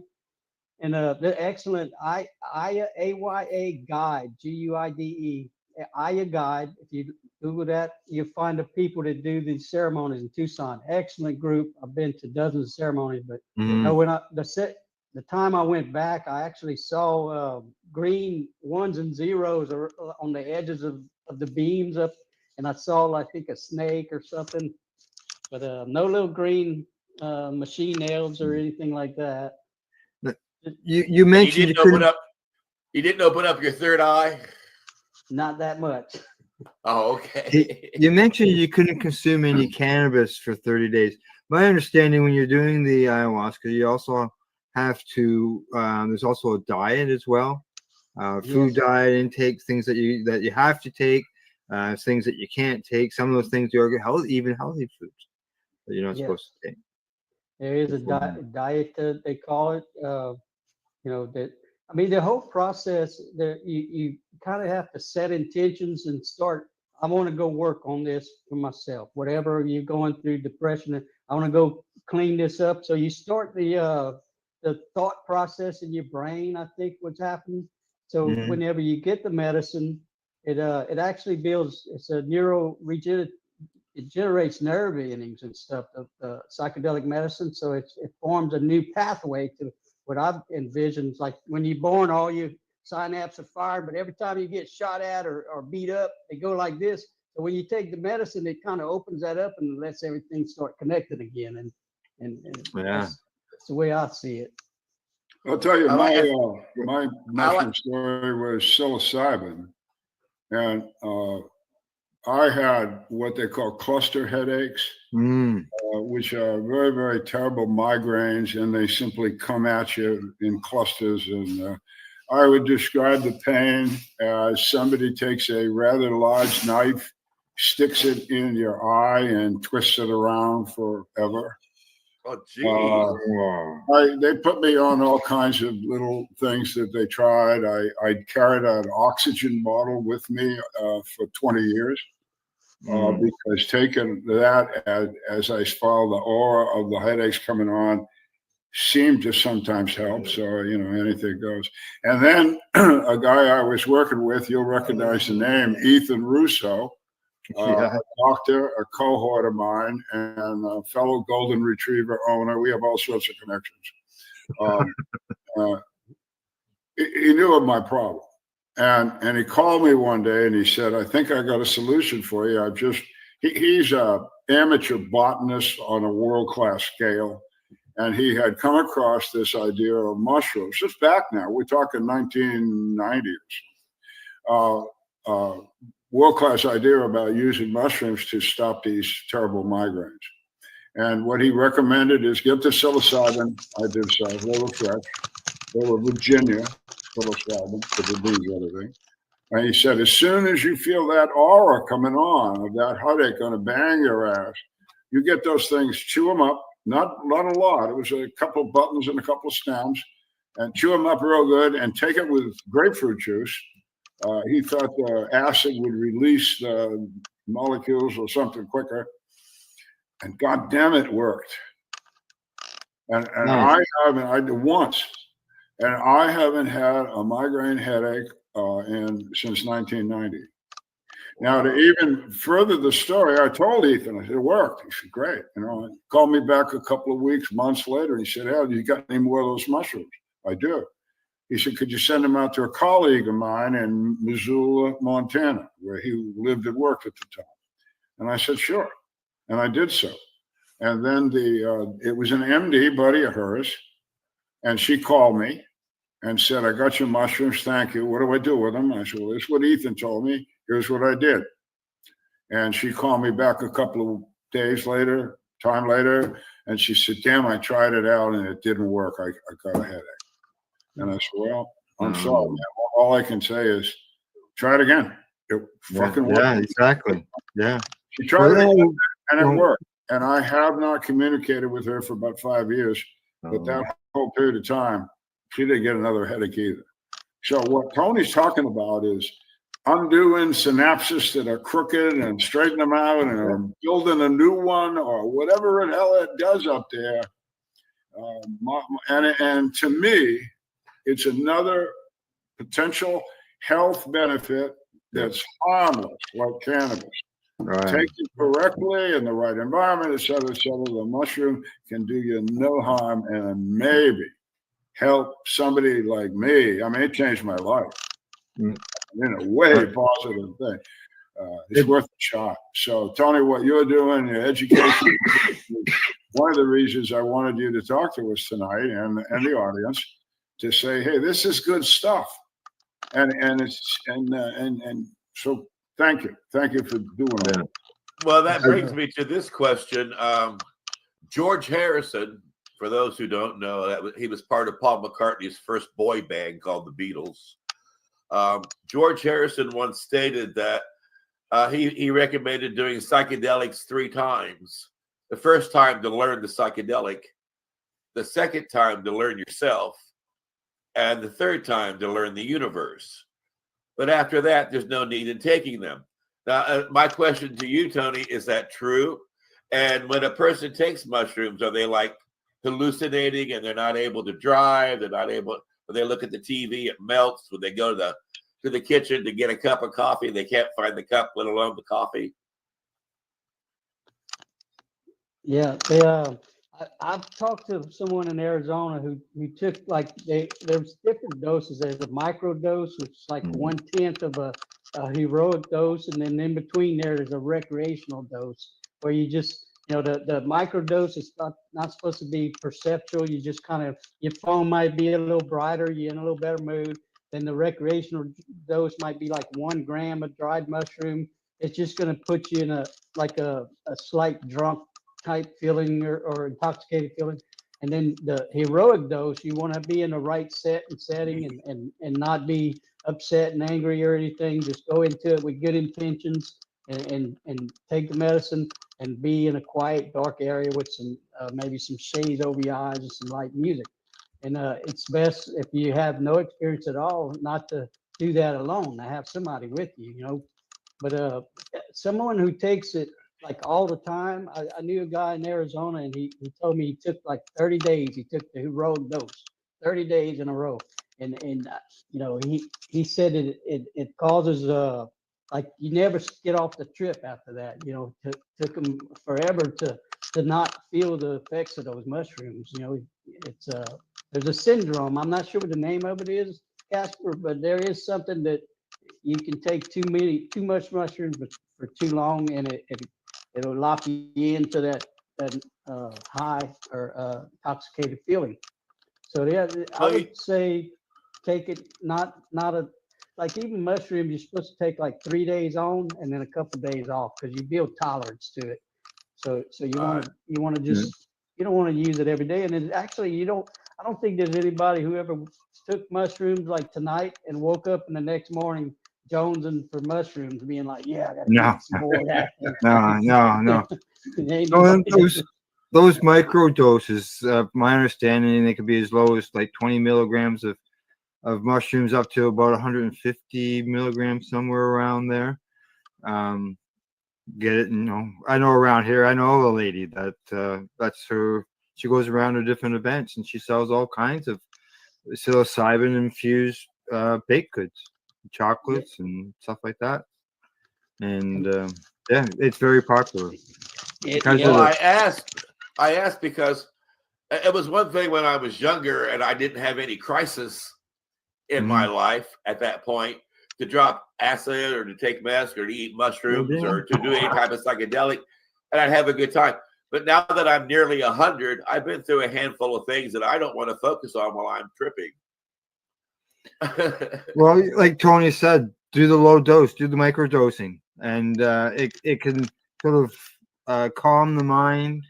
There's the sort of a reset, like the reconnection of those, like, as you mentioned, the circuits within our brains, and just doing a microdose can be beneficial to people. Yes, Paul And not get you stoned. Paul Stamets has a stack because psilocybin is a vasoconstrictor. So that's why you get cold when you take just psilocybin. Sometimes you get cold and chill because it's constricting your vein. So he takes niacin, dose 50 milligram dose of niacin, which is a vasodilator, and then he takes lion's mane, which lion's mane mushroom repairs the nerve, the death. See what happened? The mycelium sheet around your nerve, it starts fading away, dying, and then the nerve starts dying. So the lion's mane rebuilds that, and the psilocybin rebuilds the nerve. So you take all three together, and they work great together. Because Paul Stamets, there's some YouTube videos explaining that how he does that. But well, that's the same symptom of multiple sclerosis. And dementia and all, Yeah, but I mean the coating around the nerve, it starts to deteriorate. Yep. Yeah. And Yes, we sir. found that cannabis helps to rebuild it. But you're saying that psilocybin also may help to rebuild it, or does? The lion's mane will repair the sheath around the nerve. The psilocybin is a neurogenic. Okay. So they work together. Okay. Call it a stack. Paul Stamets stack. Yeah, because cannabis is known as it does a little bit of nerve regeneration, but it also is a nerve protectorate. Yes. So I can see where the two could come together very successfully. And again, no side effects really, not from the cannabis anyway. That was one of the federal patients that I worked with. She's now gone, Barbara Douglas. That she had MS, and she was issued this shitty U.S. cannabis, but she used it. And when I first met Barbara, she was in a wheelchair, and it's where she was, pretty much in a wheelchair. And by the time I saw her again, a year after using medical cannabis, she was on a jet ski on the lake. Wow. Wonderful. Oh. So I believe you had her on. I believe you had her on as a guest on Patients at a Time a couple of times. Oh yeah, well, yes, I interviewed her on Time for Hemp, Patients at a Time, and we had her speak at our live conferences a couple of times. So we were lucky enough to have not lucky enough. We had the 5 federal patients that were getting cannabis from the federal government as medicine, from the government that said it wasn't medicine. And so they became a nucleus of Patients at a Time. And I consider to this day all 5 of those people, especially at that time in our history, to be absolute heroes. They stood up as patients and said, this stuff helps me. I get it from the federal government, and I think it's awful that the federal government won't let everybody have it. Well, that takes balls. To accuse your boss of being a shithead. So let me remind people that when you go to timeforhemp.news, you'll find that we've got a pretty good size archive. And in those archives, you will find that Al and I and other people were on the same program with each one of those patients that were part of that program, Elvie and Irv and George. And so if you're interested more about learning that, just delve into our archives and you can find them here at Time for Hemp. Now, So Tony, what else have you looking at? Tony, you got mushrooms going, you got cannabis education going, you got Tony, any what's this? hobbies? Yeah, what's this on the screen, Tony? Is this your hobby? This isn't the mushrooms. That is at the Lafayette Parish Library.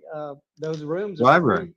It's free to reserve. So and then sometimes they don't even get used. So I reserve the room, and then I bring all my mushroom gear there, and then you can come and just listen and learn and talk and have conversation like a community organization. Or if you do want to grow mushrooms, we charge $25 for that jar of grain that I showed you earlier, and then that bag to the far corner is a substrate bag. So once the jar of grain gets colonized and all the grain's myceliated, we take it inside that still air box, and we open up this bag, which is sealed with the little air patch on it, and we dump the grain jar inside that bag, and then whoever they take it, I want to say student, but it's just club group member, takes that bag home. Okay, first the jar that we inoculated in one meet. We meet every 2 weeks. So the jar we inoculated on the first meeting of the month.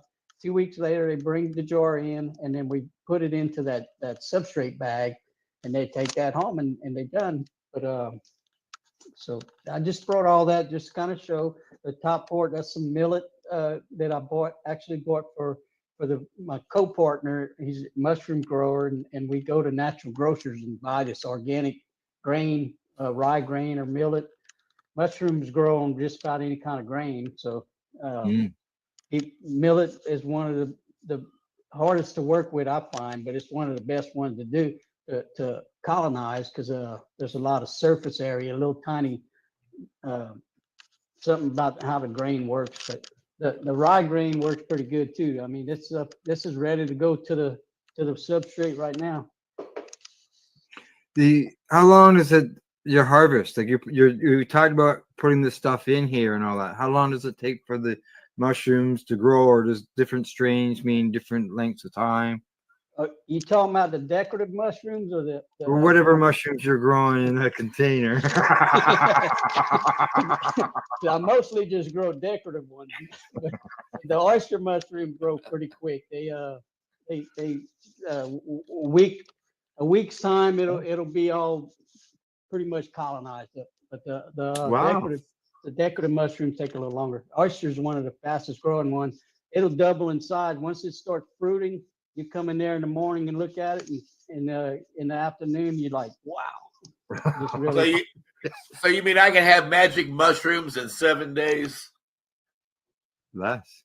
Oyster mushrooms, I would say about 2 weeks, but the decorative mushrooms that they take a little longer, because especially in the winter I have to use a seed mat. I put it inside a large container like that steel air box I showed you, just a storage container. I put all these jars inside that storage container, and I put a seed mat just leaning up against the side of the container, so that the temperature stays around 70 to 75 degrees. Because these mushrooms are all warm climate mushrooms. The decorative ones, they like warm. They grow in the summertime. And our cow pastures out here down in Louisiana, if it rains and within a day or something, you go out in the cow pasture, all the cow patties will have decorative mushrooms coming off of them. So these are not edible. The decorative ones? Yeah. Yeah. No, they're actually edible in other states, but not here in Louisiana. In other states, it's still aside mushrooms. But our law has we have a hallucinogenic plant law in Louisiana. It's 989.1. Louisiana hallucinogenic plant law, and it lists psilocybe mushrooms on this law, but it says they're illegal to make chocolates with and teas and all that. But if you're growing them just for decorative purposes, it's okay. You can grow them. What decorative purpose? Like I'm just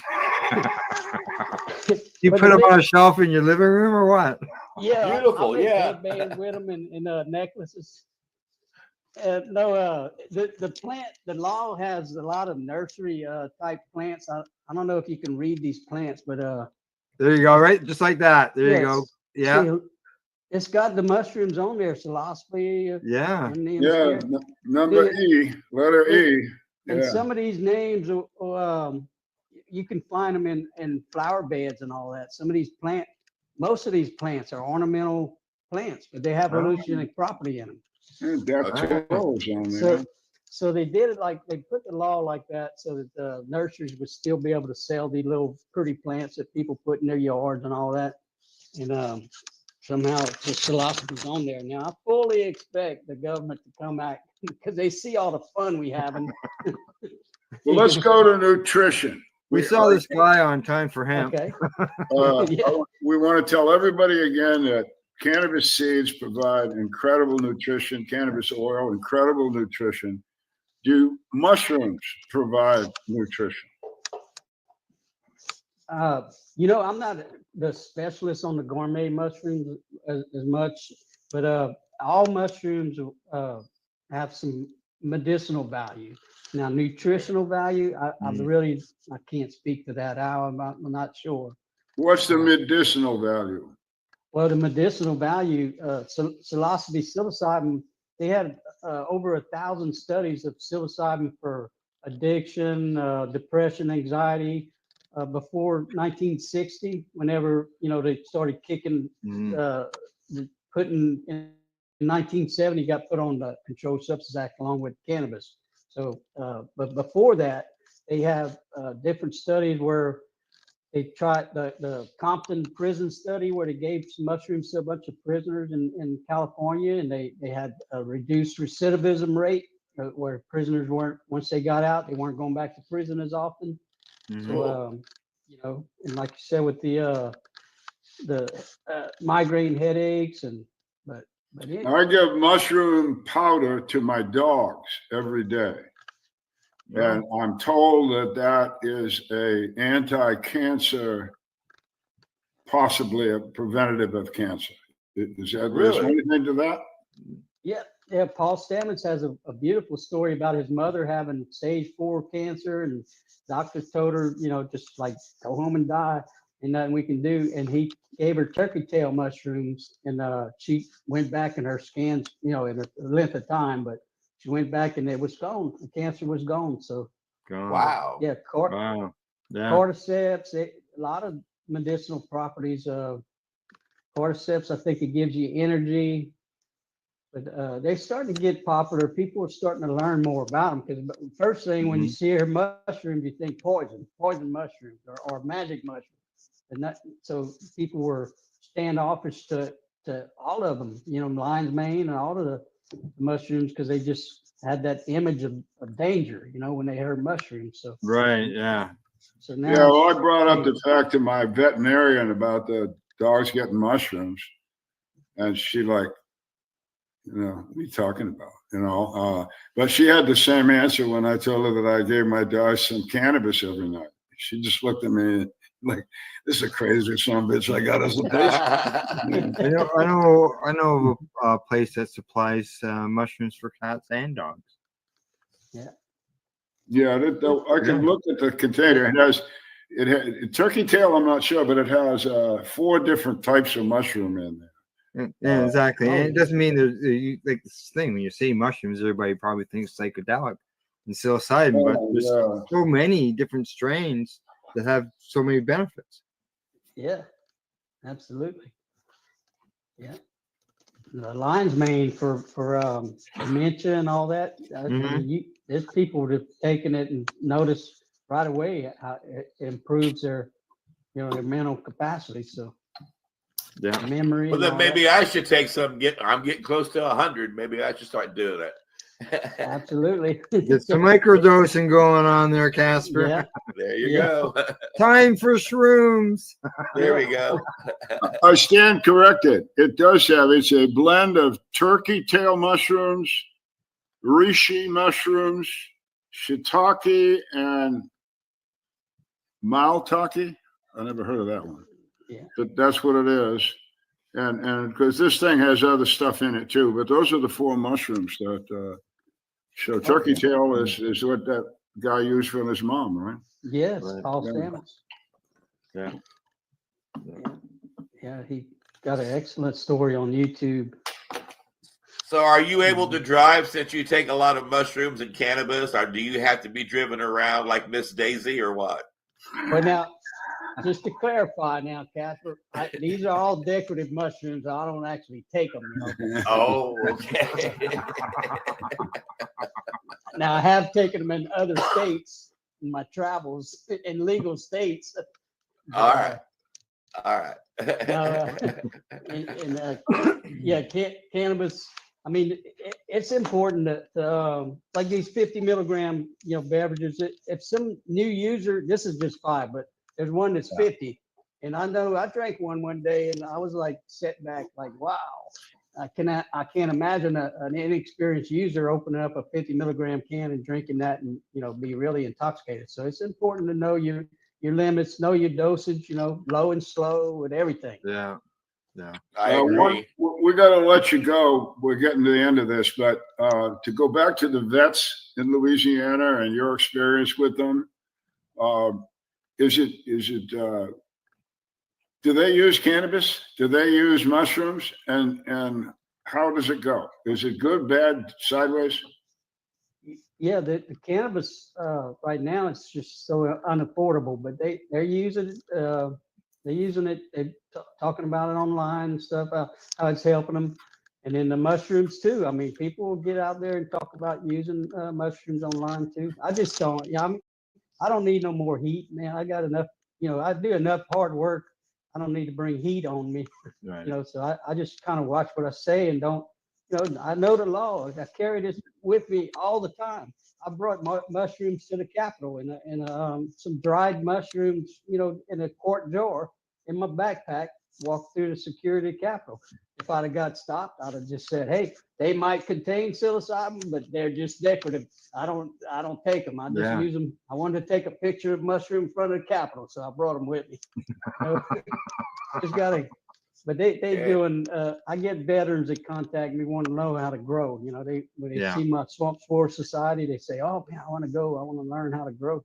Yeah, your education, actually, education and knowledge, and that shouldn't be anything that's against the law. No, that's how I do. Walk a straight line. Thank you for coming. Thank We y'all. were all enlightened, as I thought we would be. And again, I commend you for the work you've done down there. You've helped any number of people, probably hundreds of thousands, and that's a testament. You left something behind, dude. That's good. That's right. Thank Good. you, Al. Thanks again. Thank you. And while we got a chance to, Al, don't forget to let people know about your book that they can get it on Amazon.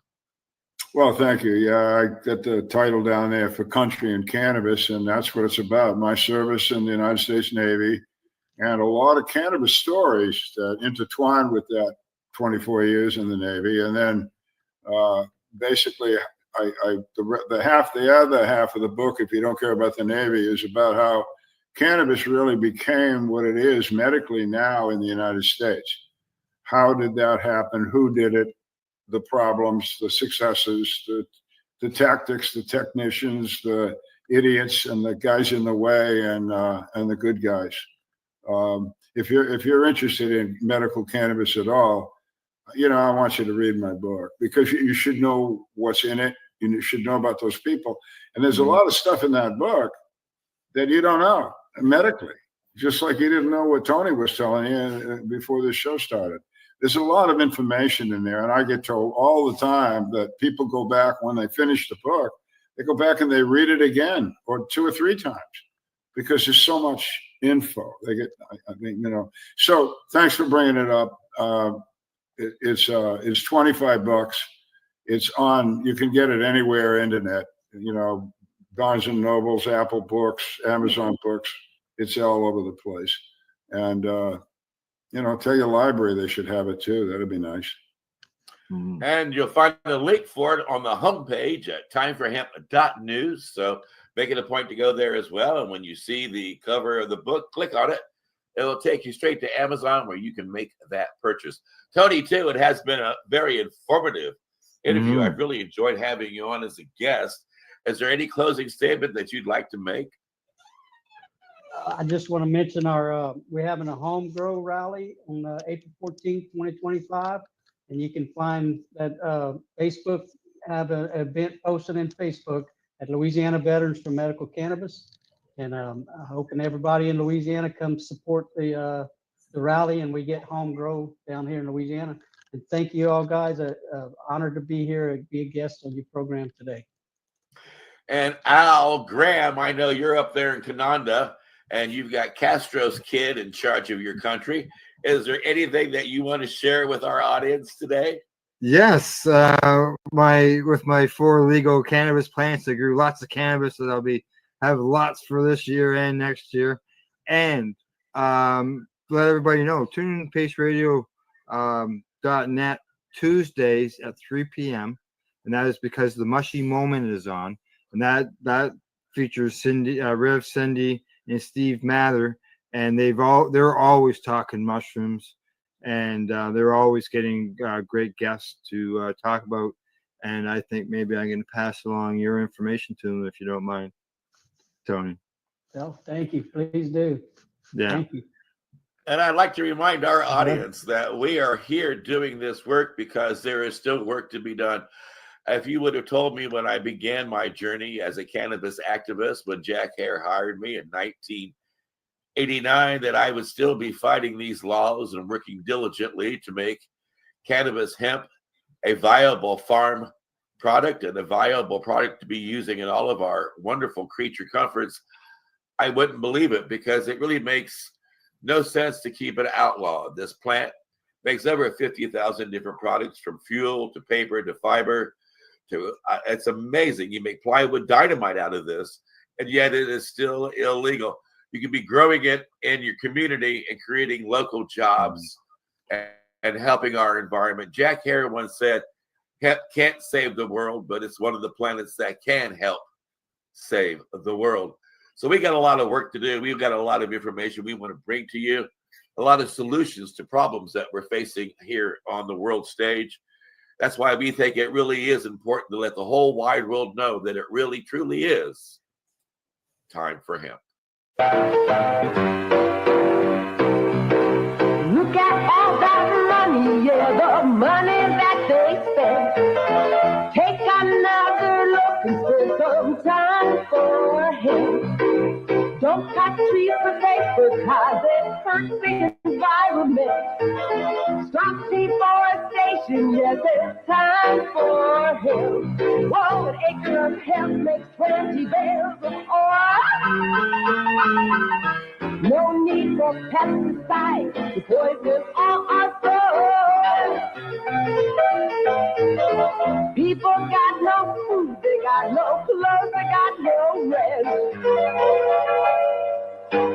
Well, time for help! Yeah. Time for Hemp is a Pace Radio Network content provider. You're listening to the Pace Radio Network here at paceradio.net. The opinions of the individuals during this broadcast are their own and may not be the opinions of their group or other organizations they may be involved with. All medical advice during our broadcast is not a medical opinion and should be checked with your medical physician. Enjoy the buzz of legalization with Campbellford Lifestyle Shop. From lights to plant nutrients, books, consumption accessories, and more, we've got all your basics to grow or consume cannabis. Visit our info center or take a look at our piercing services and body jewelry, now available in-store through Campbellford Lifestyle Shop, 17 Bridge Street West, Campbellford. Limestone City Hydroponics is Kingston, Ontario's hydroponics shop. Take your growing to the next level and create the optimal environment with a tent kit, or maximize your yield with an ebb and flow flood table kit. Either way, Limestone City Hydroponics has more sizes and options to fit your needs. Are you looking for the power of the sun that adapts to your budget? Then look no further, as they have professional grow lighting. They have indoor grow systems that are easy and cost effective, with many options to fit your living space and lifestyle. Cultivate your growing potential. We have everything you need to succeed. And if you can't make it to the store, they offer local delivery to the greater Kingston area. Remember, when you're looking for experts to help you grow, then look no further than the locally owned Limestone City Hydroponics, 105 Sunderland Drive in Kingston, Ontario. Call them at 613-548-0420. We are people advocating cannabis education here at Pace Radio. You're watching the 420 Pace, found at 420pace.ca. Stay tuned. We'll be right back after this toke.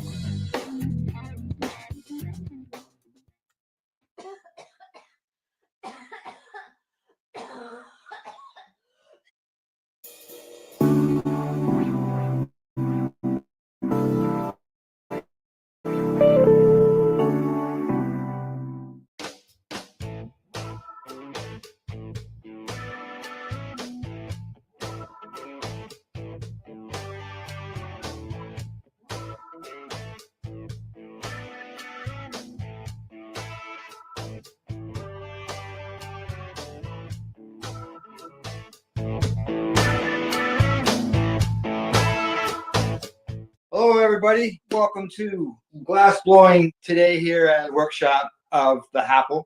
The creators of the Happle, Dave and Master, are here with me today. We're going to watch them create some glass products, including we're going to go through the steps of the Happle with Dave.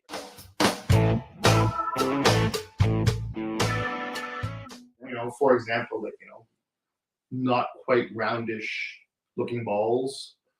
That can't be called oranges because oranges are circular, so you're reduced to looking at it going, you know what? It's kind of a pear. No, you know what? It's an apple. It's an apple, right? Right? Because guess what? Nobody actually has a definition of what an apple shape is. That's right. Right? Yeah. And there's thousands of different breeds of apples, right? Correct. And so a little bit interesting. The only reason why they're apples is because I got away with making oblong shaped circles. That's like literally the why I do it that way. One day he said, "Hey, that looks like an apple." Yeah. You don't have to worry about a consistent shape if you're calling That's an right. apple, right? That's right. And I can tell you, there is no consistency in the last 10,000. Everyone is its own. I bet you can find two that are the same in 10,000. Not if you pull out the calipers. No. No. To this day, every single one is hand blown and eyeballed. I'll show and demonstrate that to you. I actually don't use a mold or a template or anything like that. Yeah. I had to start doing it just to make sure that it fits in the box. Mm-hmm. Like I can't get too big, right? But that's about it. But yeah, and that's the only reason why I've been able to make so many of them, or else I go numb. Yeah, the Happle. Very Have you got a box there you can show, Al? Of the Happle? Yeah. There you go. There's a Happle. Yeah, this is the Happle here. Right. Yes, that is the apple there. Okay. And there's a stem, just like on a apple. Yeah. Right? That stem essentially. Okay, so this, guys, is a BT bottle with a little straw on the end of it. Okay. Back in the day, we used to have glass bottles, soda pop in glass bottles. Okay. Soft drinks, glass bottles. We used to take a little pebble or a dime.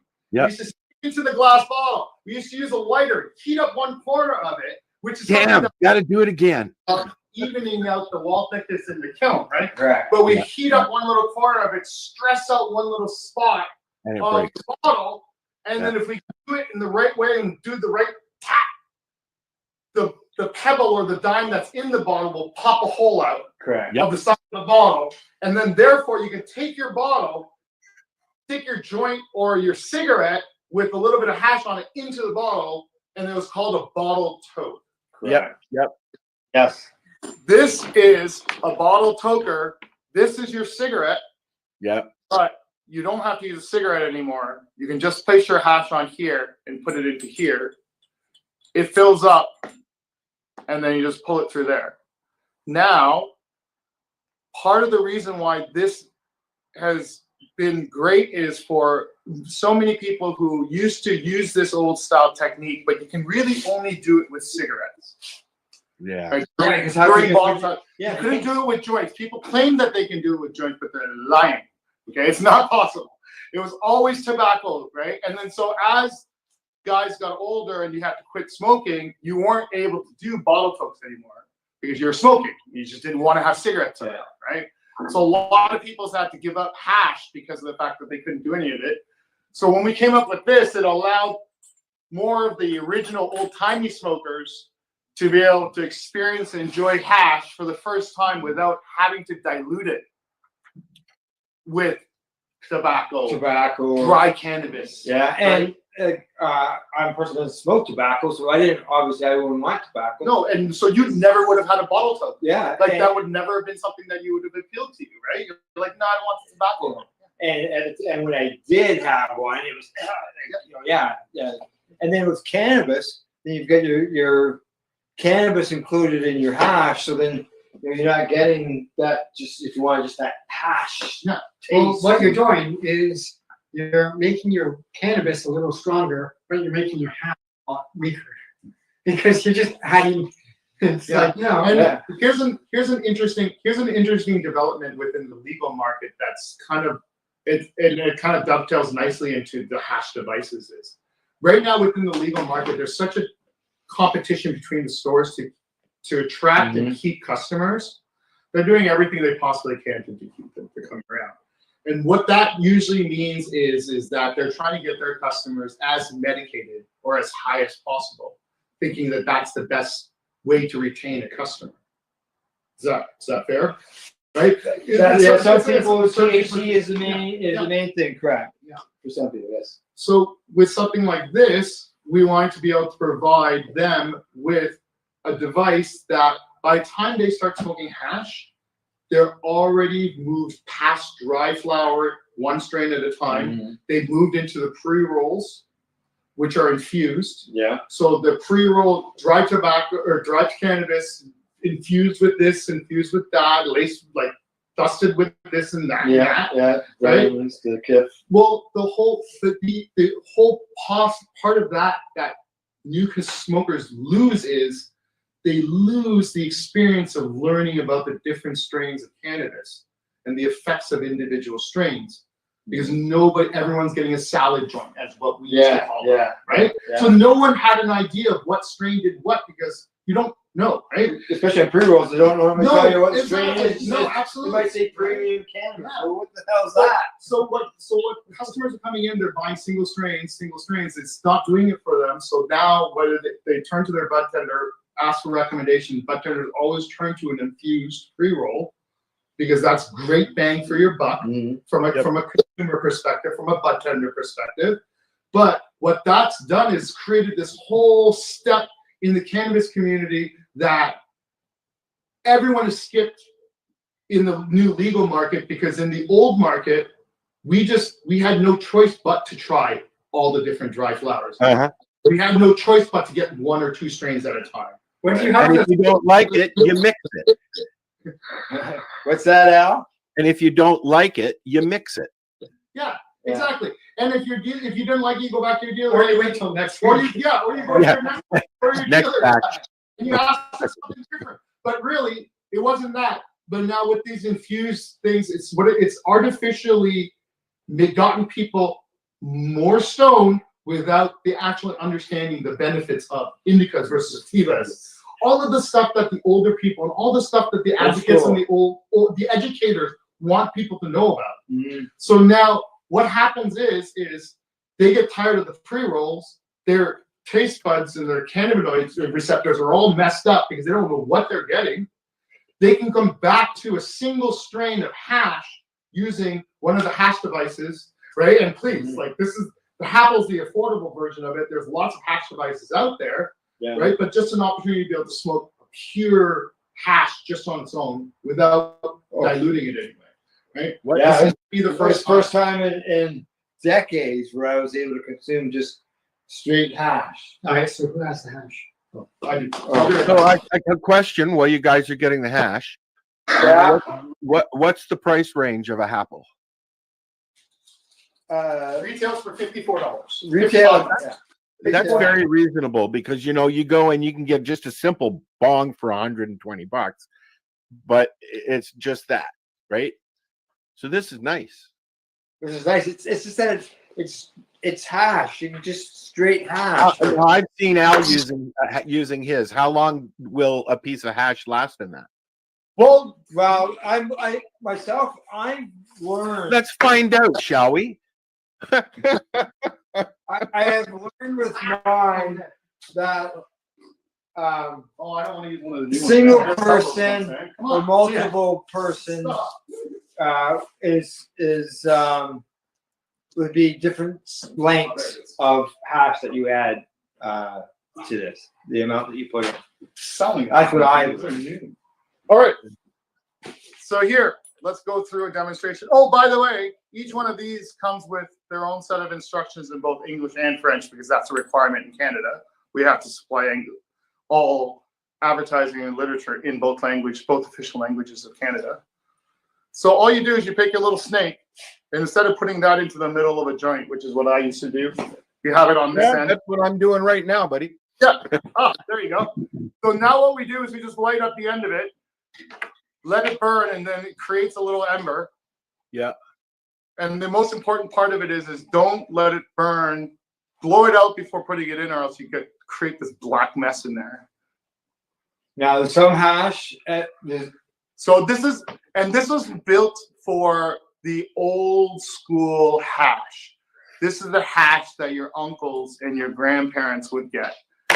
And this is the stuff that we would all treasure whenever we could get it because we thought it was the best stuff because it's constant. It was our form of concentrate. Correct. Right? When we were young, right? Yes. This is our form of dabbing, right? Yeah. We used to love it, especially the old guys that smoking 5 or 6 joints for breakfast. Yeah.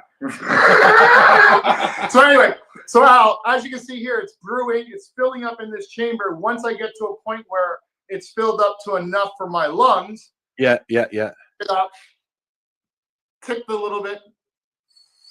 Because you can just suck sip it, out. right? Yeah, and then just drink Just it out of sip the straw. And then Yeah. I put it back down, pulling it in, draws fresh air through it, so that way it's reloaded, reset, refills itself. If I forget about this, usually happens about the 4th or 5th one of them. I get that. After I've forgotten about it, it'll put itself out and it'll snuff itself out. I've anecdotally heard that this is a very efficient way to smoke your hash and consume your hash because very, very little wastage. And it's You know, personal. it's It's all personal, really- but you can share it. There you go. It's like a drink. It's personal Yeah. size, but you can share it around the room. I have a student glass, and you can share that for hours on end. Right. Yeah. And then and that's it. So when it comes to the amount of hash that you put in there, being that it'll go out Eventually, yeah. and relight And then you relight it. Yep. Yeah. No, I just put a big long snake into it and just forget about it. Like and then I'll pull on it and then, like I said, 2 or 3 of those, and then you forget that what you were doing or what you were smoking. Not. Oh yeah, you don't smoke. Not really. No, that's right. Yeah. He doesn't share with his underlings. I think a joint smoker would like that. What's that, Al? I think a joint smoker would like that. Oh well, yeah, I smoke joints all the time. There you go, Master. I'm gonna drop that into there for him because he's a special one. He needs the fresh one. Of course he does. He's master. But look how beautiful that waterfall is. Yeah. It's yeah. That's one that didn't cross quality insurance, by the way. It's all right on the top. But those are nice. If you've got five or six people sitting around and you got 5 or 6 people or 6 of those, you can just share it, but not share it. Yeah, and my whole idea with it is why share it when you can all have your own. And to your point with the party size one, any bigger than the chambers that we make is too big. Too big. The smoke, Yeah. the hash smoke just gets stale and old, right? Like that old bomb smoke. Don't make sure you clear the tongue out. Yeah. Right. You know what we're doing, right? Same thing. Right. Like, oh, look at that. So, That's super cool. Look at that. Look at that. Look at that. Look at that. Look. That's hash smoke. Hash smoke falls. Yeah. And this is why you should clean your apples. Wow. Oh, hey. For your audience. Hey. For your audience. Okay. I highly recommend that if you drink coffee, get one of these things and you fill this with ISO. Yeah. Right? And then when you're done with your apple for the day and night, drop it in there, close it up. And when you wake up in the morning, pull it out and you give yourself a little rinse in the water, and then you have a brand new apple for the day. Right? It'll always be clean, right? And then you just keep the lid on this, and then your alcohol will never be. That's really a cool idea. There you go. A tip. A Dave tip. An official Dave tip. Dr. Martha Stewart.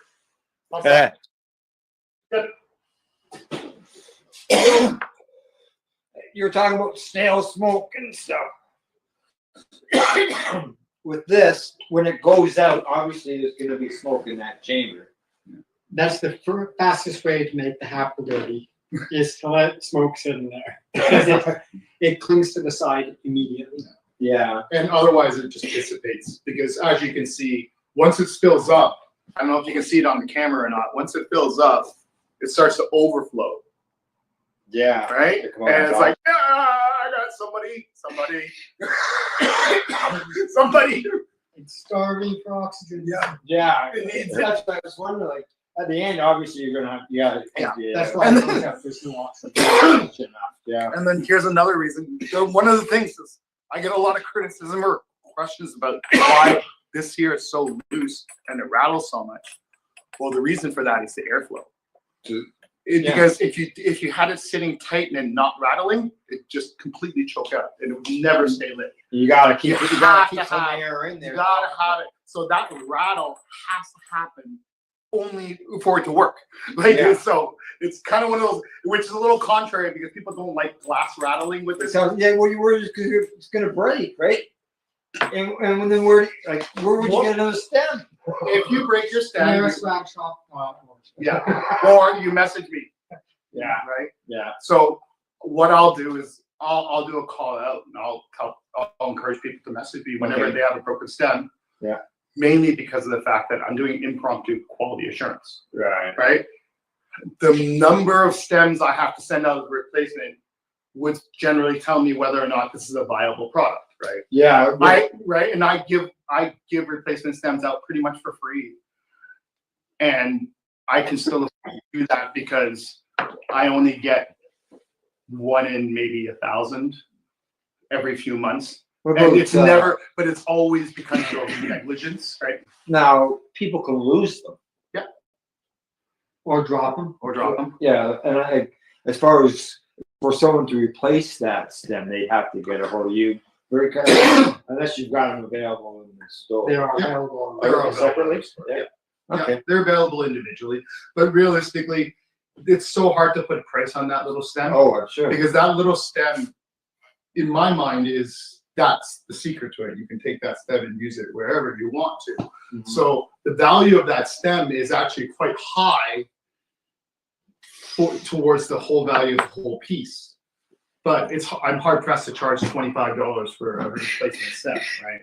It just doesn't make sense. Right. And then at the same time, I have no idea.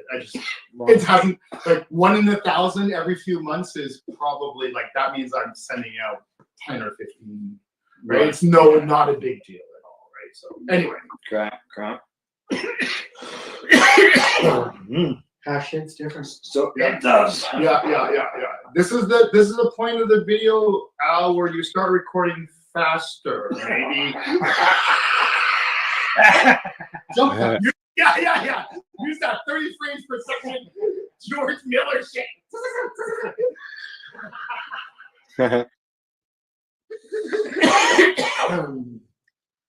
Now let's see where else we can go with this. As far as the, so these are available. Take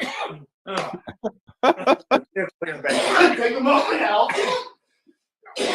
So, as far as the retail stores, they could be available, and are they just available in Ontario retail stores? Everywhere. Everywhere, so right across the country. Yep. So for people to go into the stores, see if they're there, ask if they're not there, and maybe they'll bring them in. I have a question. Can you bang a nail in with a apple like you did with the other thing? Sure. Let's. I'll get you that apple right now. Yeah. We'll send you that video.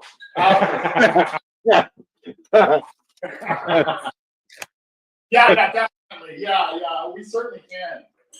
Yes, we do.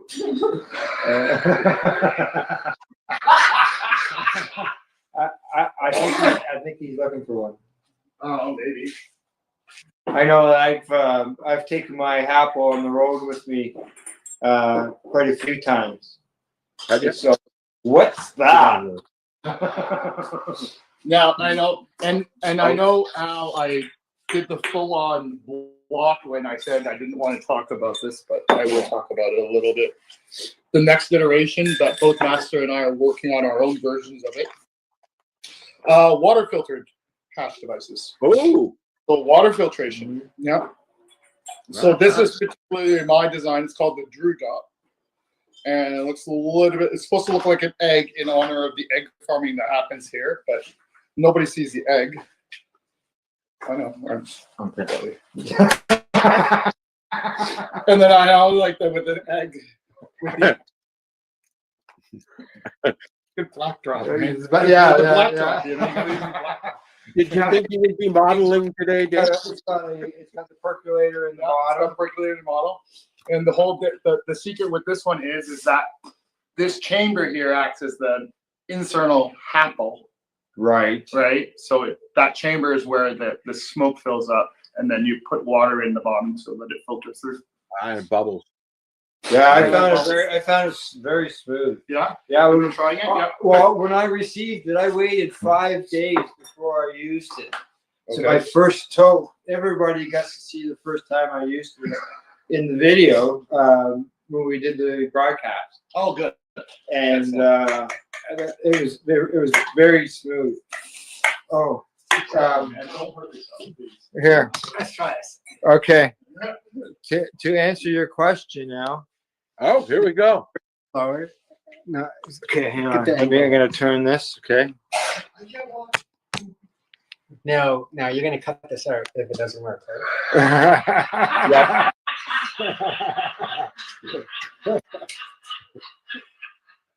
You just cut it out yourself.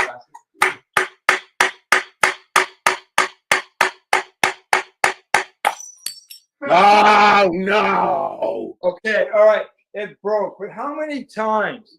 How many times did you hit that for something that wasn't designed to do that with? Oh, those weren't test taps before? Didn't he just would tap, tap, tap, Well, tap, any tap. tap. Yeah! Any tap. You know who's really good at those things? I'm gonna try it again. Here we go. All right, I'll do it once more, and this time I'm only gonna hit it 5 times. Five. Okay, we're gonna hit an apple on the nail. That's great. Okay, all right, that's great. Holy Jesus! How do you know what? You need to learn to count, mister. There you go. Yeah. Okay. All right. So I mean that's it's nice to see that because a lot of people, one of the reasons they don't use pipes is because you drop them and they break.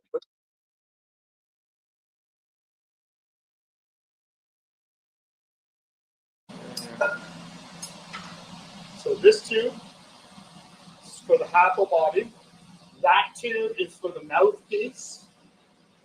And this glass rod here is what I make the stem from. Cool. They come in 5-foot lengths, and we get them from Nortel Manufacturing in Markham, Ontario, Scarborough, Ontario. What I've got is set up a section of the tube. I take one of the long tubes and I break it in half. So I use half a section at a time. I plug up one hole on it and I put a mouthpiece on that. And a mouthpiece on the other side. They're hooked up to these blow hoses connected to this valve, which allows me to control which side I blow into. I've got a glass, the tube on this end, which is what I use as a blow tube or a handle, which I'll show you when I take it off. And here's the raw glass on this side. Now, these are the 4 or 3 tools I use to form and shape the handles. And then the only other thing I have is this piece of glass here, which I use to pick molten glass off so I don't have to do it with my fingers. Makes sense. Which you're not supposed to do, I learned. This Bunsen burner acts like the oven, and what it does is heats up the glass and gets it to a minimum temperature so that it doesn't blow up or crack when the higher temperature of the torch gets on it.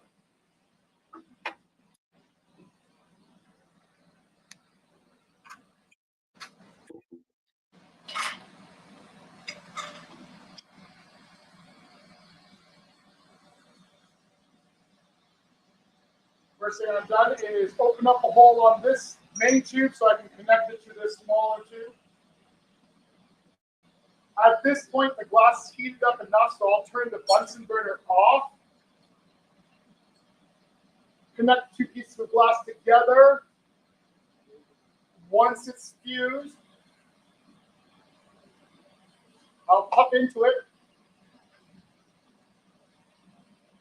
to make sure that it doesn't collapse on itself. Because as glass heats up and becomes molten, it wants to condense on itself. So it's always collapsing. So one of the things I'm doing with the blowing into the blow hose is keep it from collapsing and closing itself off.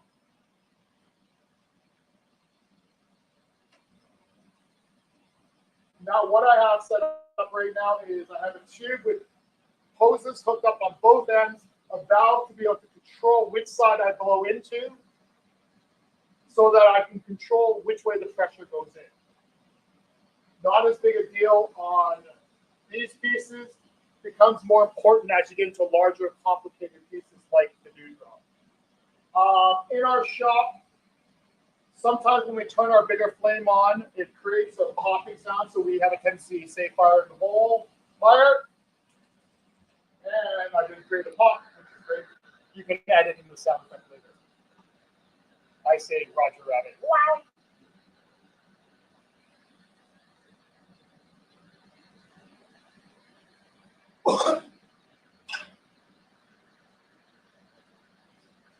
So now what I'm going to do is I'm going to heat up a section of this glass here.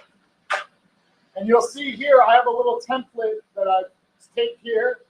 And my template, you'll notice that this tool is the right width for the length as well as the width of the handle. So I look at that, make sure that this thing is still the same size. I do this every time because for some reason I'm worried that this tool will change size.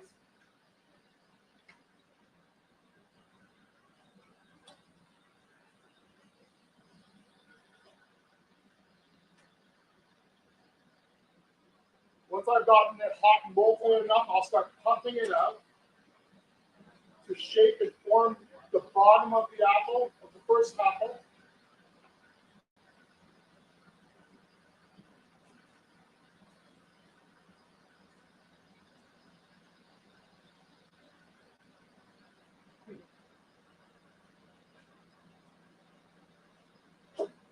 Yeah.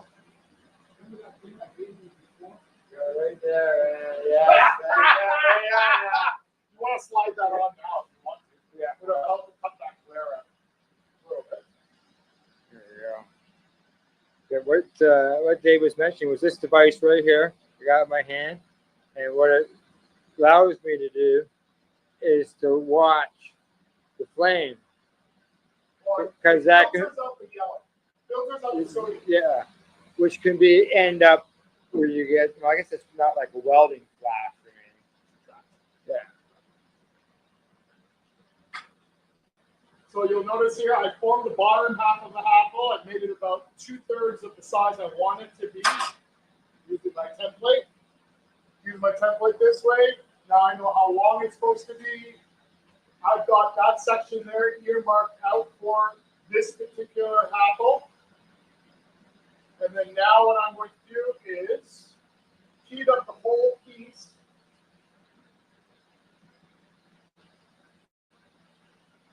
And then at that mark, this mark here, I'll pinch it down, pop into it a little bit to start that apple growing. It's kind of interesting. It's kind of interesting. I actually watched a bunch of YouTube time-lapse videos of apples actually growing because that's kind of what it was. It didn't help, but it was cool. So how, like, that is extremely hot. Oh, yes. What's the temperature when glass is molten master? 2,500, 2,000 degrees Fahrenheit. So now I puffed it in, I puffed it out, and you'll see it's about the width that I want it to be at, for the height that I want it to be at, but the shaping is not quite there, so I'll go back in briefly, heat up the bottom of it, just the bottom half of the apple. That's where I use this tool, brace it. And what I'm doing is I'm pushing it against the glass I don't want to move so that it'll cool faster. So the glass that's still hot moves more. So there's my, pretty much the apple. Kind of like it. The bottom could be a little bit more puffed out, so I will keep that bottom a little bit more. Puff and blow it out. That's my first one in this string. I'll go in. Now I'm going to pinch off the top to create the top opening as well as the bottom of the next one. So I'll do that. This tube here is thicker, so instead of, if I condense it down, it's going to be too thick there relative to the rest of the apple. So I actually do a combination of condensing and stretching to maintain the wall thickness of the glass. Try to keep that wall thickness as consistent as possible. Now that I've gotten that kind of thinned out, I'll go in on this side and I'll pinch off to create the top of the apple. That's it.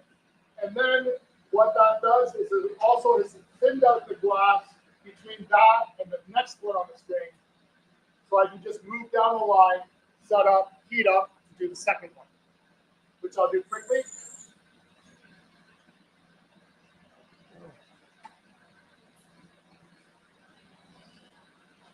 See it swelling as I watch it through this lens.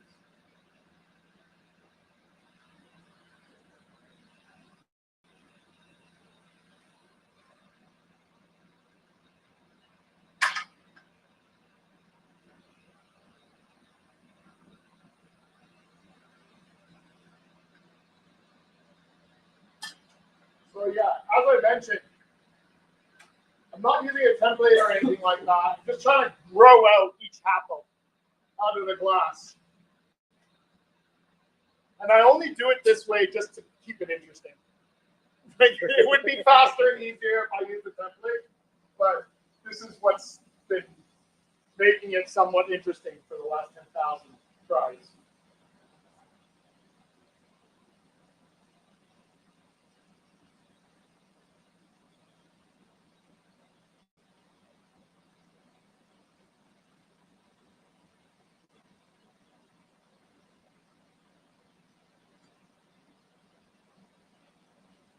I turn down the heat and the flame size to a smaller flame because I don't want to heat up too much of this glass. Because right now I'm getting ready to pull this section off. So I'm going in, forming up that top apple there. Now I have two there. I'm more concerned about making sure they fit into the packaging. So I worry about that in terms of my diameters and parameters. Not so worried about the actual shape of each of them. Mainly because most people only buy them one at a time.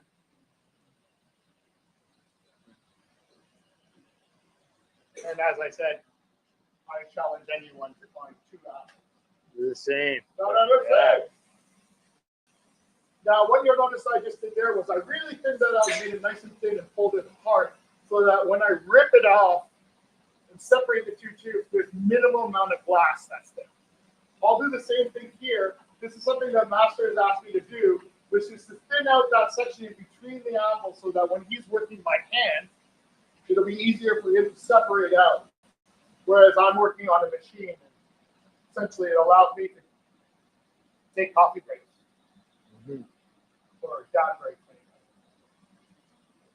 So I've gone in and I've thinned out that as much as I need to, so that way when in the next stage when they're removed from the string, it'll be easier to cut. Finally, I'll go in on this end. I'll heat this section up here. I'll let that condense down. It's two bottoms against each other. Two top. Well, no, that's the bottom. Oh, okay. See? Apples.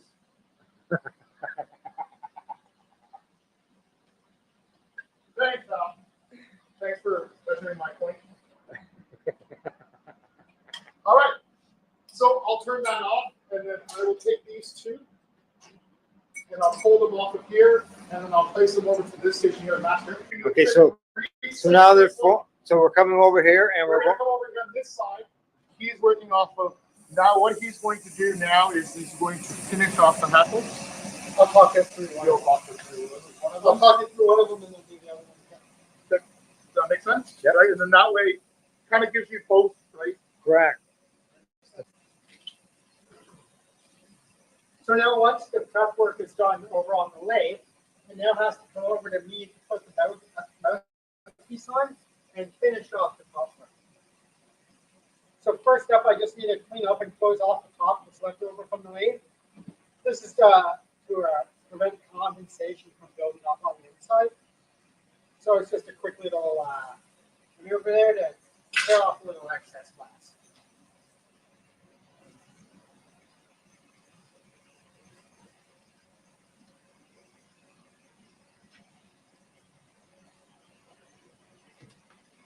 Flowing into the glass, I pop the hole out there, and they're using graphite. I use it to open the hole up to be the exact same size as the 12.7 millimeter tube that I used to attach to it as an mouthpiece. How do I know it's the exact same size? Experience. So I have the tube here with an open edge to it. And then I warm both of them up just a little bit right here. And attach it. And then I position it the way I want as the glass is cooling down. Then I choose where I want to melt the glass off, the length of the mouthpiece, which typically is going to be about 0.75 to 1 inch in length from the apple. So I break that off just like that. And using stainless steel tweezers, I just clean the end off a little bit, which makes the last step a little bit easier. Now I need to make that mouthpiece fully melted in and homogenious with the rest of the apple. This creates the strength in the apple. Okay, fast.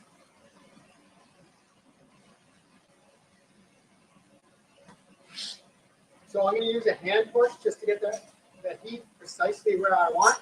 Because I don't really heat very much glass here. I just need a very small section at a time. And I'm just going to work around slowly. Get it all melted in, getting tiny little puffs between heats to put the glass to the position I need it to be.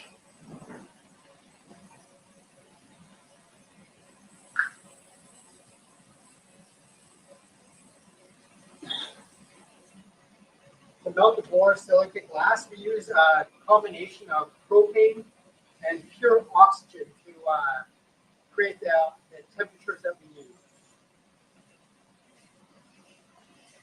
So I'm just warming the glass up just to make sure that it's all the same temperature again. This is just to prevent cracks from forming.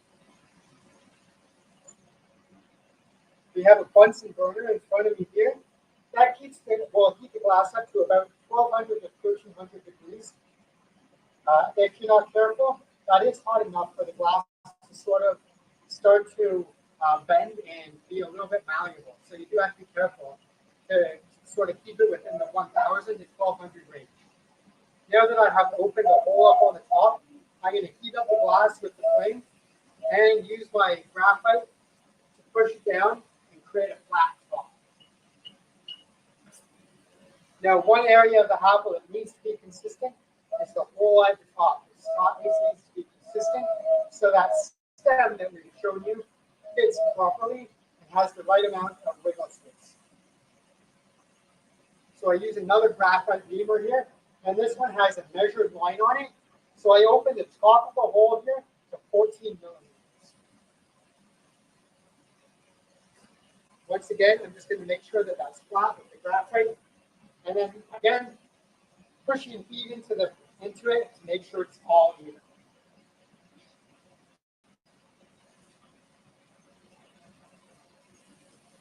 Now, what I need to do is open up the mouthpiece and make it functional.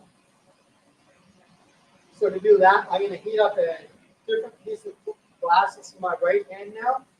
I'm going to get it to be molten hot, whereas the glass that's in my left hand is going to be technically cold, but really it's going to be like 1000 degrees.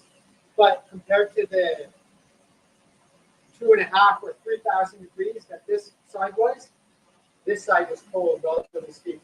So now I'm going to allow that heat line to dissipate, which will create stress and allow me to snap it off in a very nice, clean way right there. Now, if I just left that, it would have been razor sharp. So a little bit of flame goes a long way. Now, once again, bring heat in, introduce it to the glass, bring it all up to the same temperature. And then when I'm ready, I'm going to use tongs covered in Kevlar to hold the piece of work and melt it off. This is why the step that Dave took earlier for me is so important. I'm not able to manipulate the glass very effectively in the tongs, so the less amount of turning that I can do, the better off I am. Now I need to make the bottom flat, so I'm going to spin it around, and once it's all hot here, I'm going to once again use graphite to bring it down and flatten it off.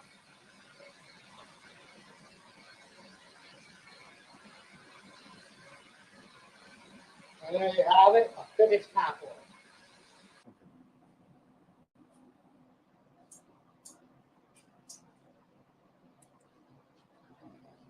Place master. I'm going to go through making the stems. Here's that long piece of rod. 8 millimeters in diameter is the one I like to use for the stems for the apple. Just going to break this down really quickly in half. So a little bit more manageable for my short little arms. First thing I'll do is I will heat up the corner and I'll push in the Maria, which is the circular lump that acts as a stopper. So I'll get a section of it hot like this and molten, pull it out of the flame, and then I'm squeezing it together to make that rounded disc. Okay. Second step after that is I will take and pull off the end that I'm going to form the little wedge side of it where you attach your hash. And what I'll do with that is I'll rip this off, set this aside for the next one, use my handy trusted butter knife that forced my wife to have to buy a whole new set because she was missing a butter knife. And I'll just take it, and I'll press in that little wedge in that, or as also been described, a little butt crack. And that little butt crack there was sitting there. Heat it up a little bit just to quickly even out the temperature on that. Switch hands, place this, have these tongs here. I bent them, especially made them so they'll grab the piece. I will heat up this end, which is the end side that I will use, and press into a leaf. And it turns out that Master had bought this little neat pair of tweezers that have a little pattern on them. And I've been using these for every single half of them. Take it, do a half a cup, and that squishes it up to form that leaf pattern. There you are. Set that down, and then I can make 10,000 more of those. And Awesome. Awesome. And that's the steps to making a half of them. Excellent. Thank you very much. Yeah. Do you make colored ones, Dave? Yeah. Yeah. We do. Okay. But Cool. the colored ones and the colored ones, we don't make very many of them because of the fact that the price point changes. Yeah. Yeah. Right. And it's just you see the process. We're doing this all day long, every day. Yeah. Yep. 300 a week, right? So that's just all we do, and hey, can't complain about it. At the same time, it's definitely not quite. This is not the glassblower's dream, but I mean, really, You're producing these in your shop out back. we waited till we hit 10,000 before announcing the licensing agreement, because you know what? At 10,000, I think I'm allowed to do whatever the fuck I want. You sold 10,000. We've made way more than that, but we've sold out the door. Correct. 10,000. That doesn't even account for Masters, hash kettles, and hash lanterns. We're only talking about the nugs hassle. Right. We're not even talking about the hassles before the nugs. These are strictly just the ones Just for the the hackle. Just the ones for the overlord, right? Which is wonderful, right? Mhm. Love them. I love my overlords very much. Yeah. Overlords. And as we haven't really mentioned, as you can see, you can use, this is the dewdrop. You can use it as an E now. With an E now. A dab rig. Yeah. And the point of the dewdrop was to provide that option for the consumer who doesn't dab very often. Right? It's for those people who prefer hash, prefer joints, but they'll do the occasional dab and things like that. That's why we built this, and that's why we released this, is because we want to give that option to people without them having to outlay a lot of money. Now, did I see a video as well that you can do hash in there? Yep. You can do dabs. Yep. Now, did I see you put a banger in there as well as a bowl? Yeah. For smoking herb? Yeah, but sure. But I argue you're going backwards. Sure, you can smoke flour out of this thing. But why when you can smoke hash? But it's the multi-tool. It's the Swiss knife. We're trying to make it to be that way. Yeah. Right? It's just a daily driver. But most people have a preference. Right? They have their preference on how they like to consume.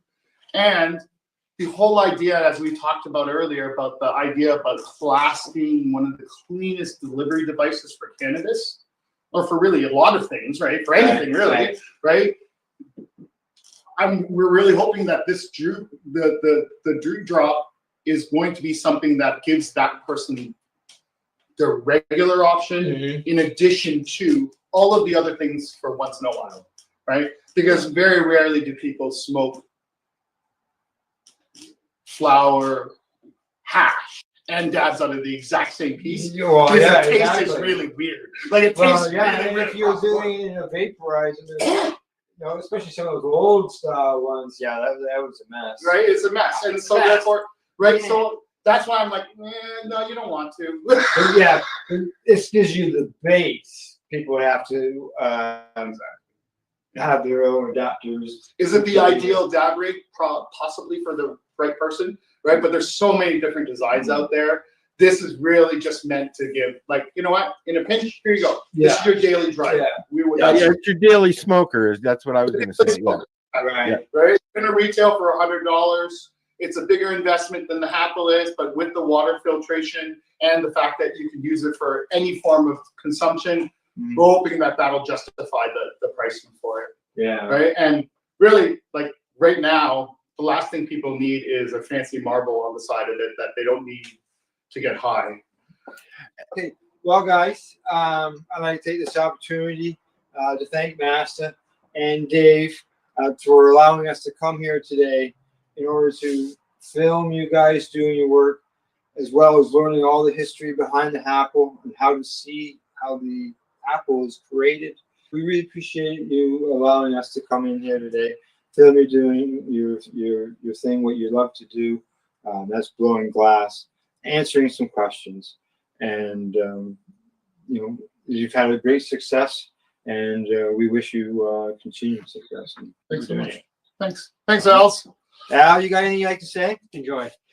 Thanks. I enjoyed watching it. I watched the whole thing. I just sat here because I've always liked that stuff, but I've always avoided going near it. It's scary.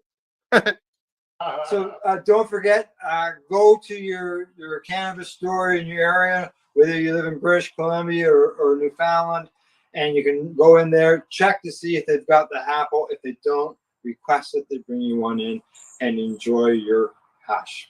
You got a website where people can go directly? www.canarisswag.shop. It's the Overlord's website. Okay. Instagram, Masterglass, and I'm Dave, Earl Electric Dave. Thanks, everybody. Okay. Thanks again. Bye-bye. Bye.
You're listening to the Pace Radio Network here at paceradio.net.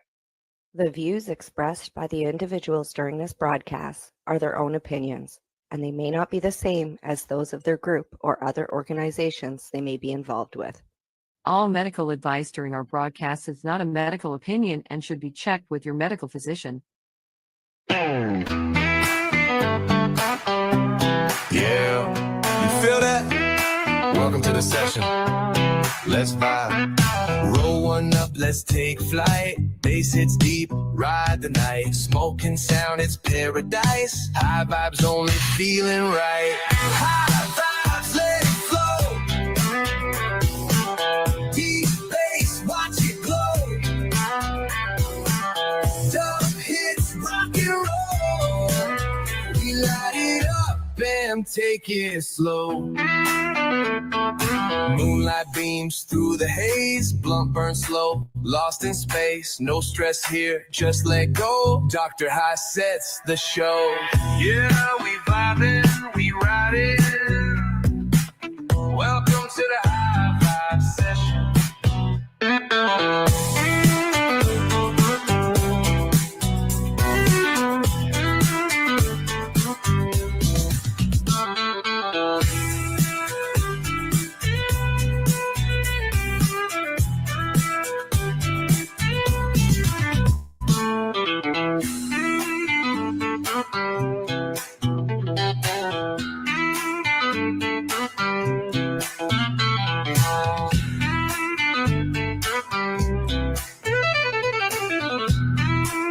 Welcome to the High Vibe Session.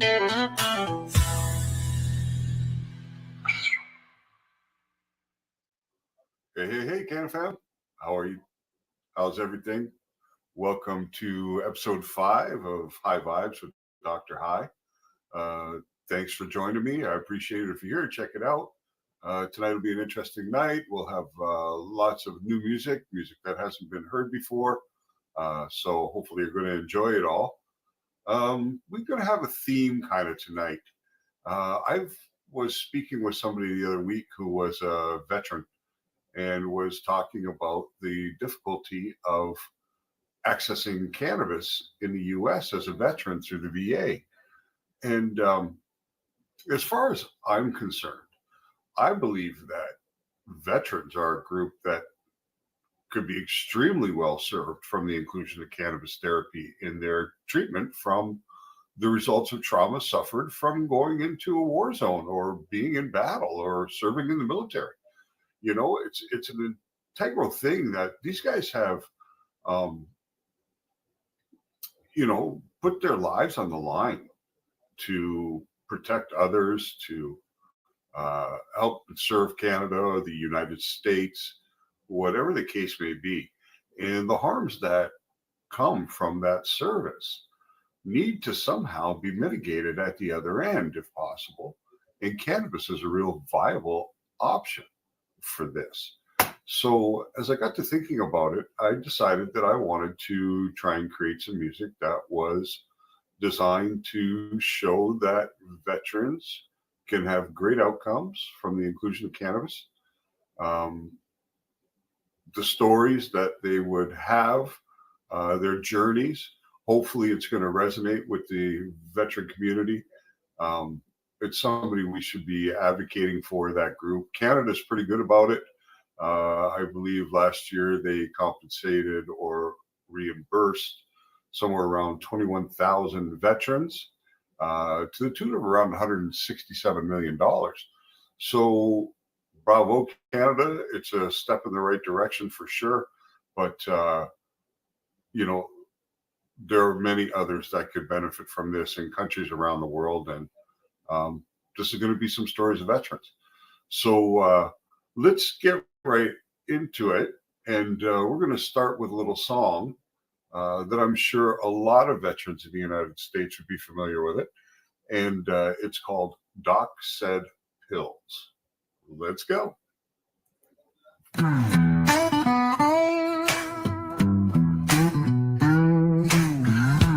Doc said pills will fix me. Said the tremble go away. Xannies in the morning, oxy just to make it through the day. But the lights got dimmer and my smile got fake.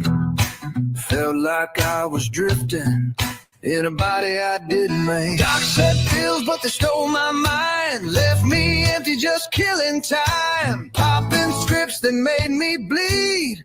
What I needed was a goddamn weed. Not a bottle, just a leaf to breathe. Doc said pills, but I said please.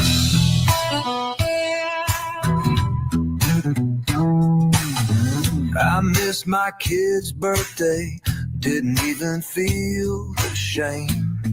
Just a fog wrapped around my shoulders and a number with no name. Started thinking I might fade, leave the world real slow, till I lit one from a friend and felt my heartbeat glow. Doc said pills, but they stole my mind. Left me hollow, left me blind. The side effects felt worse than war. Numbed my soul down to the core, but that flower lit a different road. Now I breathe and I carry the load.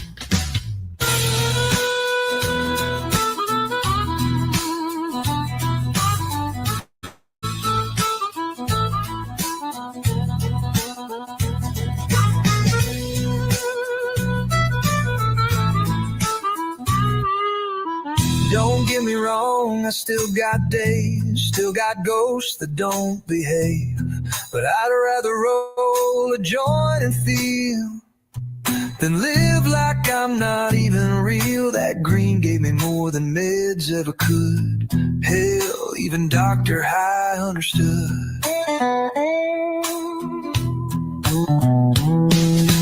Doc said pills, but I said no. Found my peace in the seeds I grow. No more bottles, no more change, just a little green to ease the pain. They tried to cure me with control, but I saved my damn soul. Yeah, Doc said pills, but I took a toke and healed instead.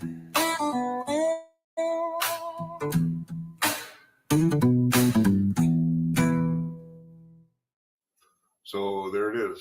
Doc said pills. I'm sure there are a lot of veterans that would tell that same story, especially in the U.S. And it's not the way to go. I mean, if there's a natural way to help alleviate the symptoms of the scars that we don't see inside these people, and the scars we can see too, why wouldn't we look at that route first, right? Medication should be a last resort if there's a natural option, especially one that has really never killed anybody and is detrimental to only a small segment of society. So it should be the first treatment option. And then from there, we look at pharmaceuticals. But anyway, so next song is called Trigger Discipline. In trigger discipline is about control, about patience, about waiting for that exact right moment to move forward and pull. And this is something that's bred into soldiers. So when they come home, you know, they're disciplined people. And to be able to turn to cannabis as a way to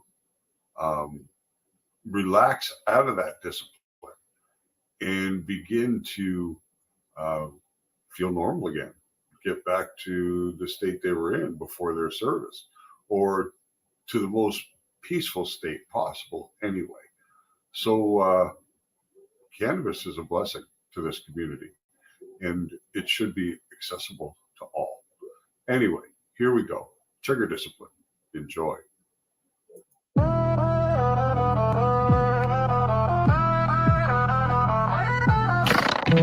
Train to breathe slow, move fast. Trigger finger, never asked. Back home, no command, still twitching with a shaky hand. Startled by the silence, fridge light. Now I light green fire and reclaim my fight. Trigger discipline in my lungs. Pulled from war, now I run. Smoke's my safety, fire's fun. I'm locked in, but I'm not done. Trigger reset, hit the drum. I blaze peace, I don't play dumb.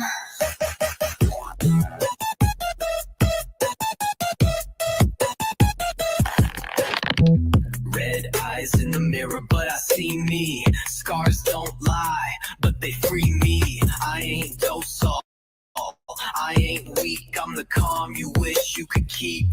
Toke like tactics, roll like rounds. Every leaf is sacred ground. Doctor high on the sleeve I own. Every puff like taking the throne. Trigger discipline in my lungs. Pulled from war, now I run. Smoke's my shield, not my gun. I roll calm, I blade sun. Trigger reset, battle's won. This time I choose how it's done.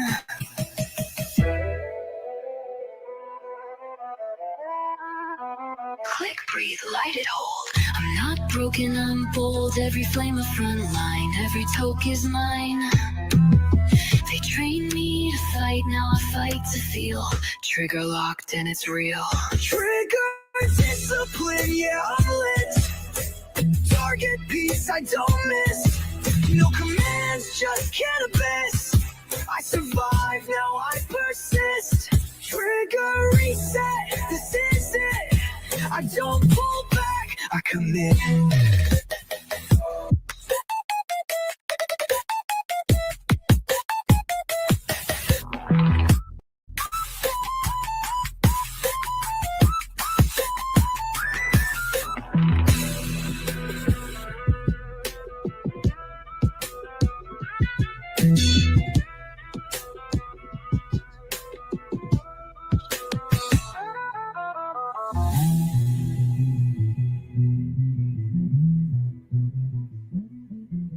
Click, breathe, light, hold. I'm not broken, I'm bold. Every flame a front line, every toke is mine. They train me to fight, now I fight to feel. Trigger locked and it's real.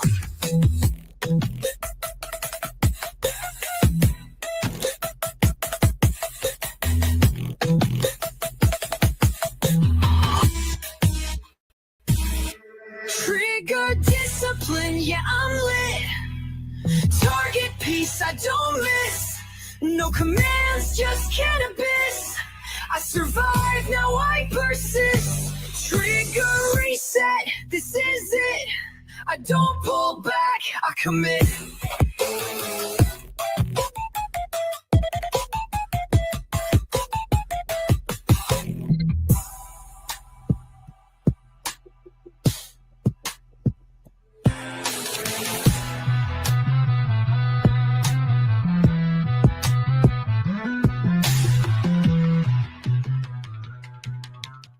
All right. That was Trigger Discipline. Love that song. Think it's awesome. If you like any of this Dr. High music, you can find me on YouTube, Spotify, iTunes, Apple Music, Amazon, every major streaming platform. There's now more than 60 songs available. You can create them in a playlist. You can add them to your own playlists. You know, you can have some fun with it. There's videos at Dr. High Music. Dr. High is two separate words, and Doctor is spelled with a K.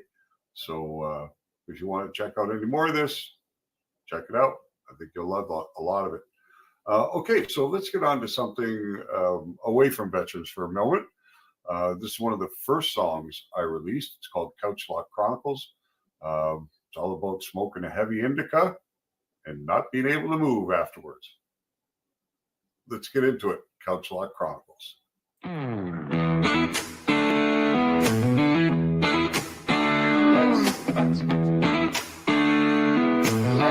What a fish don't know they're wet. One hit, two hits, now I'm leaning back. Feet up, head high, eyes fade to black. TV's on, but I ain't really watching. Stuck in my head, deep thoughts keep knocking. What if trees got dreams? What if stars got names?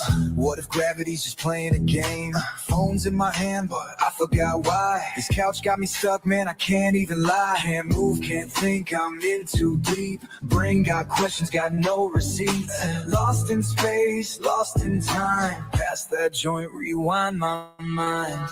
Bro, what we talking about? Couch locked, zoned out, mind's on the move. Somebody call NASA, I'll be back soon. Deep thoughts, real lost, don't know what to do. I swear I just blinked, but 3 hours flew. Somebody roll me out, man, I can't feel my lips. Deep froze, but I ain't pressed pause. Yo, what if dogs think we the pets in charge? If time's a construct, can I break the rules? Why does food taste better when you break it in two? I just ordered some pizza, I think, but I forgot. Did I get something to drink? Phone buzzing. Wait, who texted me? Oh, never mind, that's just my anxiety. Can't move, can't think, I'm in too deep. Brain got questions, got no receipts. Lost in space, lost in time. Past that joint, rewind my mind. Wait, what if we're all just NPCs? Brain got questions, got no receipts. Lost in space, lost in time. Past that joint, rewind my mind. Wait, what if we're all just NPCs? Somebody call NASA, I'll be back soon. Deep thoughts, real lost, don't know what to do. I swear I just blinked, but 3 hours flew.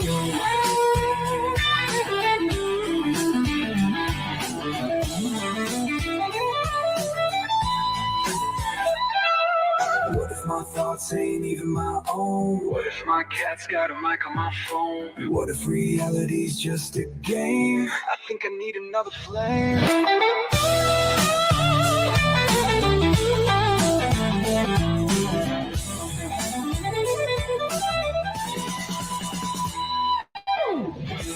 Brain got questions, got no receipts. Lost in space, lost in time. Past that joint, rewind my mind. Wait, what if we're all just NPCs? Let somebody call NASA, I'll be back soon. Deep thoughts, real lost, don't know what to do. Cause I just blinked, but 3 hours flew. Somebody roll me out, man, I can't feel my lips.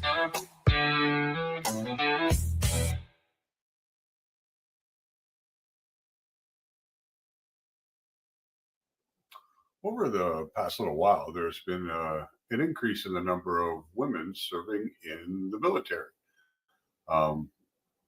It's a great option, great place to go for training. It's a good job.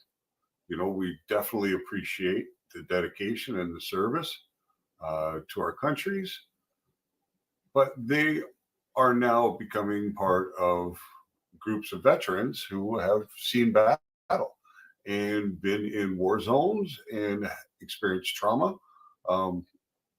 in just as many ways as men have. So this next song, it's called Garden of Relief, and it's from a female veteran's perspective, how cannabis helps deal with the traumas of war. Garden of Relief.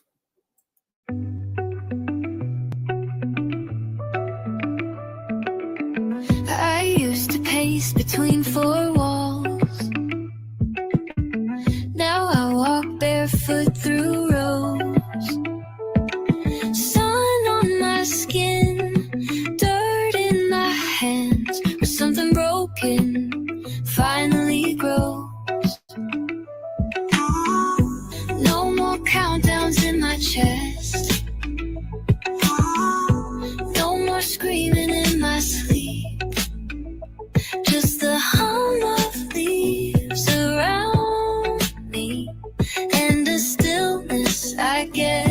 to keep.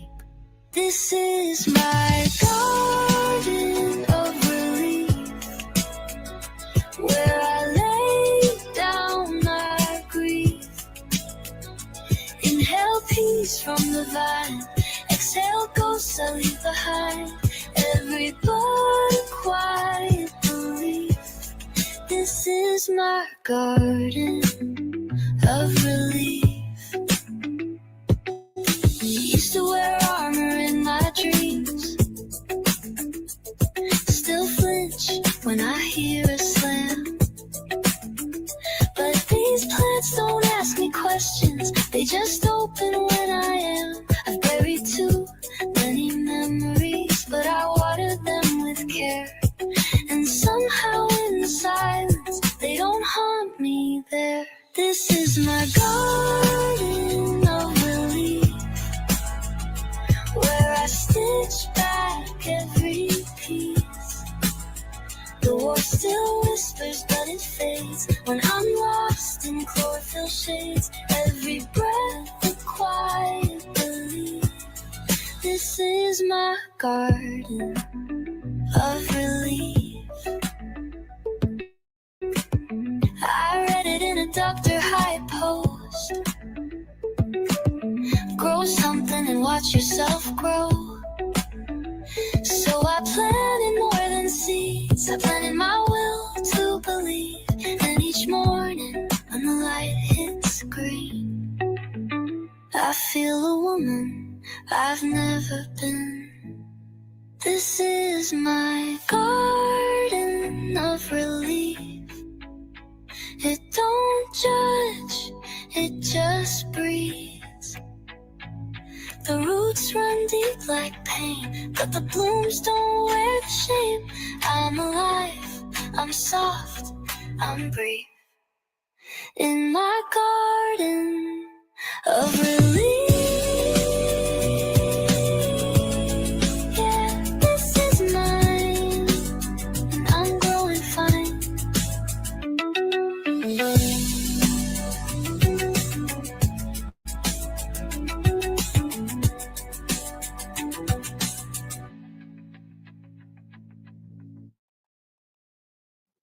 So that was Garden of Relief, everybody.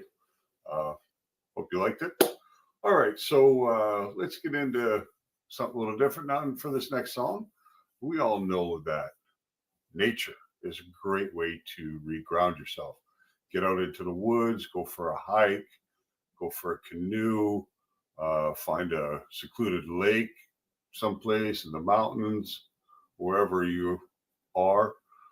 It's a great way to kind of recharge. And it's oh so much more enjoyable if you've brought your bag of weed with you. You know, great to smoke a joint out in the woods, so calm and peaceful and beautiful.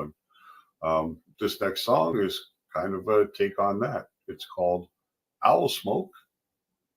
Let's get into it.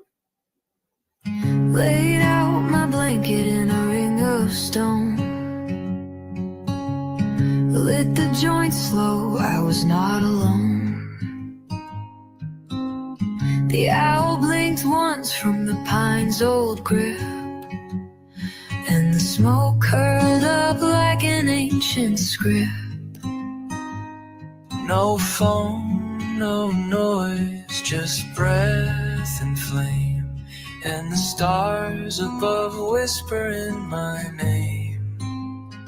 This is owl smoke, moonlight breath, cannabis communion, beyond regret, wrapped in my doctor hide, candles glow. I see what I was not meant to know. Inhale the truth, exhale the show. Each puff a page, each blink a gate. I saw my mother's face in the fire shape, felt the ache of years unwind as the trees hummed low to the rhythm of mine. I'm not lost, I'm seen by air, and the owl still watches, still doesn't care. Owl smoke, sacred blend, a love with no beginning, no end. I wore my Dr. High candle like a veil, burned my name into the trail, and left my shadow there to pale.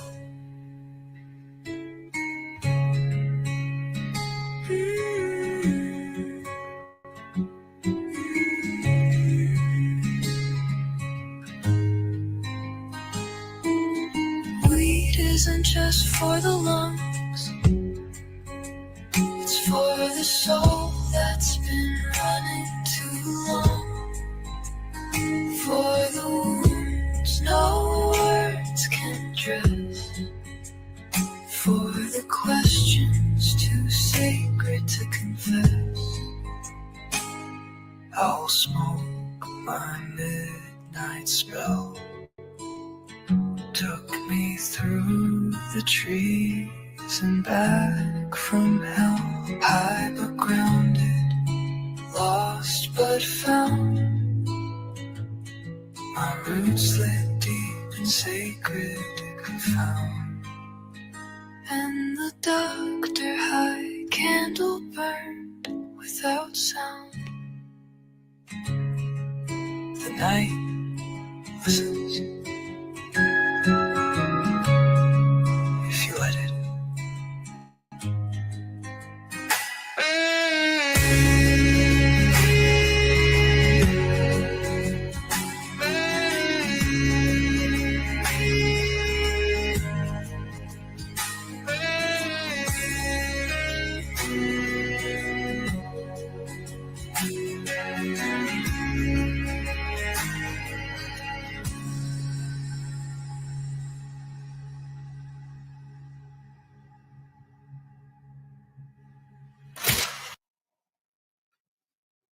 Oh, you guys caught me. There I am with my gas gang. I'm indoors. I hate living in an apartment. Can't smoke joints inside. Got to go outside. But what are you going to do? You got to be courteous. That's all there is to it. All right. So that was Owl Smoke. We're going to jump right back into our veteran theme music. This one is pretty good. I really like it. It's called A VA Don't Know.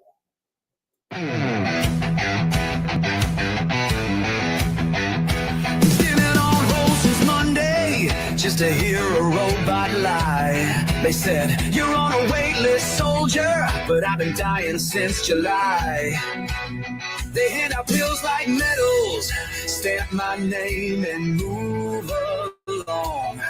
But none of them ever called when my nightmares came on strong. The VA don't know what it's like to shake in your skin, to pray the sun don't rise again, to fake a smile just to blend. They don't know what it means to bend and break and still pretend. Tried to tell them about the weed, said it helped me get to sleep, but they called it not compliant, like I'm trying to score for cheap. They don't see the shattered glass or the brothers we can't save. They just see a file and a checkbox, not the war we still replay. The VA don't know how a blood feels like a prayer, how a puff cuts through despair, how the green smoke fills the air with something close to care. They don't know, they weren't there. They fund the pills, deny the plants, leave us wounded in a trance. But I found truth in what I roll, the only thing that made me whole. I wear my Dr. High tee with pride. It's more therapy than they ever tried. The VA don't know, but I sure as hell do. Cannabis saved more lives than they knew.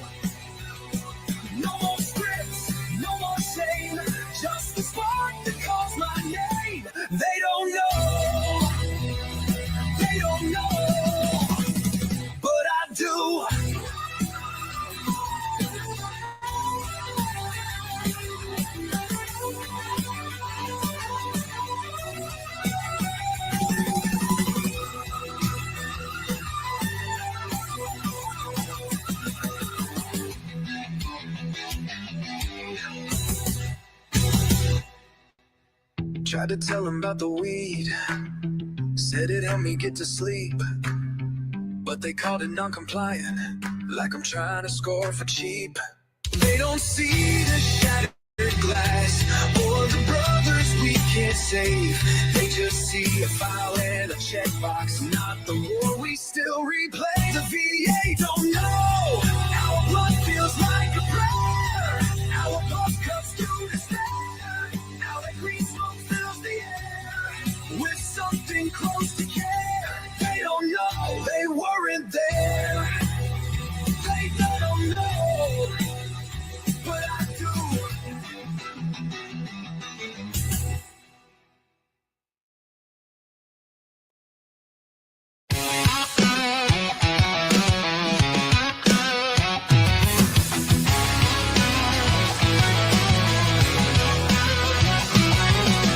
They said I came back whole, but I knew I left in shards. Smiling at the dinner table while I'm bleeding in the dark. They gave me therapy and sermons, said you gotta let it go. But I found my voice in a cloud they'll never know. I found high ground in the haze and flame, where the noise goes quiet and I feel my name. Not just a vet, not just pain. I'm fire, I'm breath, I'm born again. I found high ground and I'm staying.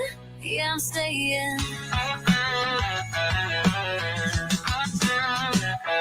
I used to crumble at the trigger of a child scream in the night.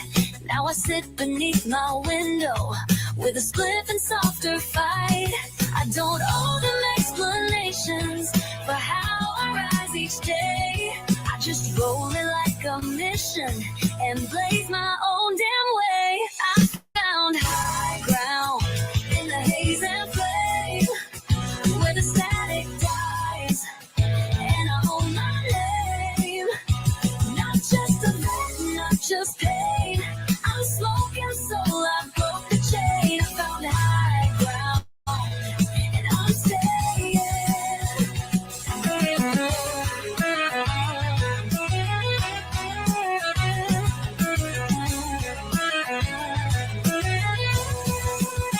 They said you're strong, but never saw the shakes. Said you're lucky, but I drowned in breaks. Now I light up like defiance in my Dr. High hoodie, smiling. This piece, it's mine and I'm not asking.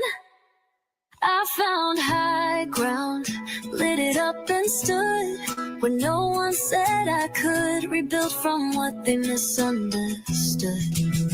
I'm not their story, I'm my flame.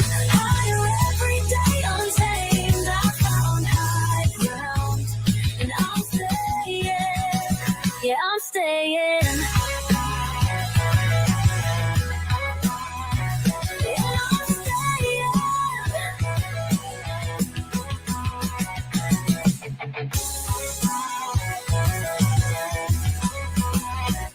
High ground. And I'm staying. There we are. So that was VA Don't Know, and it was followed by Higher Ground. Obviously, a song about a female coming home,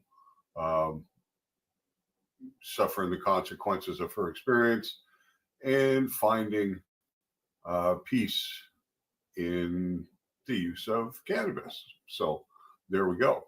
Let's switch it up and have a little fun now. I'm sure we've all had moments where we smoked a joint and we've had things to do, but after smoking that joint, we have lost our motivation to get it done. Happens to me from time to time, and I'm sure it happens to all of you too. So here's a fun little number. It's called Half Baked.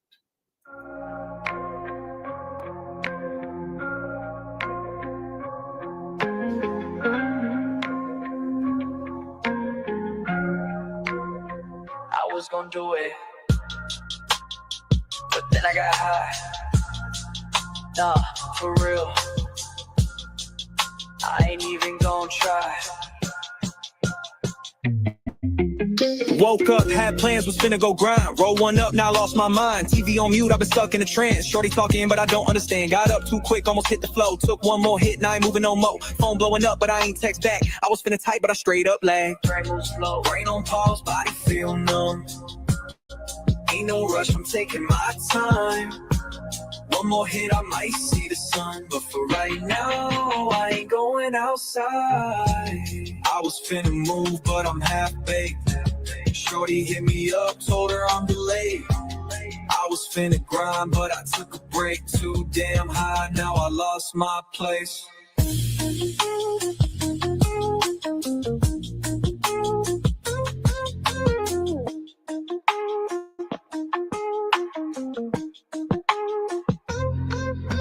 Tried to roll up, but I fell asleep. Woke up hungry, but forgot to eat. Looked at the time, thought it was 4. Shit, that was AM, I ain't even know. Dunked a high hoodie, feeling real comfy. DoorDash hit, forgot my munchies. Too damn baked, can't feel my feet. Shorty keep laughing, said I look like a meme. I think I was supposed to do something, but I forgot.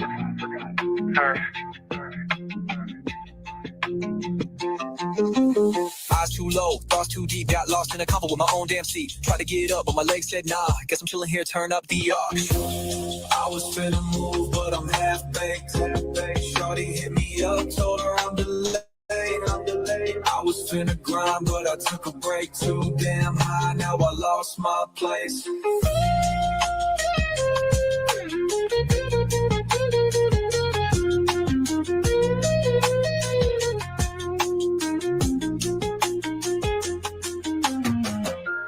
I was finna move, but I'm half-baked. Shorty hit me up, told her I'm delayed.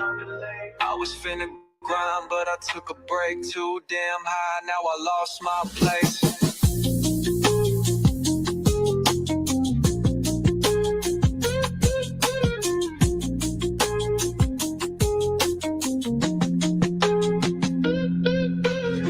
Fuck it, I'll do it tomorrow or next week.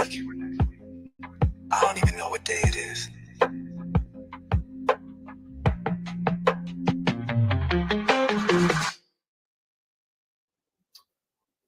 So that was Half Baked. Fun little number, a position I'm sure we've all been in. Okay, next song. No More Nightmares. Cannabis has been shown to have potentially beneficial results for sleep disorders, PTSD, traumatic brain injury, anxiety, depression, many things that these warriors come home suffering from. And, one of the things that occurs many times with people who have PTSD is they have those dreams in their sleep. They have the nightmares where they relive those moments of trauma. And it's very difficult.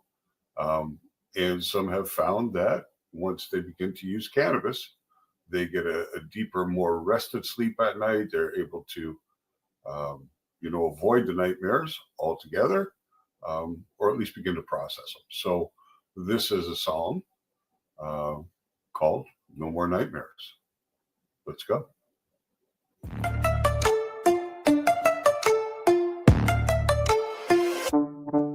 Used to lie with my eyes wide, body still but worm fried. Flashbacks like landmines, boom, boom, inside. Every creak I'd grab the drawer, didn't care what meds were for. I was locked in a jungle with a mattress on the floor. No more nightmares, smoke took the fight there. Dreams ain't war zones, peace got right here. Inhale deep, boom, it's clear. First real sleep in 14 years.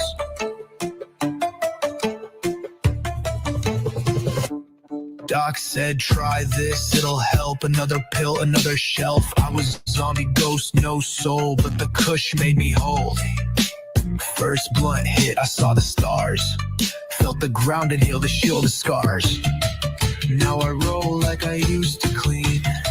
Except this chamber brings me peace.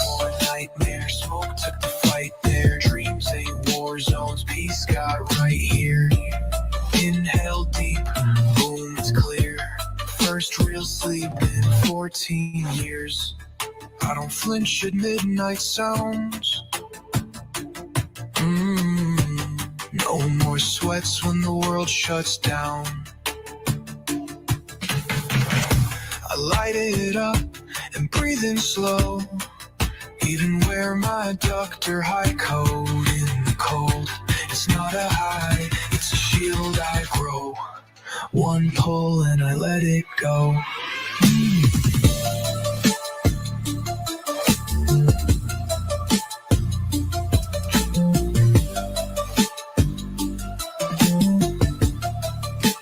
No more nightmares. This leaf rewired my fight flares. I ain't numb, I'm redefined. Dreams are soft now, not landmine. No more war inside my mind. Smoke, sleep, realigned.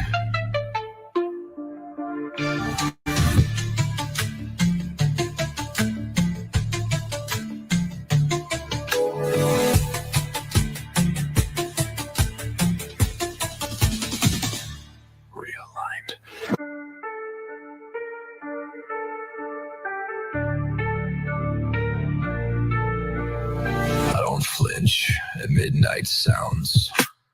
No more sweats when the world shuts down. I light it up and breathe in slow. Even wear my Dr. High coat in the cold. It's not a high, it's a shield I grow. One pull and I let it go. No more nightmares. This leaf rewired my fight flares. I ain't numb, I'm redefined. Dreams are soft now, not landmine. No more war inside my mind. Smoke, sleep, realigned. Realigned. Realigned. Realigned.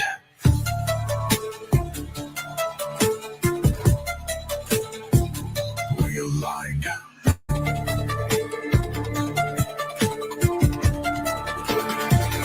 Realigned. This realigned. Realigned. Realigned. Realigned.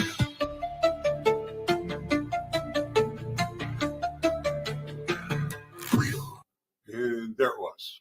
No more nightmares.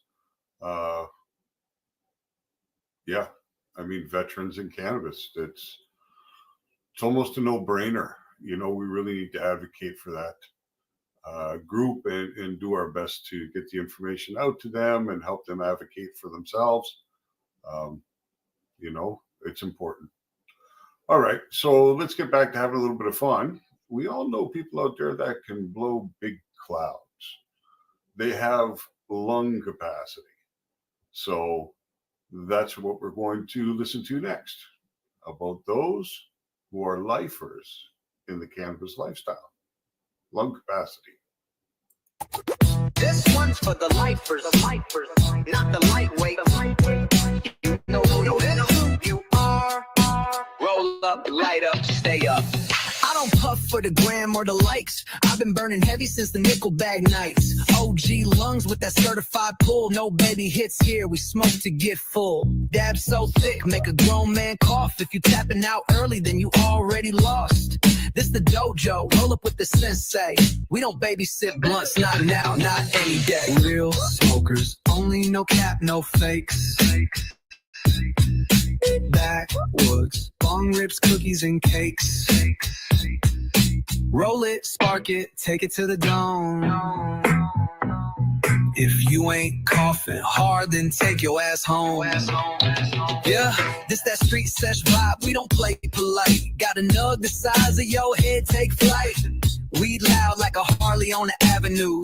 Hit it once, now you seeing different attitudes. Got that Dr. High hoodie smelling like skunk. My socks got Keith crumbs, pockets got funk. Ash on my shirt, ashtray full of ward. It's that smokers club, underground lord. Real smokers, only no cap, no fakes.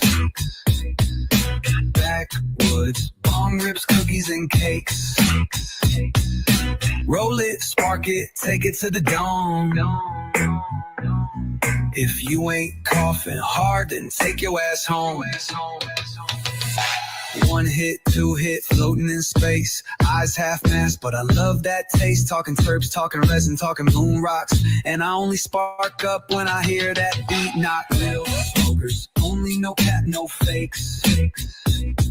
If your lungs ain't ready, better pump those brakes. Roll it, spark it, take it to the dawn.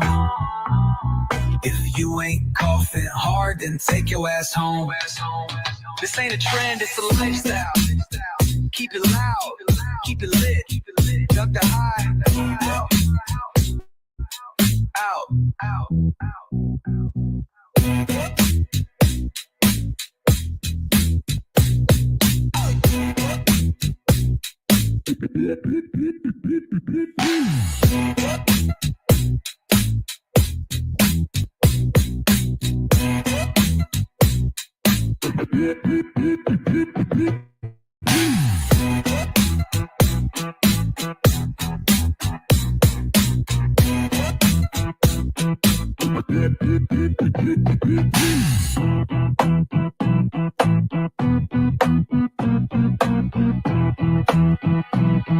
And I only spark up when I hear that beat now.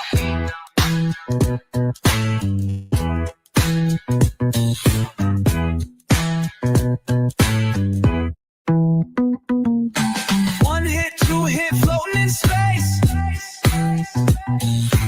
Eyes half masked, but I love that taste. Talking terps, talking resin, talking moon rocks. And I only spark up when I hear that beat knock. For real smokers, only no cap, no fakes. If your lungs ain't ready, better pump those brakes. Roll it, spark it, take it to the dawn.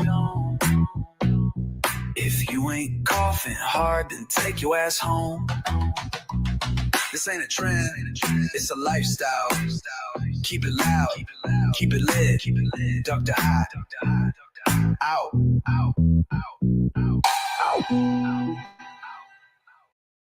Well, that was lung capacity. So all you guys that can blow those big clouds, that was for you. Okay, so next song is one that is surely very relatable to many of us. How many times in your life have you been ready to spark up and get your day off to a good start and you can't find your lighter? You can't find it anywhere because those little suckers disappear all the time. I think they find the same place that stray socks go in television remotes. So I don't know. But anyway, this song is called Lost Lighter Blues, and I think it's relatable. Enjoy. Woke up this morning looking for fire. Had the herb, had the time, had the deep desire. Check my jeans, check the floor, even check behind the bathroom door. Got the lost lighter blues every damn time. I swear it was here, now it's crossing state lines. Could have sparked up twice by now, I suppose, but I'm just pacing in circles and sniffing my clothes.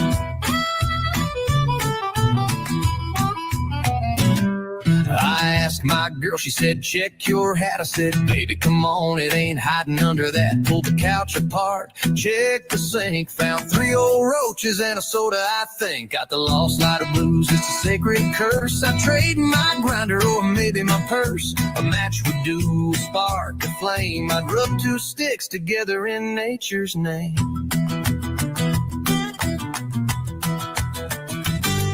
Got the lost lighter blues, it's a sacred curse. I trade my grinder or maybe my purse. A match would do, a spark, a flame. I'd rub 2 sticks together in nature's name.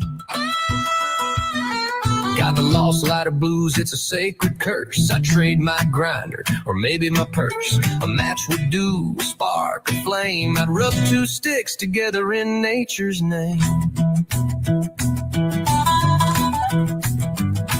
It's in the void that black holes on, where socks and sanity go to roam. I've lost 10 this week, no joke. Swear my lighter's ghosting me mid-toke.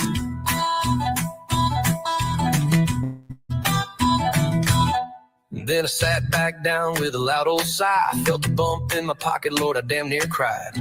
There it was, right where it belongs, next to my keys and a crushed ping pong. No more lost light of blues, not today, my friend. But I know damn well I'll lose it again. So here's to the flick, the flame, the fight, to that one sacred tool that disappears each night. Next time I'm buying 10 and tapping them to my chest.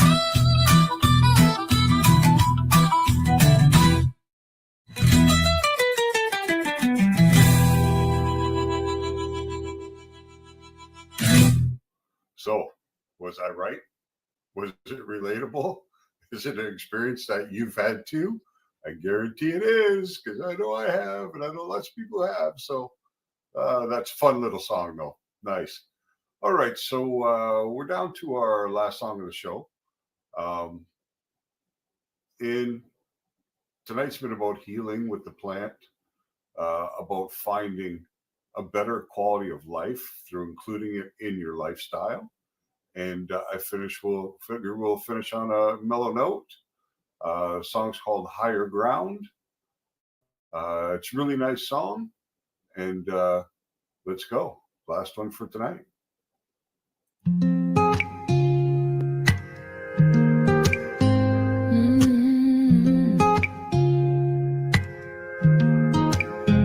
Started at the bottom, couldn't see past pain. Lit up just to breathe, smoke through the rain. Tears on the tray, prayers in the flame. Whispered my name till it didn't sound the same. But the green grew roots beneath my feet. Turned my lows into something sweet. Now I'm climbing higher ground. Took the hit, heard the sound. Where my fears used to live, there's light now. Rolling slow, wearing faith like a crown. Wrapped in my Dr. High, candles glow, I'm spellbound.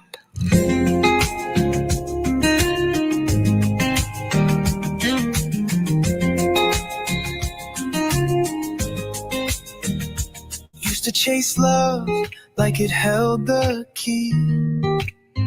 Now I dance with smoke and set myself free. Each puff a vow, each exhale a song. Took me years to learn I've been strong all along. They call me lazy, lost and wrong, but we'd help me hold on just long enough to belong. Now I'm standing on higher ground, with a steady hand and a sacred sound. My soul's been rolling and found, burning truth in the leaves that pound. And my Dr. High candle lights every round around.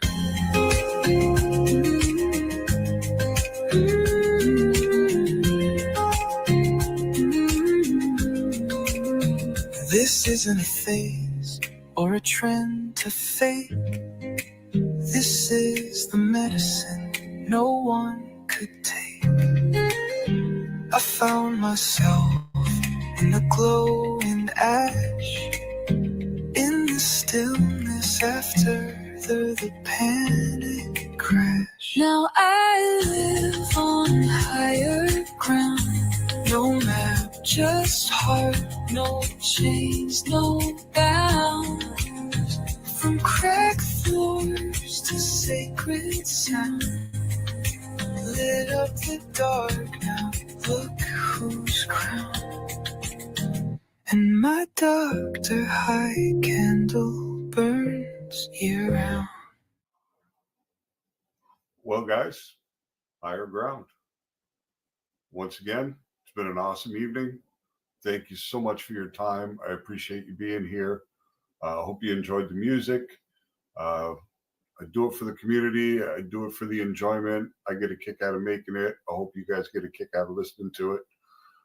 You can find me at drhigh.com, Dr. High AI Hayes on Etsy, or Dr. High, two separate words, on all major streaming platforms. If you like the music and you want to download some of it or watch it on YouTube, I have more than 20 of these songs set to videos, just like you watched tonight. Kind of perfect to throw in the background if you're having people over. The music will play. If people are bored, they want to look up, they can see something happening on the screen, so might be enjoyable. Anyway, once again, thank you. And we will see you next Thursday night, 9 o'clock, for episode 6. Have a great night, Canna fam. High vibes only. Peace.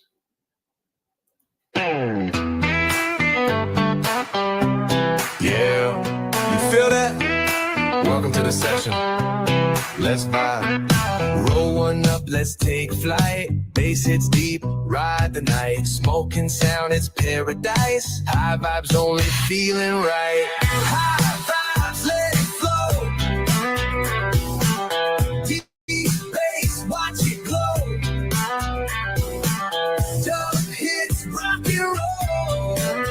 We light it up and take it slow. Dr. High is a Pace Radio Network content provider. You're listening to the Pace Radio Network here at paceradio.net. The opinions of the individuals during this broadcast are their own and may not be the opinions of their group or other organizations they may be involved with. All medical advice during our broadcast is not a medical opinion and should be checked with your medical physician. Enjoy the buzz of legalization with Campbellford Lifestyle Shop. From lights to plant nutrients, books, consumption accessories, and more, we've got all your basics to grow or consume cannabis. Visit our info center or take a look at our piercing services and body jewelry, now available in-store through Campbellford Lifestyle Shop, 17 Bridge Street West, Campbellford. Limestone City Hydroponics is Kingston, Ontario's hydroponic shop. Take your growing to the next level and create the optimal environment with a tent kit, or maximize your yield with an ebb and flow flood table kit. Either way, Limestone City Hydroponics has more sizes and options to fit your needs. Are you looking for the power of the sun that adapts to your budget? Then look no further, as they have professional grow lighting. They have indoor grow systems that are easy and cost effective, with many options to fit your living space and lifestyle. Cultivate your growing potential. We have everything you need to succeed. And if you can't make it to the store, they offer local delivery to the greater Kingston area. Remember, when you're looking for experts to help you grow, then look no further than the locally owned Limestone City Hydroponics, 105 Sunderland Drive in Kingston, Ontario. Call them at 613-548-0420. We are people advocating cannabis education here at Pace Radio. Rerolled Saturdays. Check it out. Nothing but non-stop cannabis and psychedelic programming. Find it at 420pace.ca. Stations they may be involved with. All medical advice during our broadcast is not a medical opinion and should be checked with your medical physician.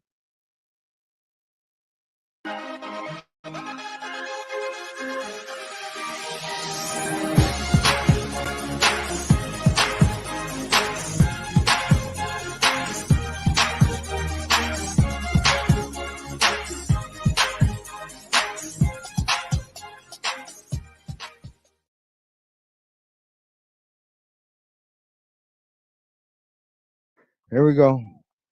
There we go. There we go.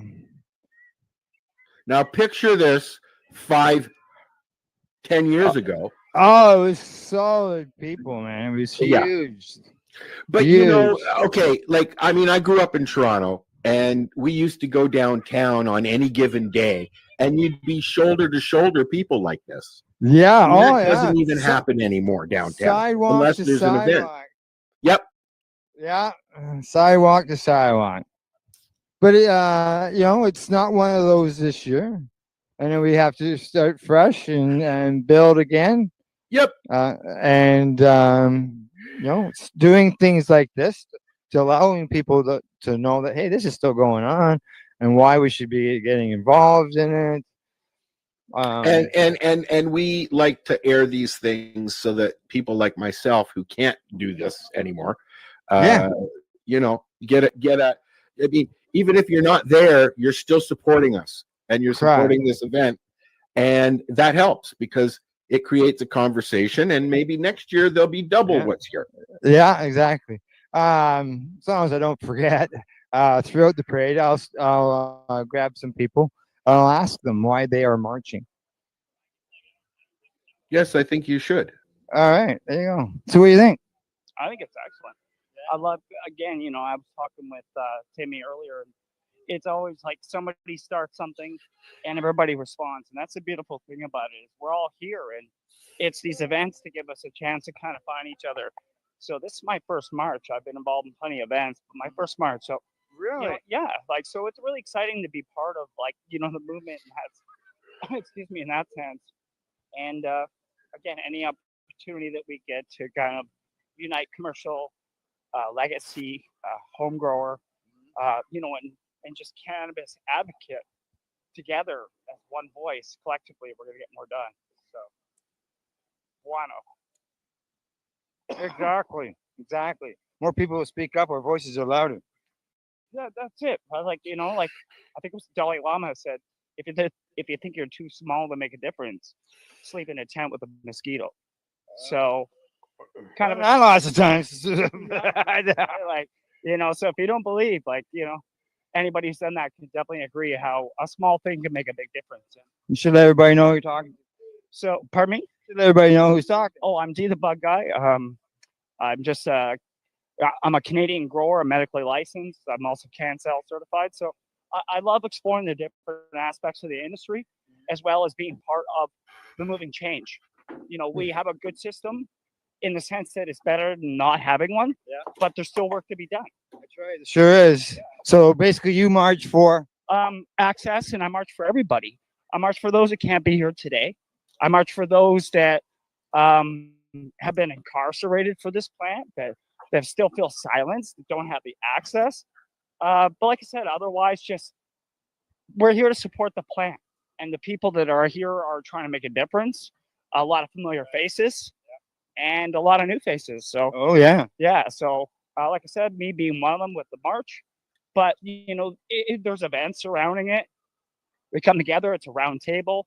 Next time is better. Yeah. So it's all about execution. And like I said before, you build it and they come. Yeah, that's right. Exactly.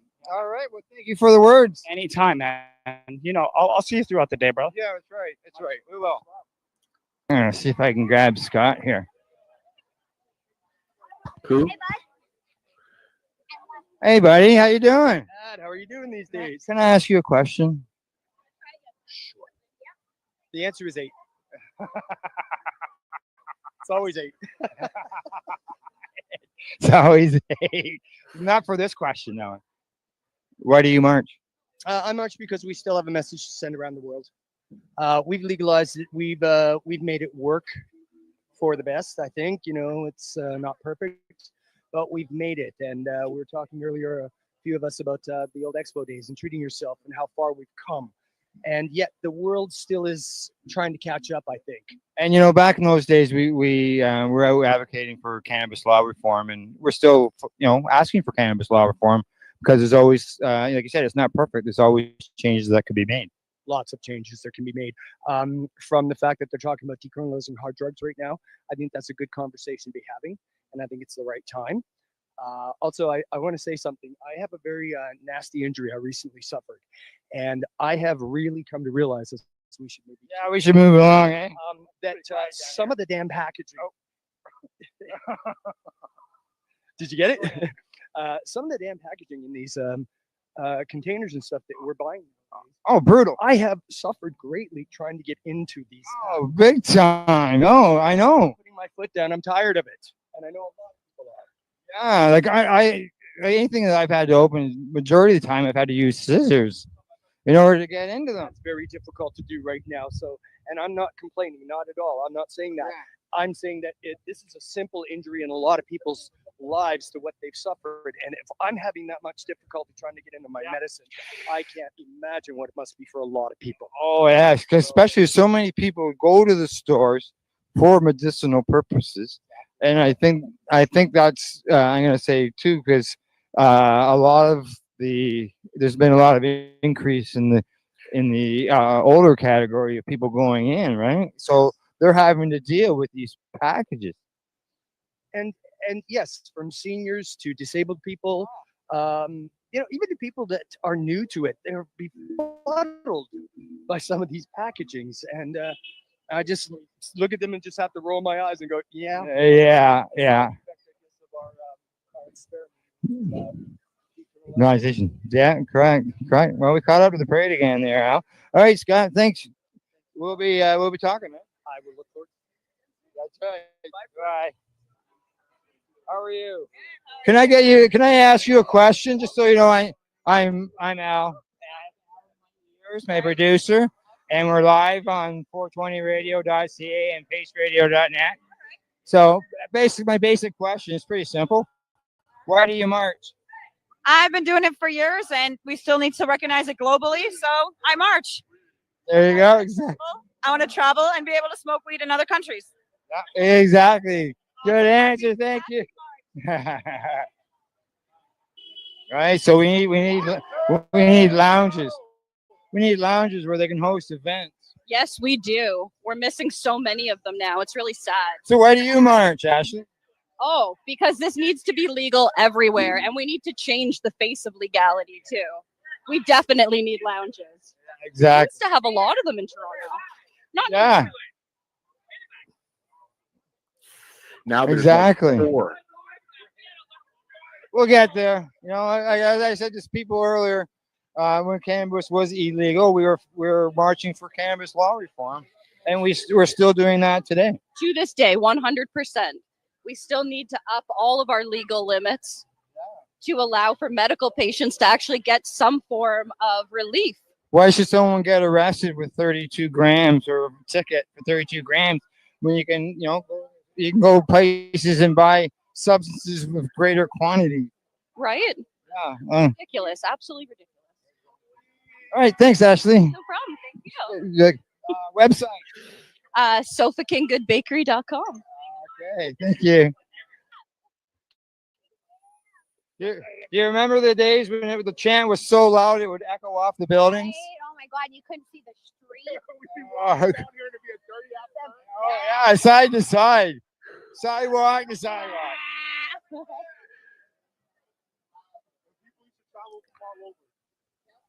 Yeah. Oh, yeah. I have a simple question for you. I'm asking everybody as we go along here. Why do you march? I march because just because cannabis is legal here, it doesn't mean it is in other parts of the world. People are jailed for this everywhere. Yeah. And even with legalization, there's still there's still a legal system that's attached to this. Like legalize we can have 28 grams of cannabis. It's a little crazy. And there's people suffering around the world, jailed, facing death sentences for cannabis. A year ago, there was a couple guys in Singapore that got hung. That exactly. I think there's somebody else waiting to be Our hung as crowd's well. a bit smaller than it has been in other years, but the message is still the same, and it will still be the same until cannabis is legalized and it's legal and accepted. Exactly. Stigma needs to be removed as well, right? So Exactly. we're working on that. I mean, we're 5 years here legalization, and it's still stigma still attached to it. Exactly. So it's not going to be a quick fix, but we keep this up and we keep normalizing it. It's like 90 years of prohibition. That ain't going away. Exactly. And we think it's just because now we have stores everywhere. It's just going to be, oh, hoity-toity and fun and day. It's not. people still have bad are still, brainwashed. The reefer madness, that generation is still around. So, Yeah, exactly.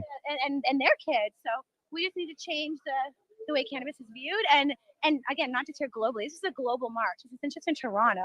This is just Toronto's section of this global march. Yeah, exactly. So we just need to, keep fighting the good fight. There's a big Exactly. one going on in New York right now too.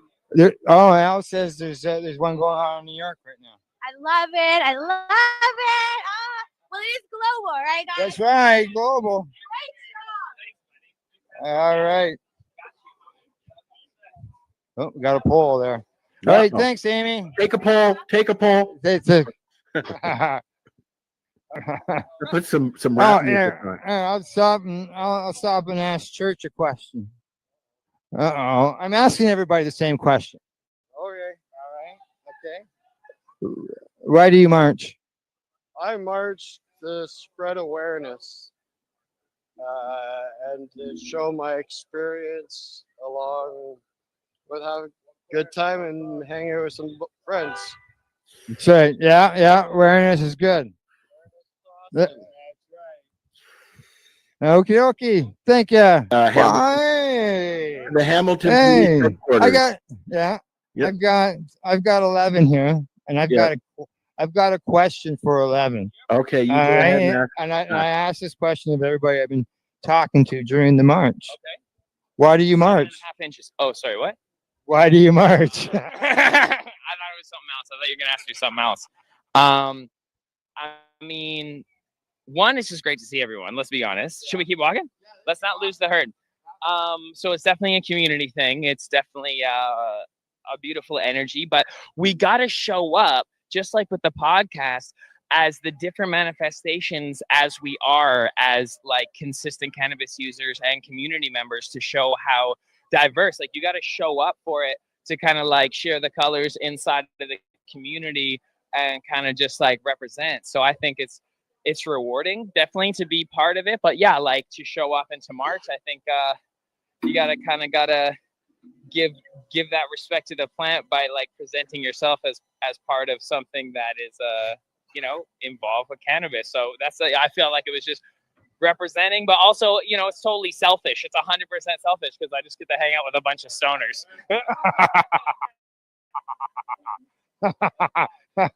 Yeah, you do a purpose, fight for cannabis law reform and hang out with friends.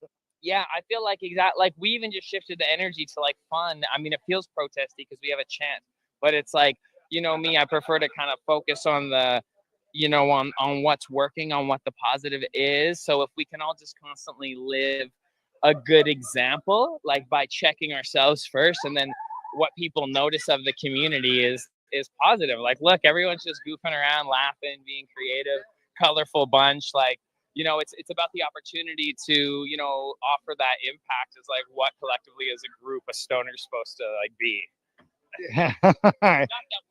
Not that it's period after this group. It's just like, here's a bit. Here's like a Toronto vibe. Yeah. And in this march are some people who've been here since the beginning. And it's good to see that, this year's a bigger march than last year. And, last year was sort of, it wasn't really much promo or anything. And this year is some promo done and we got more people up. Just keep moving with it, man. That's it. Let the momentum build. Do it all again next year. Just try to build again, rebuild. It's always a fun time, and it gives you the opportunity to probably try some new shit or smoke a joint with someone you ain't never smoked a joint with before. Somebody maybe you only knew through Facebook. Well, that's what I said. I was joking about that when I was getting the chance together. I'm like, it's like this is a fucking bunch. Like, I see a bunch of faces that I only see online. Yeah. Well, it's true. It's true. So, all right, 11. Well, let's shout out to where people can find you, man. Disciplined Stoners. Me and my wife, Winnie Clark, have a podcast called Disciplined Stoners, and I mean, a bunch of people who are here have been on it and will be on it. And we just are lucky enough to be documenting this time period in history and going at it through the lens of mindfulness. So that's like what we talk about. And yeah, we do canna covers, all sorts of stuff like that. So you can check us out. Discipline. Have a show about the march. And after, I don't know. I don't know. Yeah, maybe a song. Yeah. Damn, didn't someone catch the ball? I think Spliff McKenzie. We just made history. I was just freestyling, and then a homie comes up and starts freestyling next. It was awesome, and like there's always those moments that happen authentically, and when you exist in the cut, Yeah, exactly. All righty. you're documenting it. Oh yes. Been doing it for years. We used to just do it in audio. Now you got the cameras going. So yeah, that's right. Cannabis. There we go. All right. Thanks, 11. Yeah, buddy. Good chat. Thank you. Good to see you. I got a question for you, Val. All right. Why do you march? Because we can. Yeah, we can. That's right. It's allowed in our country. We sure can. There's a lot of countries where you can't. Absolutely, you bet. And we're so lucky to be here in Canada. Hmm. That's right. Yeah. 11 getting the chance going there. Job. Yeah, he does, doesn't he? Eh? Yeah, totally. All right. Oh, okay. On to my next interview, I guess. Yes. On to your next victim.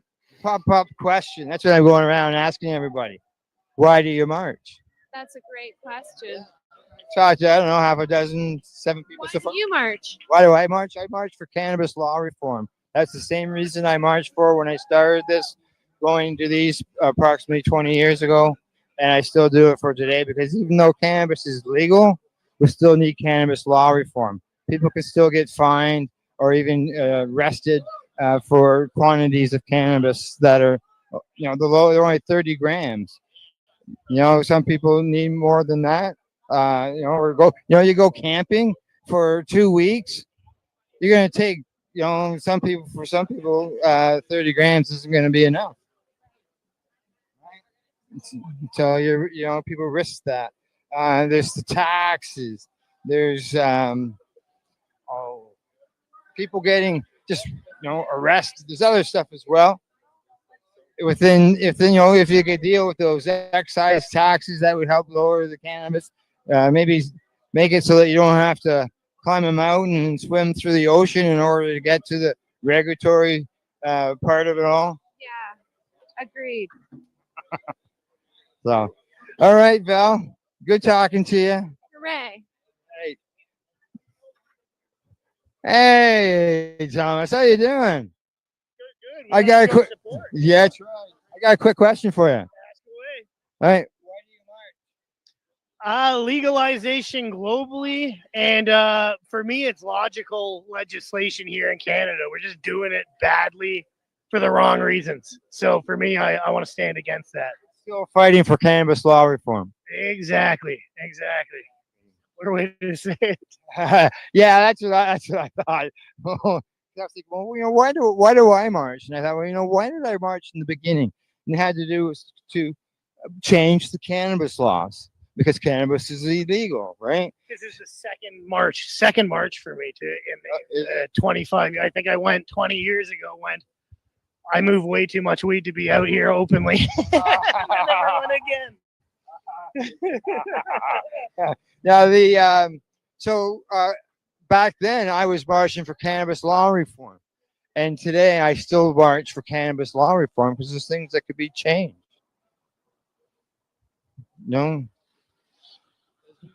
The regulatory end of things, as well as I look at it as, taxes would obviously make it better. I think I adjust that. Patients can have tax-free medicine.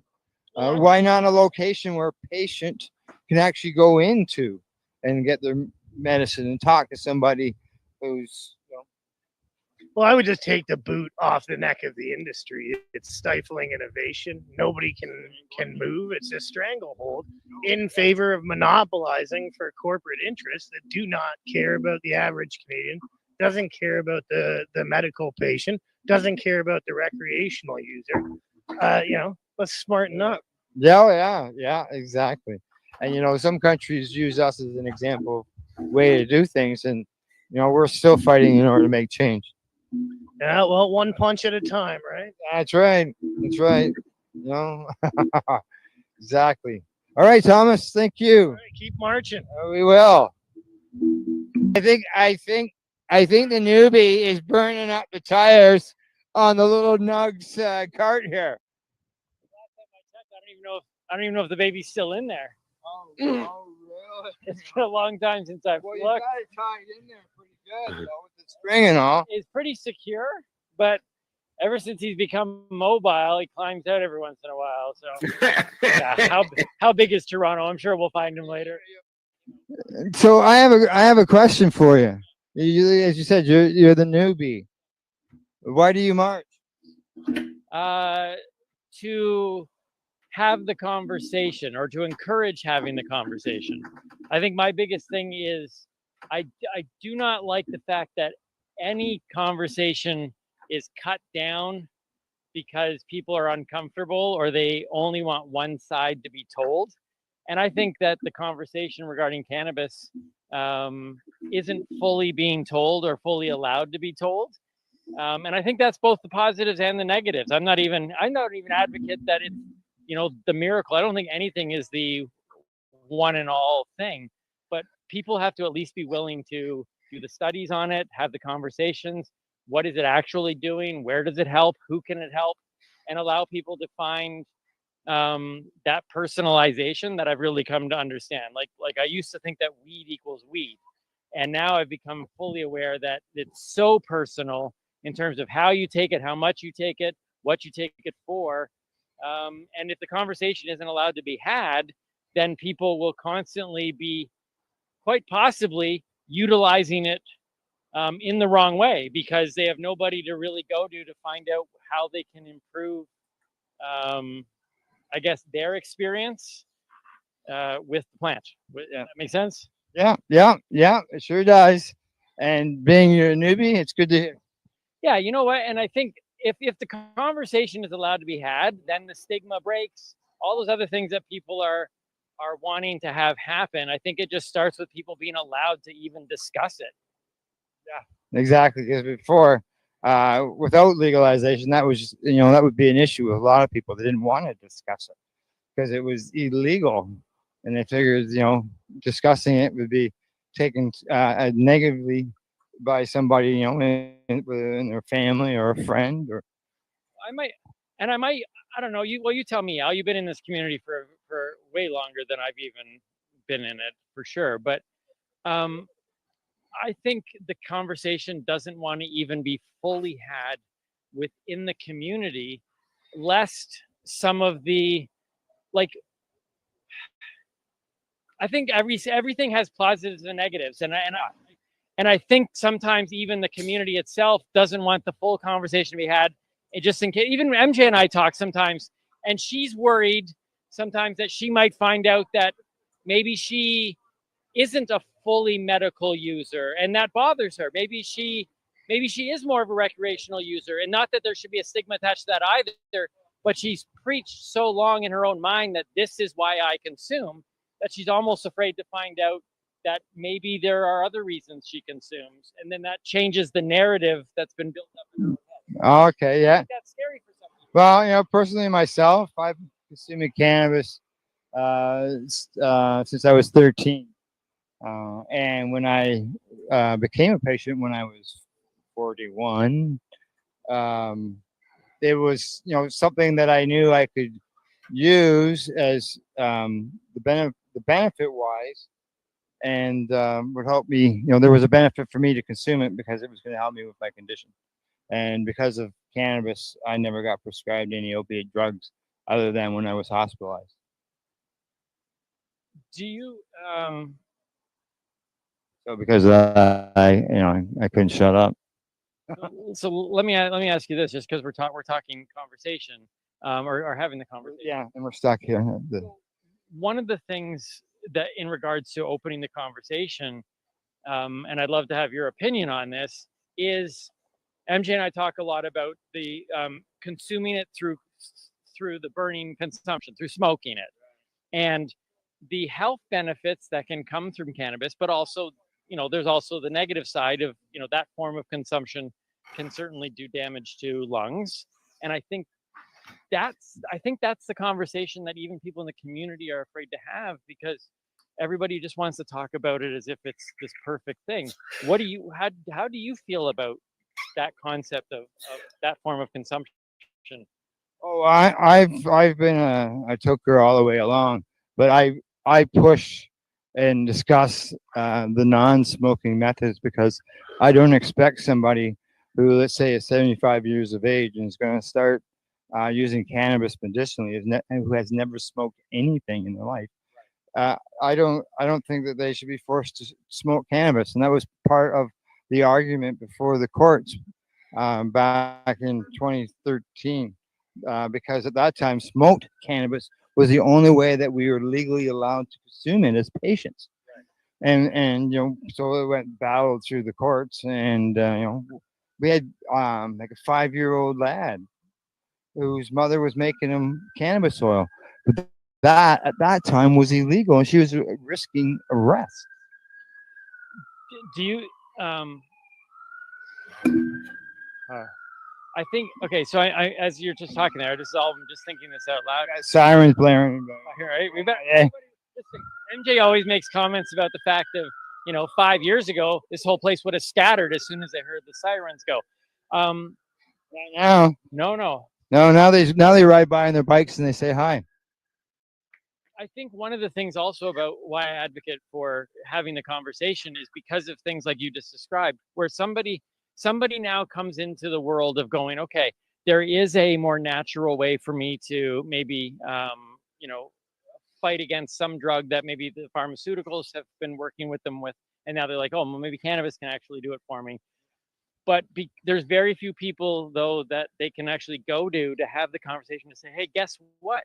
You don't have to smoke it, because the stigma and the perception is like, I thought that was the only way it was ever consumed.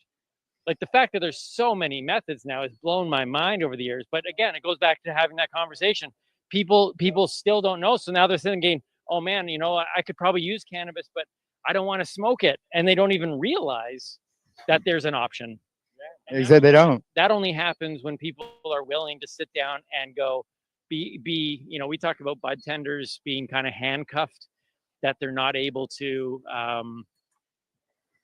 they often are the doorkeeper, and someone comes in and they're interested in trying something, but the bud tenders aren't equipped and empowered and trained enough to really share any information with them.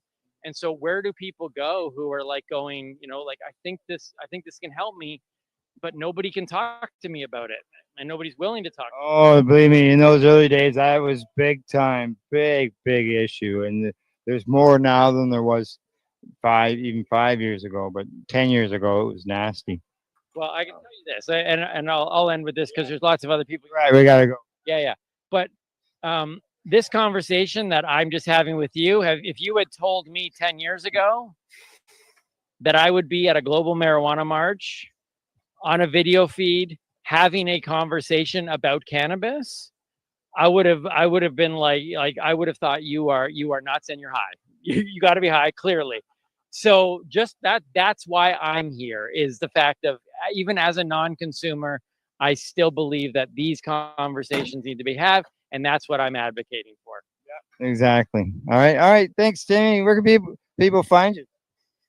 Oh, well, you find us at the Newbie and the Doobie, and we do have a show here. What is it, Wednesday nights, I think?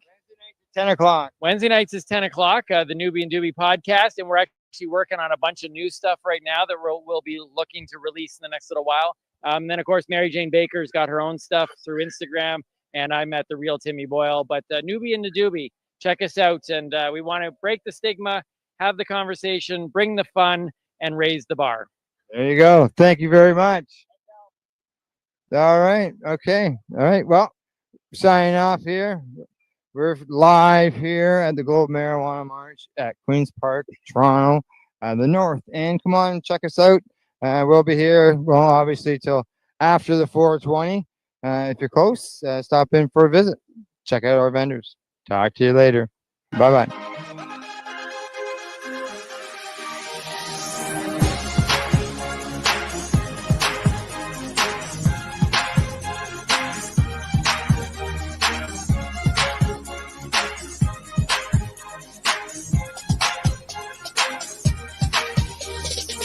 The opinions of the individuals during this broadcast are their own and may not be the opinions of their group or other organizations they may be involved with.